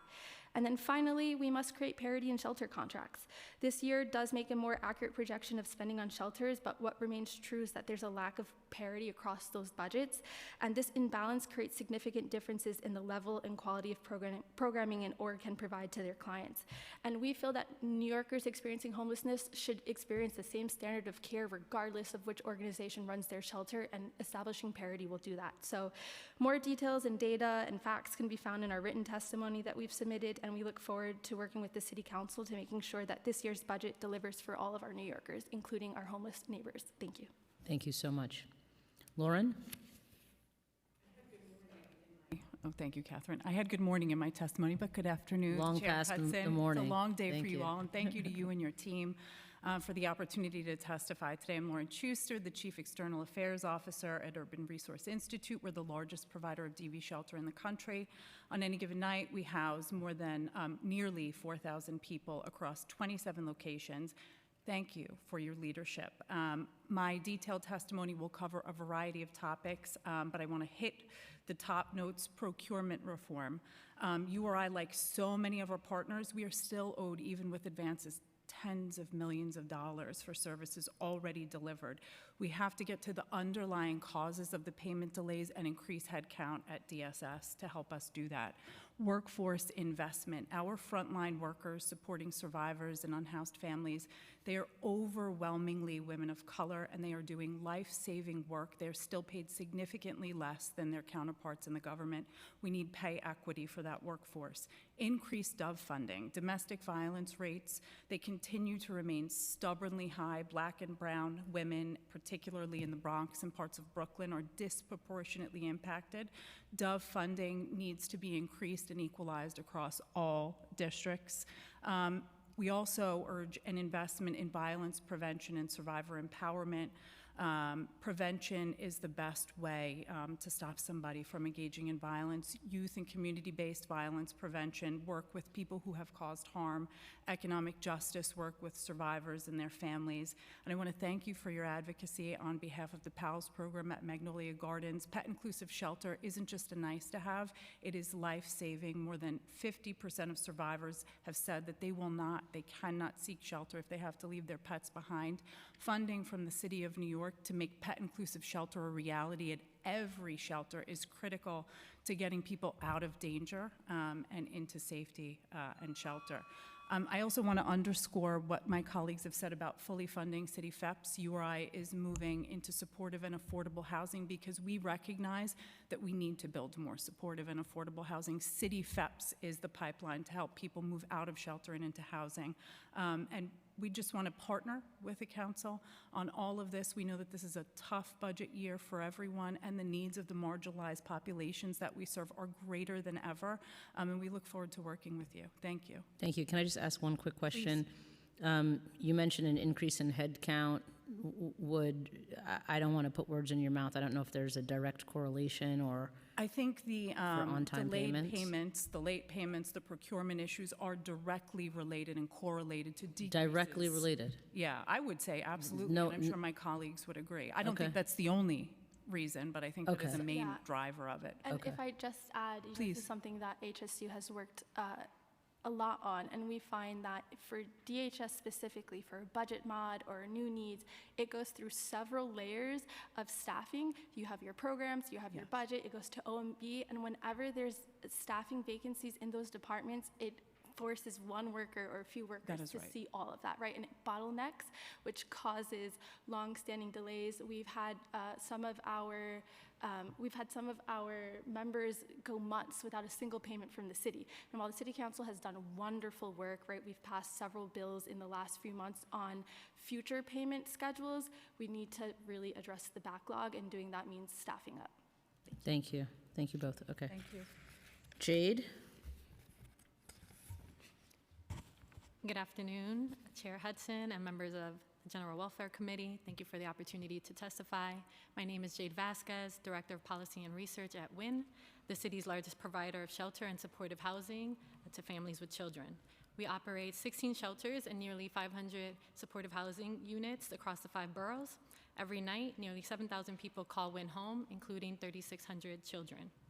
Today, as our city faces its worst affordability crisis, Over 100,000 New Yorkers, including 33,000 children, are living in New York City shelters. As federal cuts threaten vital social safety nets, New York City must lead the nation by expanding, not diminishing, local programs and initiatives that serve struggling New Yorkers experiencing housing insecurity and homelessness.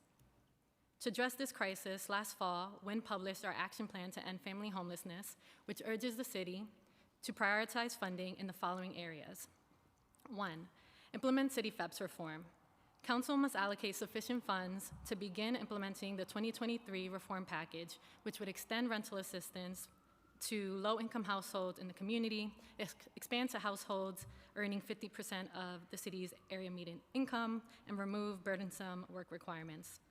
These laws could help up to 92,000 New Yorkers access vouchers and could save the city $630 million on shelter costs alone over the next 5 years. 2, fund Local Law 35 by investing $40 million to place clinical mental health professionals in every family shelter. This is a critical investment in the long-term health and stability of homeless families. 3, support immigrant families by allocating an additional $85 million for immigration legal services. We must also invest in the SHARE program, which provides a pathway to permanent housing for long-term stayers in shelter who are ineligible for other subsidies.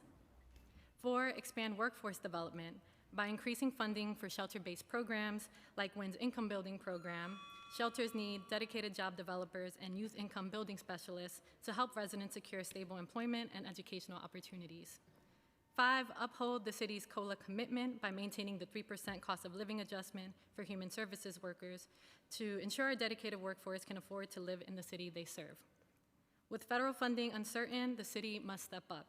We urge you to pass a progressive budget that centers the needs of working people and marginalized communities and provides every New Yorker with a fair shot at financial stability and permanent home. Thank you. Thank you so much. Catherine? Thank you so much. I just want to say that we're submitting written testimony with more detail, but the goal of the social safety net should be to prevent homelessness whenever possible. When someone comes into a shelter, it should be a dignified space that's very high quality, and there should always be robust and meaningful access to housing. How we get there with this budget is, one, I always thank you for the questions from you and your colleagues about our Street to Home program. Like, getting unhoused people directly into the housing that they want is critically important, and we're really committed to expanding that. 2, ensure that the shelter options that we're offering folks that can't access a Street to Home unit is dignified. We need to revisit the model budget, and we need to preserve shelter stock that's frankly crumbling. There's a lot of infrastructure needs that the shelter system has, and those model budgets that were created in 2018 really need to be right-sized so that we can ensure that people can live with dignity. The city should also continue to invest in purpose-built shelters, leveraging the DHS contract for a nonprofit-owned model so that we can be better stewards of our real estate and shelter stock. And as we do that, we can close the shelters that we're frankly not that proud of. And we also have to right-size the wages for the human services workers in those shelter facilities so that the quality of care, the stability of the staffing is there to meet the needs of the residents. But perhaps most importantly, we need to expand city FEPS and follow the law. I really was gratified to be joined by so many neighbors and friends and you, Chair Hudson, talking about the importance of the expansion. There was somebody testifying earlier on a previous panel that said that it was too expensive and that we should be funding core services. City FEPS is a core service. Housing our neighbors is a core service. We have to make sure that nobody is forced into homelessness and needlessly displaced, and so that's really critical. I also want to underline my colleagues' comments about preserving agency headcount so that the HRA, DHS, MOX has the necessary staff to, one, register and pay our contracts. We were owed $40 million at the close of last fiscal year because of delayed payments, but also ensuring— And are you still owed that $40 million? The net is a little less with advances, but they're starting to recoup them, so TBD, so almost. But also the headcount necessary, and there was a panel of HRA workers that talked about this, where the demand for benefits goes up and the federal requirements get more onerous. We really need people in those seats at HRA, at APS, at all of these agencies that are really the gatekeepers for our clients that need these critical services. And so I'm wary of proposals I've heard to eliminate headcount. We have to make sure we're not sacrificing core services when we're, understandably looking to save money. So just thank you for your work and for this committee and the staff for everything you've done today. Thank you so much. Brendan. Good afternoon. My name is Brendan Cheney. I'm Director of Policy and Operations at the New York Housing Conference. We're an affordable housing policy, nonprofit affordable housing and policy advocacy organization. You have my written testimony, so I'm just going to summarize it in the interest of time. We are concerned about understaffing and bureaucracy at HRA and DHS and how it's affecting housing programs. The understaffing has meant that the agencies do not have the resources they need to effectively run the programs they're running. The way we have been analyzing staffing at HRA and DHS and HPD and our other work is looking at how staffing has changed since before the pandemic to now and looking at actual headcount. So at HRA, for example, in December of 2019, HRA had a actual headcount of 12,528, and then in January now their headcount is 10,866. For DHS, it was 2,257 actual headcount in December of 2019. Now it's 1,621. So big decreases in actual headcount from before the pandemic until now. We saw this at HPD, but HP recovered their headcount over time in a way that DHS and HRA have not. And this affects their ability to process one-shots, city FAPs, and homeless referrals, and this is at a time when these programs are growing. City FAPs has grown from 3,800 vouchers to 15,000 last year. One-shot program, 52,000 last year. And then moving households into affordable housing in 2009, DHS moved 409 households from shelter into affordable housing under the set-aside program. And last year, they moved 3,700 households. So our recommendations, HRA must sufficiently staff the agency to meet the needs of these various programs and ensure timeliness of their processing, ensure homeless referrals are supported and already approved. We're also concerned about non-payment and evictions in affordable housing, and so we call on HRA to work with HPD to proactively avoid evictions, and we have a recent report that looks at this in more detail. That includes appointing a coordinator for one-shots for proactive strategy, and then finally ending city FAPS inspections. What was the last bit you said about improving for one-shots? Appoint a coordinator for one-shots. So what we found is that in order to, and this is in our report that we put out, but in order to get a one-shot, tenants often have to go to housing court before HRA will approve a one-shot. Right. And so if there's coordination with HPD, with HRA, and they're getting one-shots earlier in the process, it saves the city money. It means people aren't going to be evicted and aren't going to housing court. Thank you. Thank you all for your testimony. Appreciate you being here.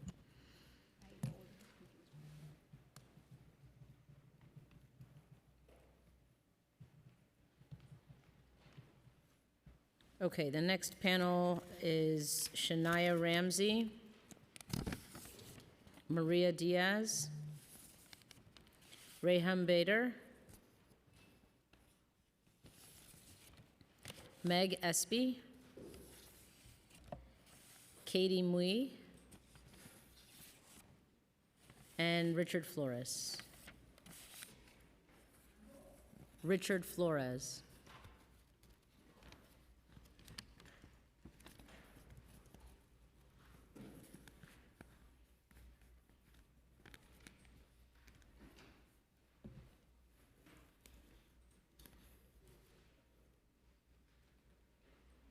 We can start with Shania.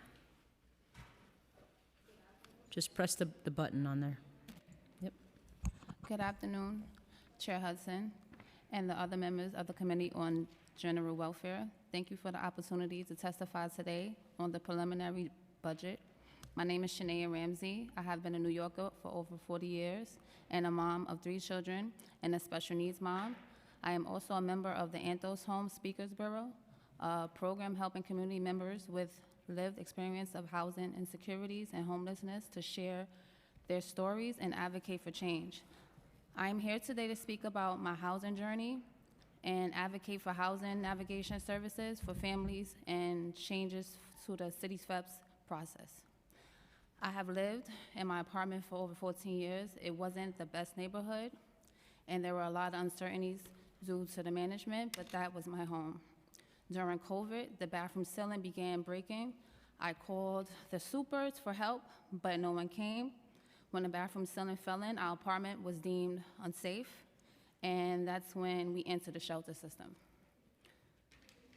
I found myself with $17, 2 garbage bags, and 3 children in front of New York City's Department of Homeless Services.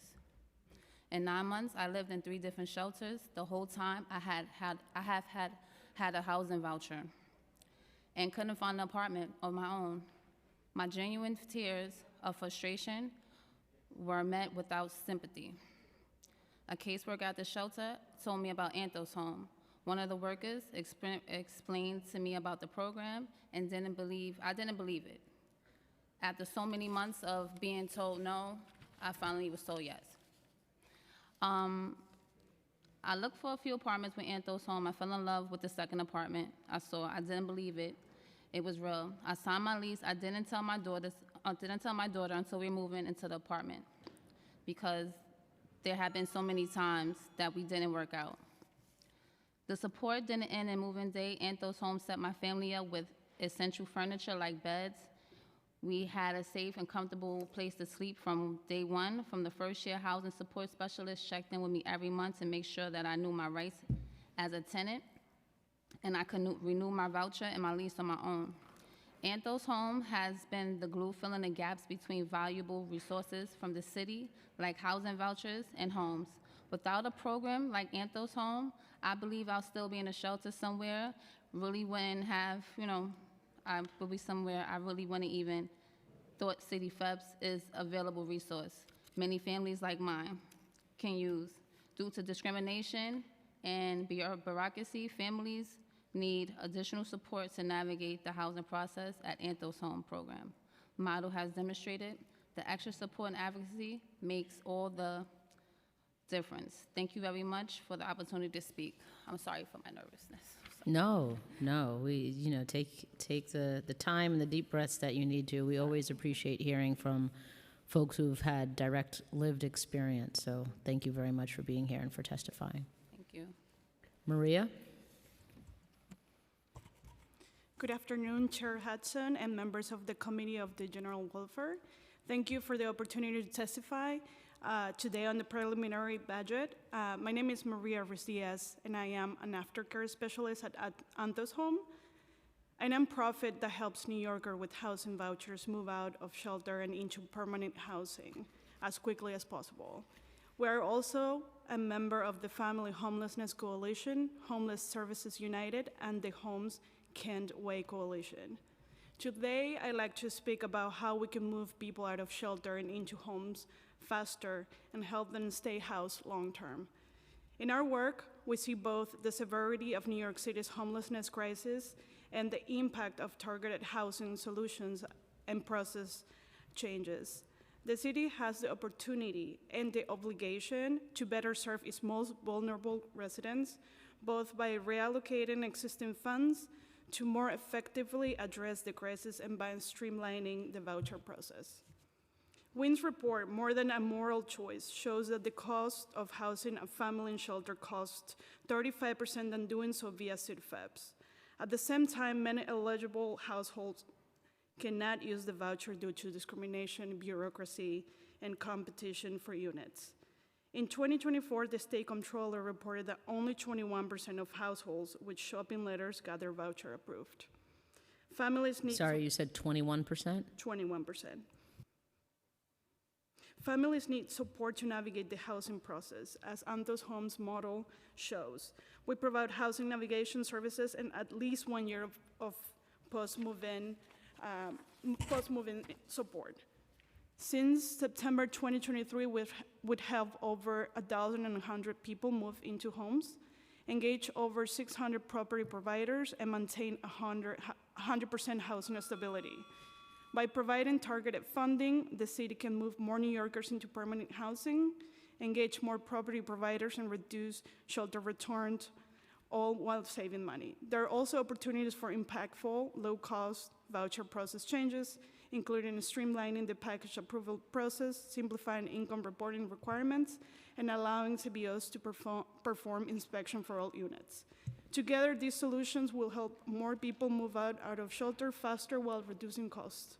More details are provided in my written testimony. Thank you for the opportunity to Thank you. Can you just share this statistic again? 21% was shopping letters receive housing. Was that it? 21% of households with shopping letters got their voucher approved. Thank you. No problem. Thank you. Reham Bader.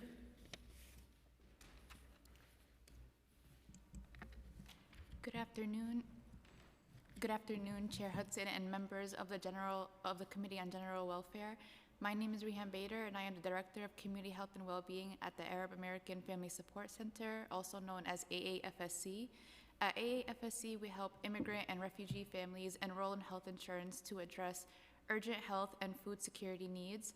Our team includes the only 2 Arabic-speaking certified health navigators in New York State, filling a critical linguistic gap in the healthcare system.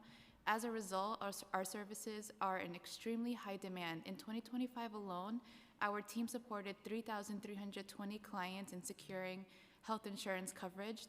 Today, I would like to highlight the importance of Managed Care Consumer Assistance Program, or MCAP, and the Access Health NYC initiative. Both programs are critical lifelines for New Yorkers navigating the complexity of the healthcare system, particularly low-income residents, immigrants, people of color, individuals with limited English proficiency, and those living with chronic health conditions. Through MCAP, community-based organizations help residents understand their health coverage options, resolve problems with health plans, appeal insurance denials, access prescription drugs and specialty care, and address cost of care challenges.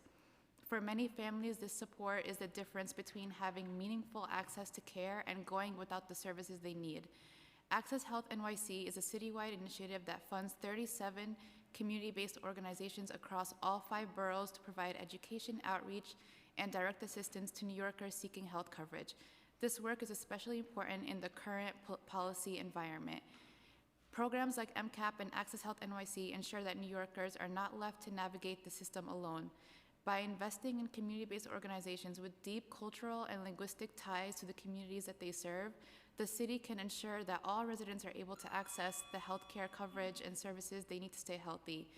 To continue meeting this growing demand for services, we respectfully request maintaining $2 million in funding for MCAP, increasing funding for Access Health NYC initiative to $4.5 million, $115,355 in Access Health NYC initiative funding for AAFSC, and $144,645 in MCAP initiative for AAFSC. Thank you for your time and your continued commitment to ensuring that all New Yorkers can access health care and the benefits they deserve. Thank you so much. Meg? Thank you for the opportunity to testify today. I'm Meg Espy, the Policy and Advocacy Coordinator at Her Justice, a nonprofit organization that has advocated with and for women of gender minorities living in poverty in New York City for more than 30 years. Last year, in 2025, Her Justice served more than 4,000 women and children across all 5 boroughs in family court and Supreme Court, including child and spousal support, custody and visitation, orders of protection, divorce, and immigration matters under the Violence Against Women Act. Legal services not only stabilize family, but enables an access and engagement with critical public benefits. 92% of our clients are women of color, 85% are survivors of domestic violence, 3/4 were born outside the United States, representing 103 countries. Through our pro bono model, Her Justice trains and mentors thousands of volunteer attorneys each year and pairs them with women facing urgent legal needs. This model allows us to leverage the private sector legal expertise to expand access to justice for low-income New Yorkers. Her Justice is grateful for the New York City Council's long-standing partnership in supporting survivors of gender-based violence. Council investments through the initiatives such as SAVE, DOVE, and the Speakers Initiative have enabled Her Justice to provide critical legal services to survivors across New York City. The need for legal representation for survivors, it remains significant. Last year, we worked with 866 family matrimonial matters serving more than 2,000 women and children. Through these cases, clients secured more than $1 million in financial awards and settlements, along with ongoing monthly benefits to help stabilize families. Her Justice serves the urgent needs of immigrant survivors in family and divorce cases and in applications for status under the U.S. immigration system. Given the heightened enforcement, our immigration practice provides critical assistance for survivors whose abusers exploit immigration status as a tool for control. Last year, our immigration attorneys handled more than 2,000 matters, securing legal status for 102 survivors and their children. Her Justice was proud to support the passage of Intro 1175 last year, creating a pilot program to provide divorce representation for survivors of domestic violence. Divorce proceedings are often one of the most complex and financially consequential stages for survivors. Her Justice has deep expertise in litigated divorce representation and provides holistic services so survivors can secure financial independence and remain free from abuse.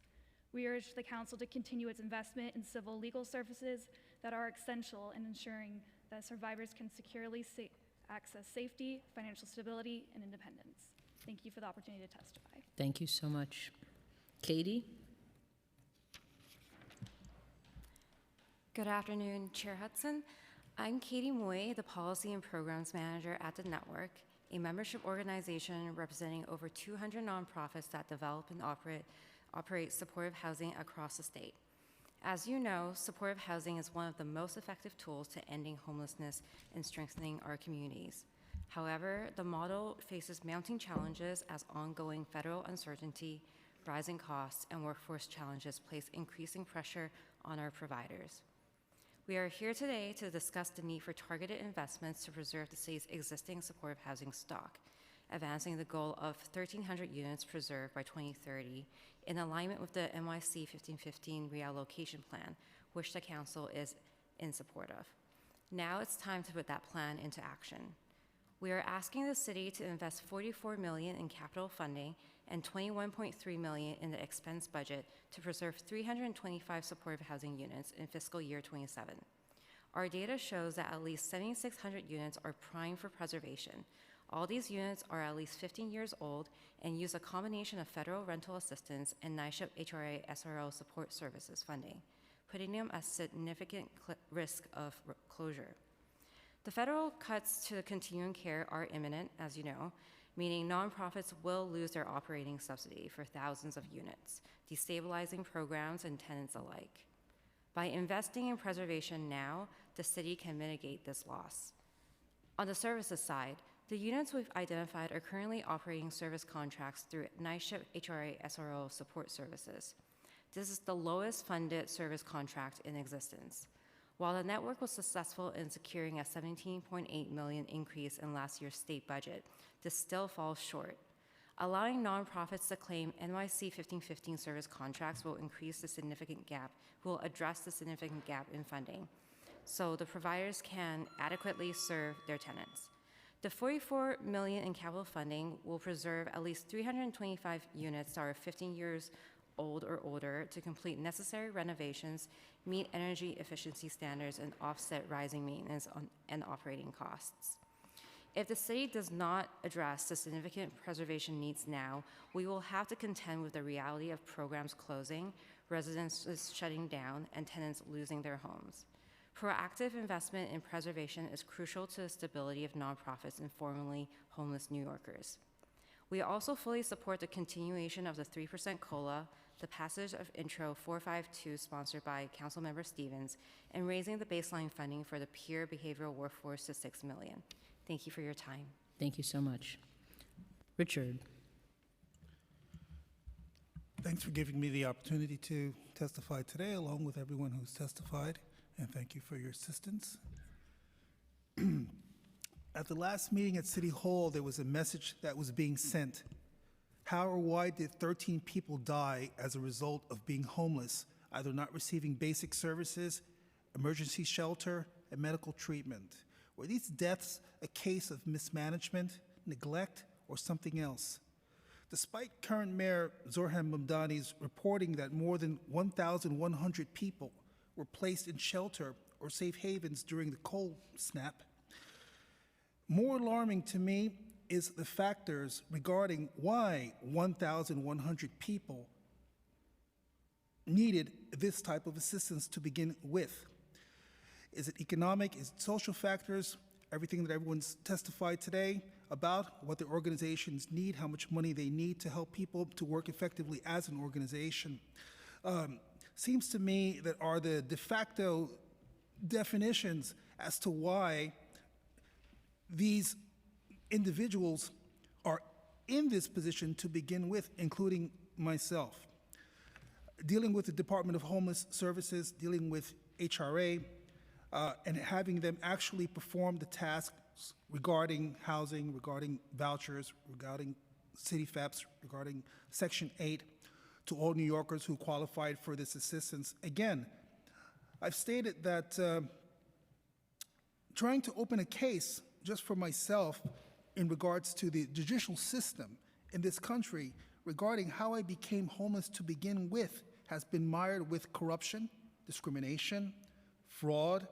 I've dealt with racism, etc. Especially, as I noted to you before, as you know, there is now an investigation with a so-called not-for-profit company called the Bowery Residents Committee. Along with them, municipal agencies, I personally don't feel are running the way that they say they are. I don't have the time here, and also this is not the place to go into a very long explanation as to that, but I'm sure everyone here is aware of what that issue is, and that's the reason why I'm here, because I'm a person who's been homeless for over 10 years, and in that 10 years' time, I've been denied a voucher, I've been denied Section 8 for various reasons.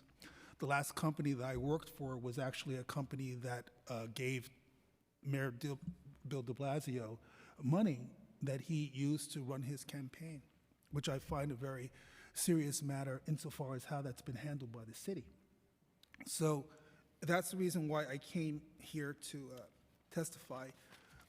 Lastly, I'd just like to say that I think re-legislation of constitutional law would result in a replacement of old laws with new and revised laws, which would result in better progress regarding housing placement, regarding city FEPS, how they're issued, regarding Section 8 vouchers, et cetera. And I would imagine that's how New Yorkers would have a better way to have their needs met, quite simply. Thank you very much. Thank you so much. Thank you all for your testimony. Thank you.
Okay, my apologies. The next panel, Dana Dennis, Gabina Santa Maria, Nicholas Pearson, Arti Bala, Brian Fritsch, and Jeremiah Gonzalez.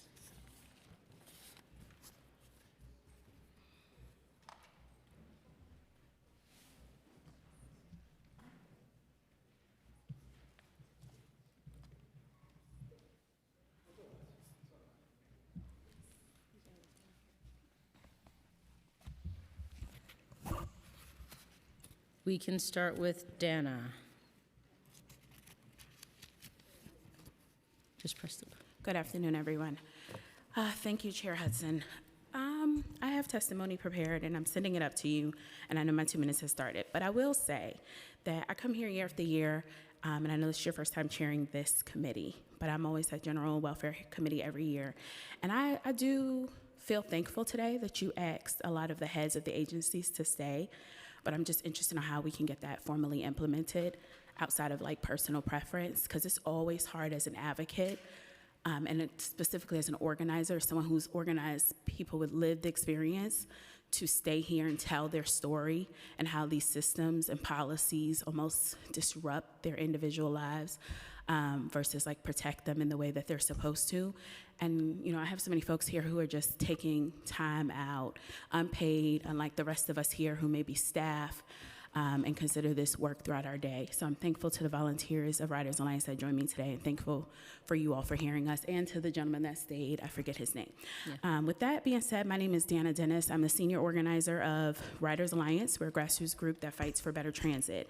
I've been working on the Fair Fares campaign for a decade of my life. When I started, I was not an organizer, and it is something that is very near and dear to me. I'm here today to advocate for the expansion of Fair Fares. I think there's a host of New Yorkers across this city that still do not receive the subsidy, and too many people that don't even know about it. I'm here to also advocate for automatic enrollment for Fair Fares. And as we heard from all these previous agencies that just spoke about staffing concerns, I think it goes right along with that, why we need automatic enrollment. With that being said, I know there's not many of us left in the room, but if you take a good look at me, you may not be able to see all the things that I identify with, but I am also someone who will label myself as a priced out New Yorker. I'm born and raised in this city, and yet I'm told often that I make too much, right? And I know that I don't make enough. And so, my time is up, but I'm gonna go just very quickly. Yep. And so due to that, I ended up having to move to New Jersey a few years ago, still work here. I have no family, no friends there, right? Only because I could not afford my rent, could not afford childcare once I had a child, and had to get a 2-bedroom apartment.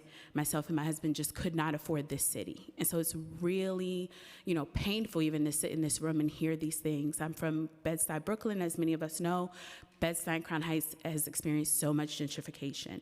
And so I speak to New Yorkers every day, and I'm going quickly, who are at the intersection of affordability around housing, food insecurity, and then most of all, transit, because public transit is how they access most of these systems. And again, these are the reasons why we need Fair Fares to be expanded. And I'll just lastly say that if folks cannot afford to get on public transit, they can't afford their food and all these various costs, then they're also struggling to afford the fines that are put upon them when they can't get into the systems, and all of the barriers and stress that it feels to be under the weight of poverty. I had a lot more to say, but I'm going to pass it to my colleagues. Can't wait to hear their testimony. Thank you. Thank you so much. And we do have your written testimony, so thank you. Gabina? Let me know you hear me. I can hear you. Hello, everybody. Thank you for this opportunity. My name is Gavina Santamaria, and I'm a member of Riders Alliance. Today, I will speak in support of the Fair Fares program. I have Fair Fares, and it's lifeline for me as a rider. A lot of times, I have to pay double because I live in Staten Island, the Forgotten Borough. The Fair Fares, because, and not only me, but so many people, give you a quick example. If I want to get out of the island, I gotta take 2 buses, plus 1 train, and sometimes another bus. So that means it's $6 for 1 ride.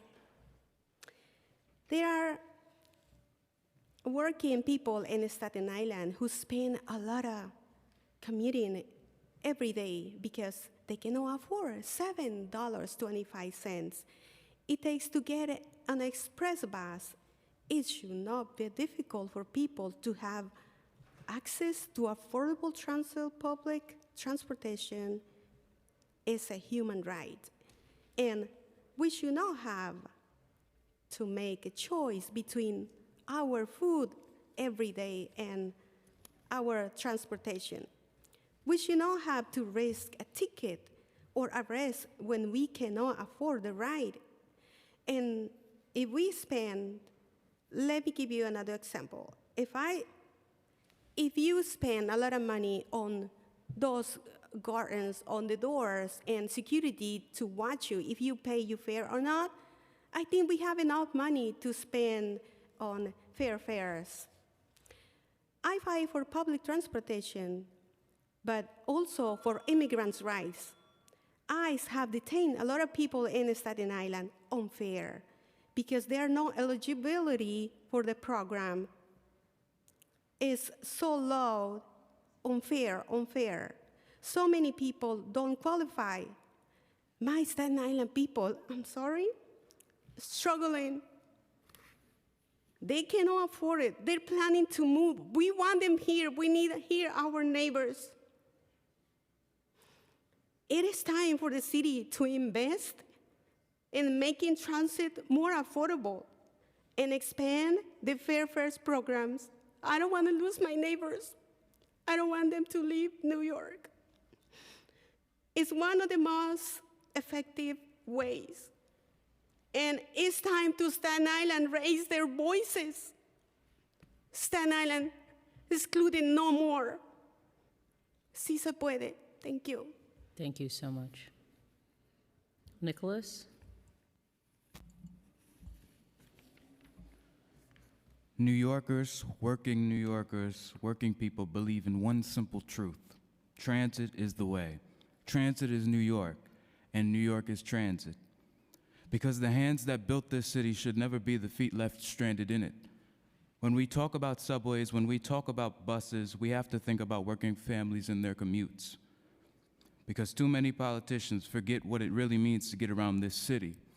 Too many forget what it means to protect the Fair Fares program and even extend it. Not many politicians truly understand what it means to walk 1 block, 5 blocks, 6 blocks, 7 blocks down the street just to reach a bus stop or a train station, especially in the Bronx. Too many people who make the decisions in this city have never had to live with the consequences of those decisions on the sidewalk. Every delayed train, every long wait at a bus stop, every fare that rises too high is just an inconvenience. Is not just an inconvenience. It is a weight laid on the backs of working New Yorkers, the very people who keep this city standing. We have a goal, and today I am speaking on behalf of the Writers Alliance, because this movement means something to me. The general welfare of the Bronx means a lot to me.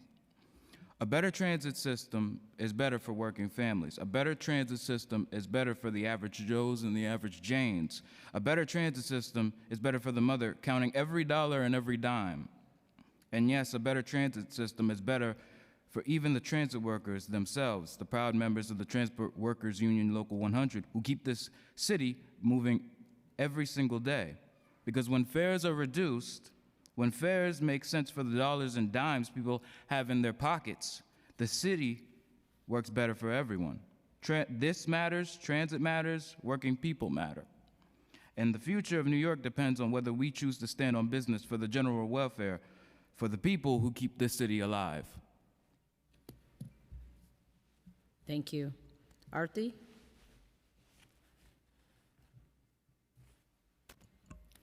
Good afternoon. My name is Arti Bala. I live in Washington Heights. I ride the subway or bus nearly every day, and I'm here today to advocate for the expansion of the Fair Fares program for affordable transportation for all New Yorkers. I moved to New York City nearly 12 years ago. I've had jobs in education, workforce development, and social work. I really believe in contributing to my community, and I love New York City. I've lived in Upper Manhattan, in Brooklyn, and in Queens. When I met my husband, he moved to the city too and began to contribute his own talents. But the city, which has always been expensive, is becoming less and less affordable. The cost of groceries, rent, electricity, childcare, and public transportation are all rising. My husband and I got married last year, and we want to start a family in the city.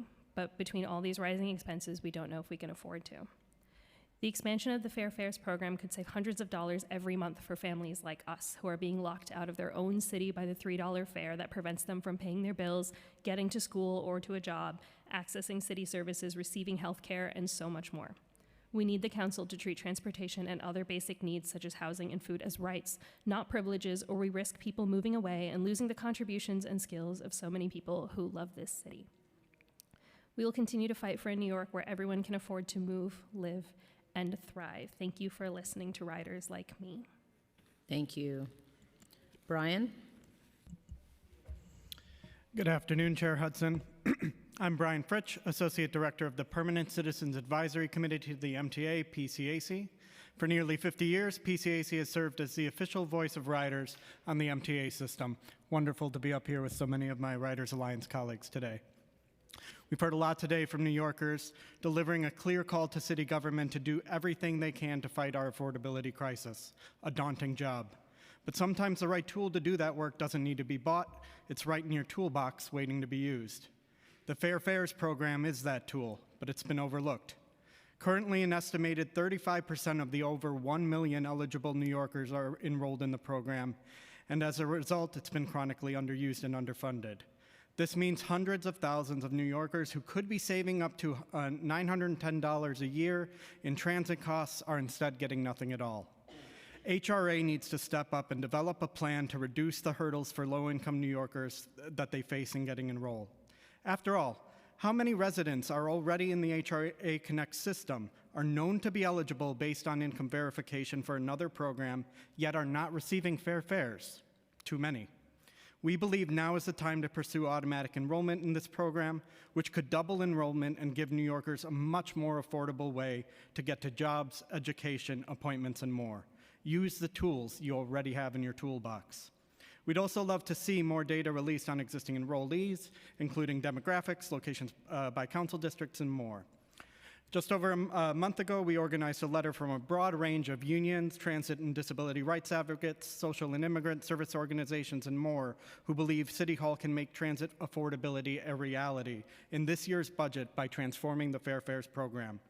Our 5-point plan includes expanding eligibility to at least 300% of the federal poverty level, to include workers making at or near minimum wage, fully free fares to the lowest income New Yorkers at the current level of 150%, and adding commuter railroads and express buses as options. Let's get people to work with the tools in your bag. Thank you for the opportunity to testify today. Thank you so much. Jeremiah? Esteemed members of the City Council, thank you for the opportunity to hear us out today. My name is Jeremiah Gonzalez.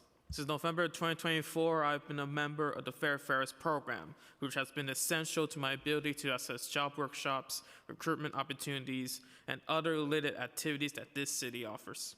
Whether I have to go to Manhattan, or Brooklyn, or just across the Bronx, Fair Fares allows me to stretch my transportation costs without having to wonder if I have to put less onto my car to pay my Con Ed bill.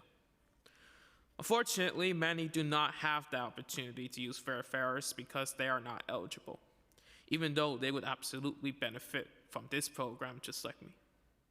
With this program, just this year alone, I've saved $81 with 54 trips. Mind you, for an unemployed person like myself, those savings are significant. I don't have any children, but many who would benefit do have children.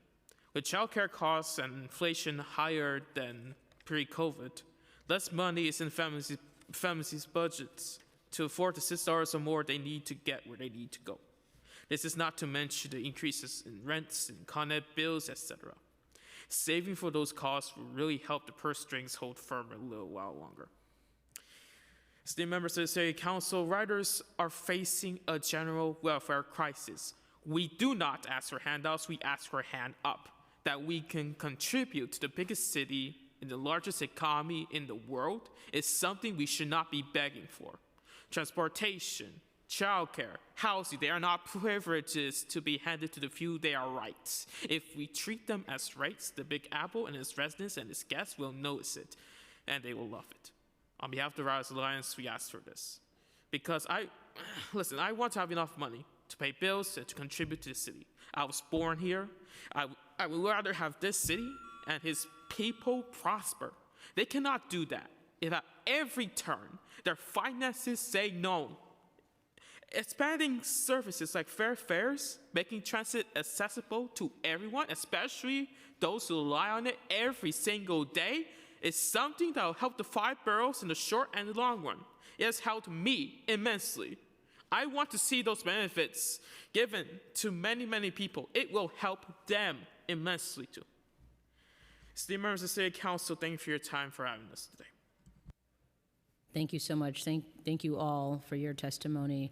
I just want to state for the record, I am in full support of the expansion of the Fair Fares program and really appreciate you all being here today. Thank you.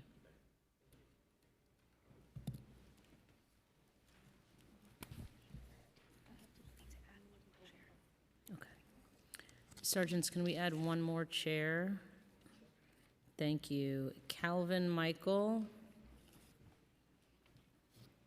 Anita Kwok. Amy Blumsack.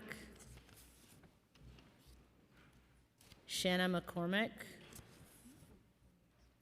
Haley Nolasco.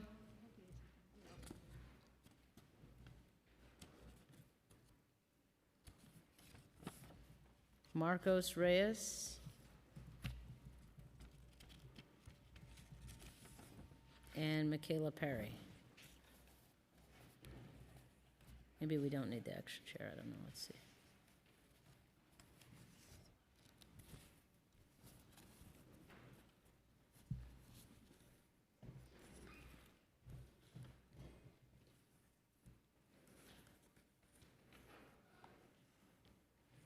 Okay, we can start with Calvin. Okay. He's not here. Anita? Thank you, Chair Hudson, for convening this budget hearing. My name is Anita Kwok, a policy analyst at United Neighborhood Houses, a member organization of settlement houses across New York. Demand for emergency food is higher than ever, with many New Yorkers struggling to meet their basic needs. Federal funding threats and cuts to programs like SNAP are leaving settlement houses without the necessary tools to respond, while placing greater strain on other emergency food programs. The Community Food Connection program plays a vital role in combating food insecurity. One of our members uses it for their pantries and soup kitchens. Another uses it for a new pilot program to provide pantry clients with grocery gift cards. A total investment of $100 million is needed to sustain and grow the Community Food Connection program at this time of deep need, which will allow providers to allocate resources for the growing needs of food insecure New Yorkers. Additionally, in fiscal year 27, the city should invest $13 million in New York City Services Civic Impact Fund, which funds nonprofits to expand their volunteer infrastructure, which in turn will help those newly subject to federal SNAP work or volunteer requirements. Investing in the Civic Impact Fund program presents an opportunity for SNAP recipients who are able to continue receiving SNAP benefits by meeting their work requirements through volunteering at organizations across the city. A $13 million investment is needed to expand this Civic Impact Fund program to include more community-based organizations and larger grant sizes, allowing CBOs and settlement houses to expand or fund their volunteer programs. UNH also does a lot of work in the SNAP skimming space. Our settlement house members have increasingly raised concerns that this is persistently occurring in communities, especially for older adults and those who rely on EBT card benefits to feed their families. We urge the City Council to support our state budget advocacy this month to secure EBT chip cards and a SNAP Skimming Victims Compensation Fund in the final FY26 to FY27 state budget, and to support Councilmember Zhuang's Intro 512 to help track skimming cases. Thank you for your time. Thank you so much. Amy? Thank you, Chair Hudson, members of the committee, and staff. We really appreciate your time and attention. My name is Amy Blumsack. I'm the Director of Organizing and Policy at Neighbors Together. We are a small community-based org in central Brooklyn. We have 3 programs. We have a soup kitchen, we have direct services, and we have organizing and policy led by our members, 80% of whom are homeless, have experienced homelessness, or have vouchers. CityFEPS is a critical tool for addressing the homelessness crisis. At Neighbors Together, we know firsthand from our members' experience that vouchers are a life-saving tool, and we need the full implementation of the CityFEPS expansion laws. Homelessness and the use of CityFEPS have increased because the need for affordable rent is increasing. CityFEPS is working, it's getting people housed, it's keeping people housed, but as rent continues to rise, more and more people are going to need it, particularly as only a portion of our units are rent stabilized.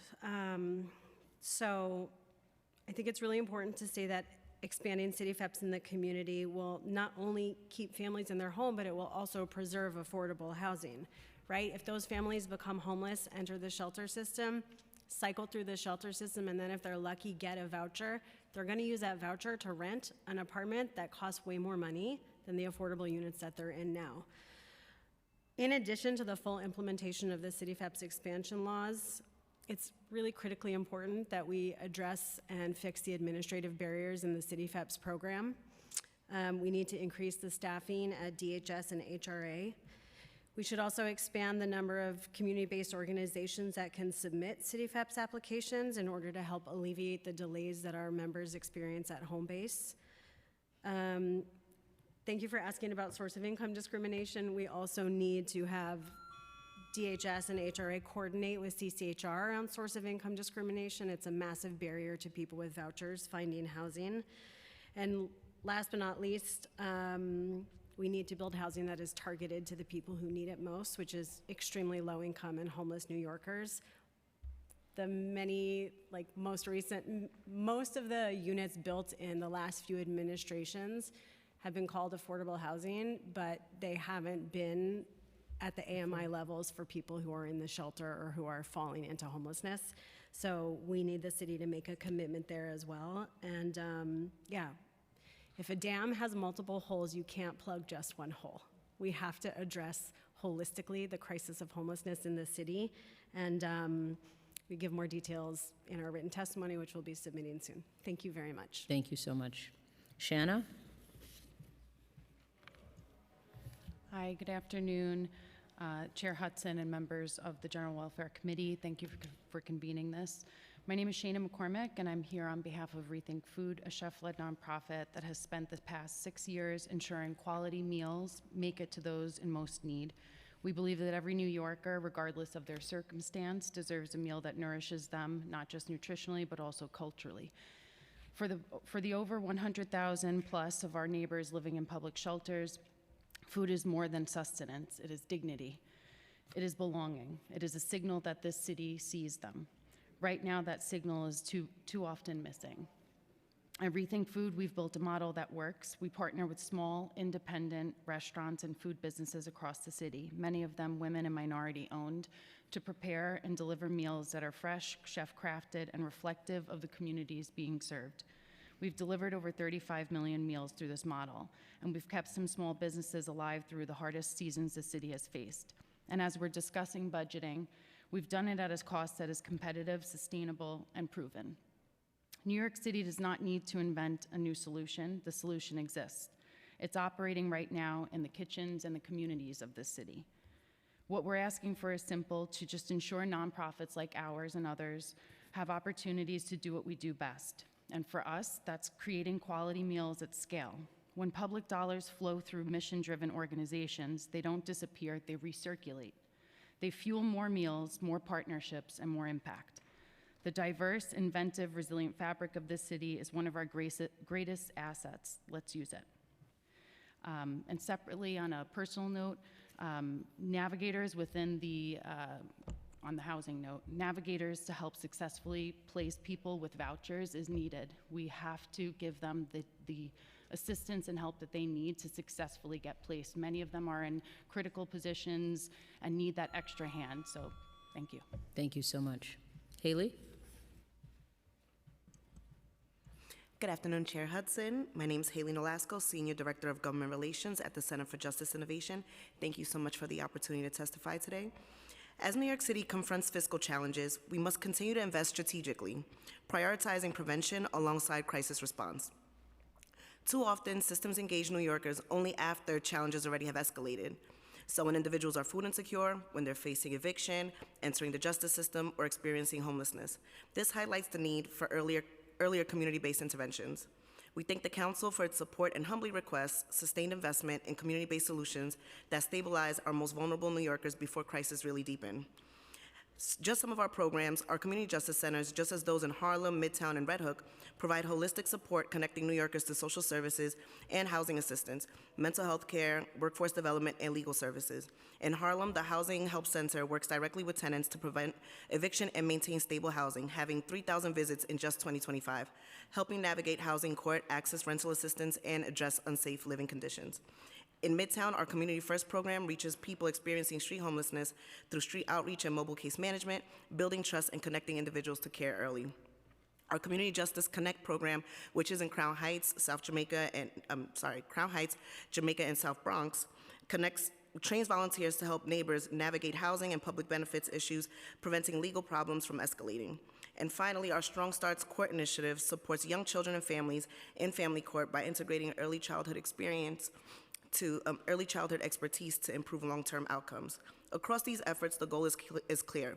Continued investments in community-based services help navigate tough systems, offer timely intervention early, and stabilize families. Thank you so much for your time and your partnership. Additional data has been submitted in my written testimony. Thank you.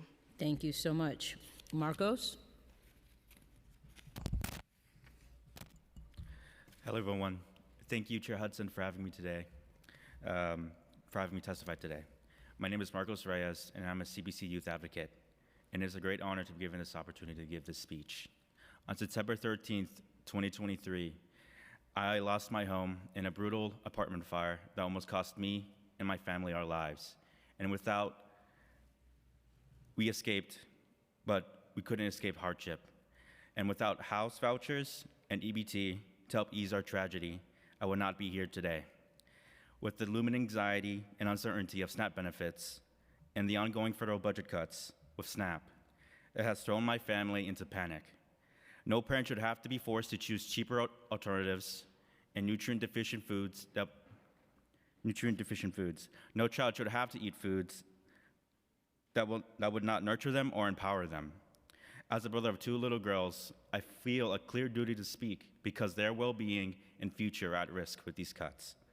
I have to look into their eyes and watch their growth and potential be jeopardized by circumstances beyond their control. And I explain to them why the fresh foods they have come to enjoy are replaced with what we can afford, not what they need. I can skip meals so my sisters can eat well. I can handle hunger, but it shouldn't be that way. No one should have to choose to starve themselves. And as a youth advocate, having to worry about the next meal, the next sacrifice, dwindles my ability to advocate. We all know that healthy food supports strong minds. I ask that the elected officials here in New York City support the programs that help families like mine. In particular, we urge you to invest in Community Food Connection Program, invest in programs to address hunger in older adults, and in city council initiatives, we help people access food benefits. We urge you to invest in expanding city FEPs and housing voucher programs. And we urge you to invest in fair fares so all New Yorkers can access public transit. These programs are all life-saving and help New York families thrive. You can see more in our written testimony. When SNAP and other public benefits are cut, it cuts a lifeline for hundreds, thousands of families that keep food on the table. I implore legislators to invest in children's health, to invest in their future. A child's potential should never be limited by the parent's income. Thank you. I couldn't agree more. Thank you so much for being here and for your testimony. Michaela? Good afternoon. My name is Michaela Perry, Advocacy Manager at Equity Advocates, and we convened the New York City Food Policy Alliance, a network of 60 food and farm groups fighting for a healthy and equitable food system. Some of our partners are sitting at this table right now. Last year's passage of the federal H.R. 1 bill unleashed the largest cuts to food assistance in our nation's history. Under H.R. 1, roughly 180,000 New York City households are projected to lose their SNAP benefits, half of whose members are children and senior citizens. Estimates suggest that 70,000 residents in our city will be pushed below the poverty line every single year starting in 2028. As the federal government retreats, the city must step forward. First, we ask the council to increase baseline funding for the Community Food Connection Program to $100 million. With an 83% rise in emergency food visits since 2019, our pantries need support. This investment would better address rising food prices and provide critical support for vulnerable communities. Second, we request the council increase Health Bucks funding to $700,000 to provide an increased allocation to community and faith-based organizations. Community health bucks are independent from SNAP, making them a vital resource for individuals ineligible for public benefits, including non-citizen households and folks newly required to meet federal work requirements. Finally, we ask the Council to scale the Groceries to Go program above the previously allocated $10 million. Groceries to Go is a proven lifeline for New York City care members with an incredible redemption rate. For every $100 in credits the city puts into the accounts of New Yorkers, $99 is actually being spent on groceries, which bolsters our city's economy. In a city this well-resourced, hunger is a policy choice. We ask the Council to pass a budget that chooses dignity for every New Yorker, and thank you for your leadership. Thank you so much. Thank you all for your testimony. The next panel is Elizabeth McKay and Judith Douglas.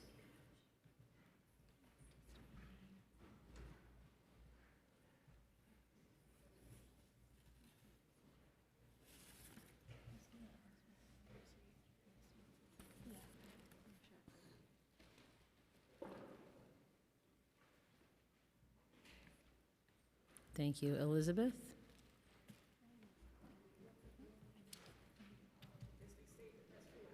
I don't know what's on. Yeah, they saved the best for last. So we're the last two. So thank you for allowing us to be here today on March 17, 2026. And I'm glad to be alive because 3 weeks ago I was hospitalized due to them finding blood clots severely in my chest and my lungs. So here I am, was fighting for justice for others and wound up in a hospital fighting for my own life. But praise the Lord that I am here to testify and just came back from Albany and continue fighting the good fight. So and congratulations for being the chair speaker. Thank you. And I wish everyone else stayed, but thank you for the Deputy Commissioner Hooks for being here today. So I'm gonna read a little quote, and it says, even though things look hopeless now, Jesus is not done. There will be life, ownership, and promise again in this land. I'm very spiritual, and I believe that things happen for a reason. 29 years ago, I used to work for the city under Administration and Children's Services and foster care. And I also taught for 7 years in the private sector as a teacher. 2023, I found myself being homeless. Never could imagine being in that predicament. But I think that's when God showed me what I need to do. 2019, I died on a train. And that's what brought me to become homeless. And man said I have 95% brain damage. Came back, couldn't see, couldn't talk, couldn't even move my left side. But here I am, fighting for what is right. I have a City Feds voucher, which I thank God for. But there's some issues that I listened to the staff of DHS HRA that was here to testify. The city is backed in arrears. We talk about landlords, deadbeats, some lords, but HRA has their own issues. HRA owes landlords millions of dollars of back rent. And here I am. They owe my landlord close to $9,000. Next month, I have to go to court. But I know that the God I serve, justice will be served. HRA, who funds city FEPS, need to pay their share of here. It's supposed to be 70%. How every other month they pay the landlord, but for 5 months they got backed up. 5 months I get a rent ledger.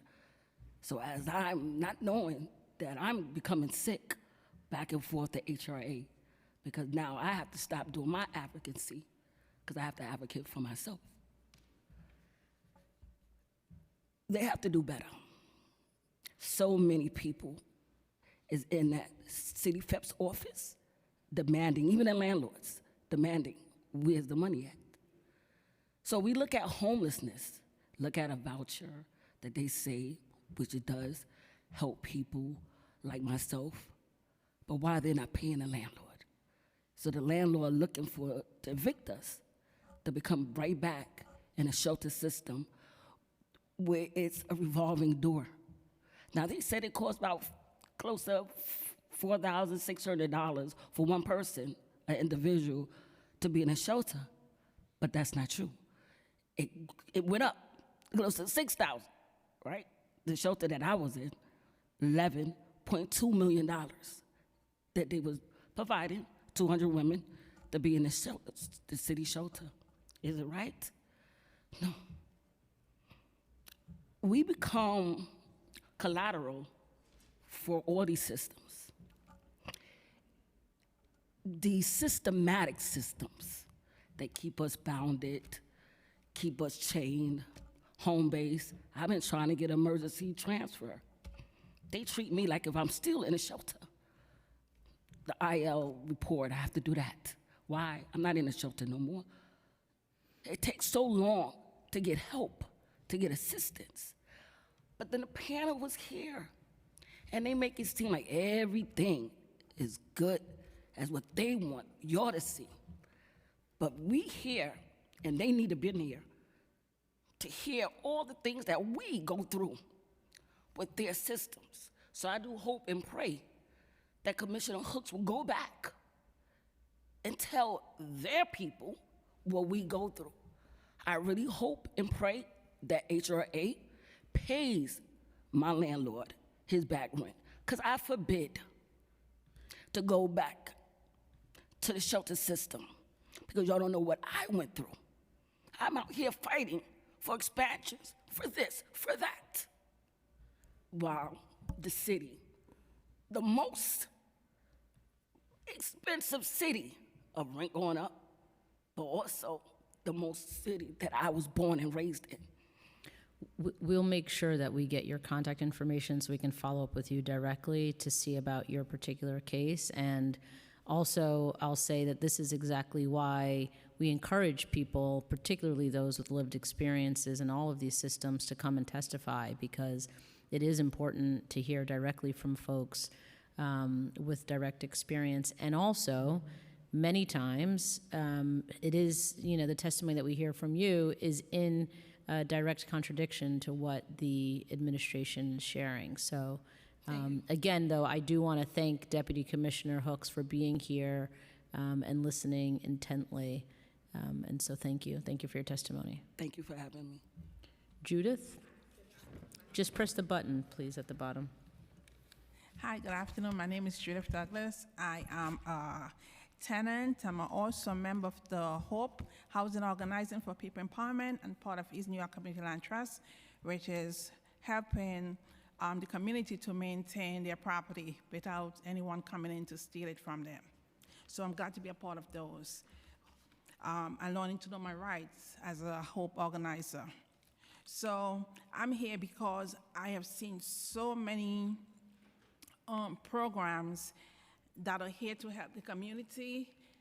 Is kind of failing them.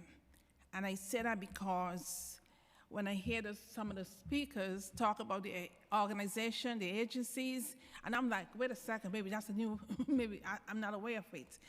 But particularly HRA, there's so many issues with the HRA system, they need to revamp it. The recertification process, so many people are losing their vouchers because they don't have no one to help. We basically, when you call HRA, the number that they give you, you will be on that phone for 7 hours until the phone drop, shift finish. I've tried that so many times. I've helped so many people go through the process. It's a tedious process. It doesn't work. You wonder if somebody works in that agency, nobody picks up. Even the number they give you for the disability is worse. I've been through all of them. It doesn't work. So I can speak from my own experience. So when I hear people talking about their experience, I know exactly what they're going through because I've been down that road before. Help people knowing the struggles that they have. Imagine those seniors who are not tech savvy, can't be on the phone, don't have the patience to hold on. They're the ones who are suffering. So another thing, when you submit, when you HRA, when you do the recertification through them on the computer, they give you a time in which they will call you back. You will wait on that time, nobody calls. When that time passes, you will try to call them before the time passes. Nobody will pick up. You will leave a message to call, nobody will respond.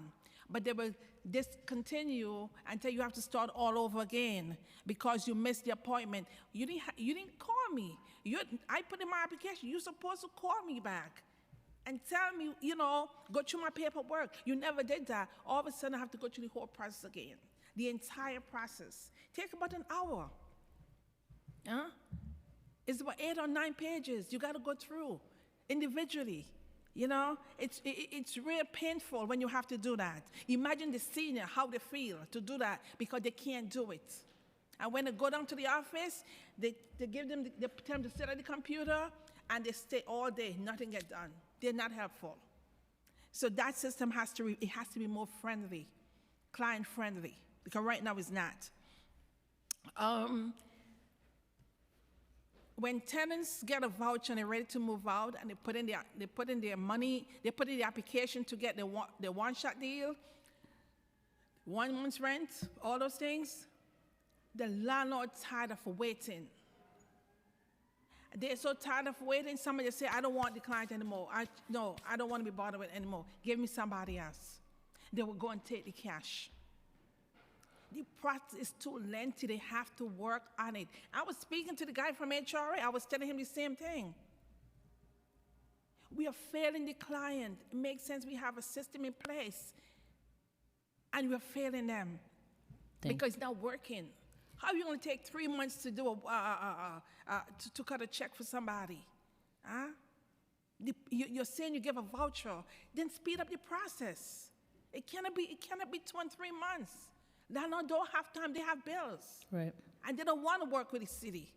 A lot of the feedback, I don't want to work with the city. They prefer to go and take the cash. Yeah. Because the young lady was saying they have back rent. They're not paying. Thank you. DHS shelter. We have too many clients in DHS shelter that needs to get out. Too many clients that need to get out. Point blank. People have a voucher. Why do you dare the voucher expire? The worker's not renewing it. They don't even give you paperwork to say, oh, go and get yourself, here's a list of apartments. Go and start looking for it. There's a case manager. There's a housing specialist. What are they doing? What are they doing? I would rather pay the executive director $6,000 a month to keep a mother and a child there. And you have case manager there working, they can't even move those clients out. Clients are there for 5 years. The last time I was working there, it's like a client there for over a year, and all she wanted was to do. The city closed in on her apartment building because the landlord wasn't fixing it, so to make it unlivable. So she ended up in the shelter. Guess what she was waiting on? A transfer voucher from Niger. Just a transfer voucher, and she's been there for a whole year. That's ridiculous. We have to hold these agencies more accountable because they're not. All they're doing is taking whoever's paying them, DSS or HRA, every month. We don't need to keep the clients there that long in a shelter system. To do what? I agree, and that's why we appreciate your testimony. I used to work in shelter. Thank you. We appreciate your testimony because it helps color what we've been saying and gives us a clear understanding of the lived experiences of people who are going through these systems. Yeah. So thank you. And you can submit written testimony. Yeah, the shelter is not a home, so you don't need the clients to be there that long. It's not. It's just a temporary something. It's a money making. Yeah. Yes, thank you both. Okay. We appreciate your time. Thank you for being here.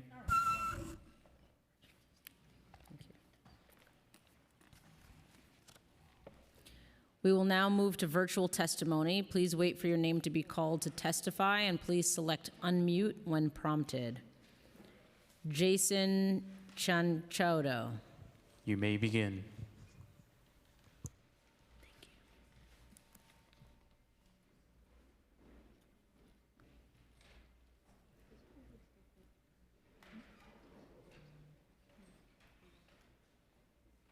I think Jason needs to be unmuted.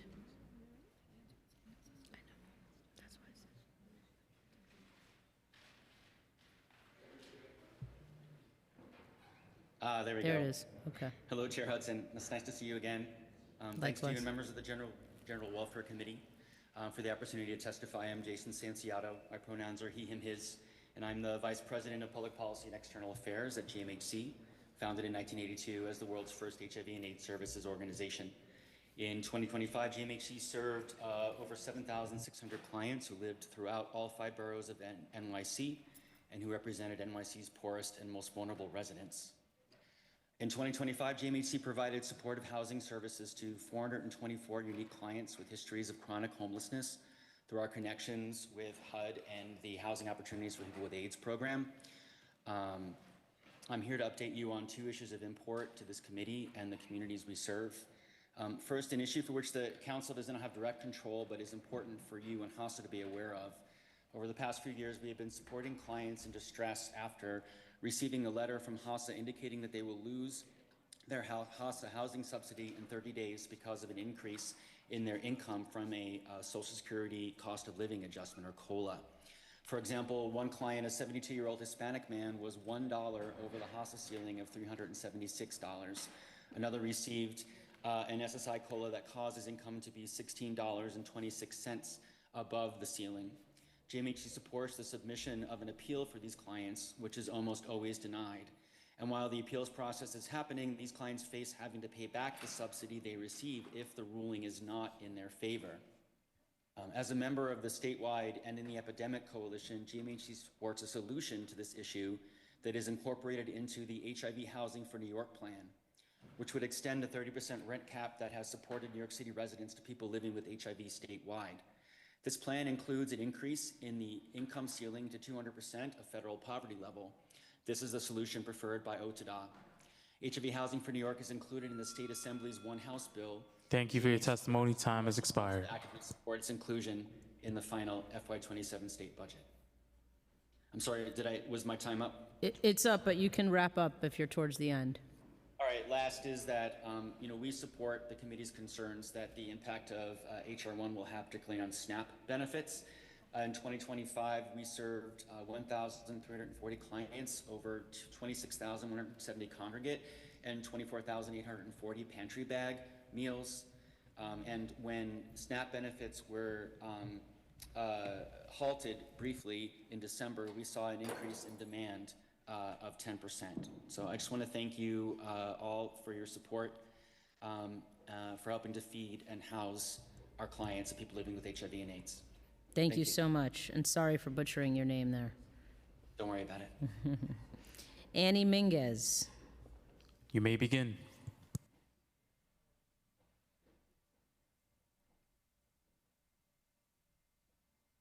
Good afternoon, everyone. I am Angel Donahue. I am actually testifying on behalf of Annie Minguez with Good Shepherd Services. I want to thank you, Chair Hudson, and the Committee on General Welfare for the opportunity to testify today. I am a runaway homeless youth coordinator at Good Shepherd Services at Chelsea Foyer Program. We're a transitional living program for youth experiencing homelessness.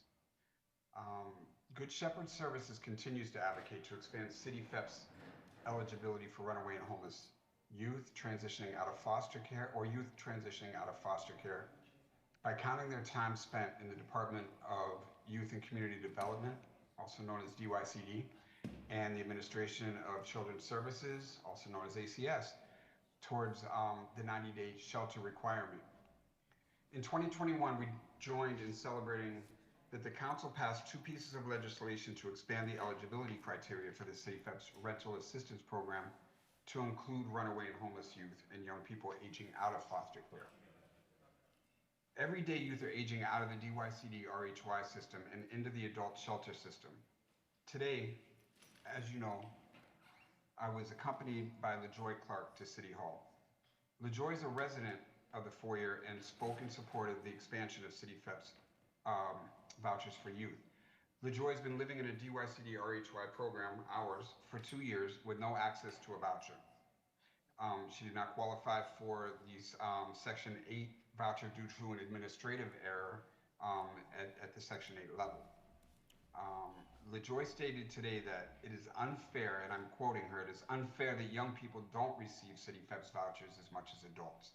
She expressed that this is mentally draining. LaJoy is turning 21 on April 1st. No, she's turning 21 soon, but she's going to age out of this program, unfortunately, on April 1st, and she's going to have to move into an adult shelter. Thank you for your testimony. Time has expired. We're winding it up right now, Chair. No problem. We urge the council to ensure youth in need of these vouchers can access them without any further delay, as we are lightening the population of DHS shelters, adult shelters, just by being in existence as a DYCD provider agency. Thank you so much for this opportunity to testify. Thank you so much. Thank you for being here and for your testimony. Okay, thank you to everyone who has testified. If there's anyone present in the room or on Zoom that has not had the opportunity to testify, please raise your hand.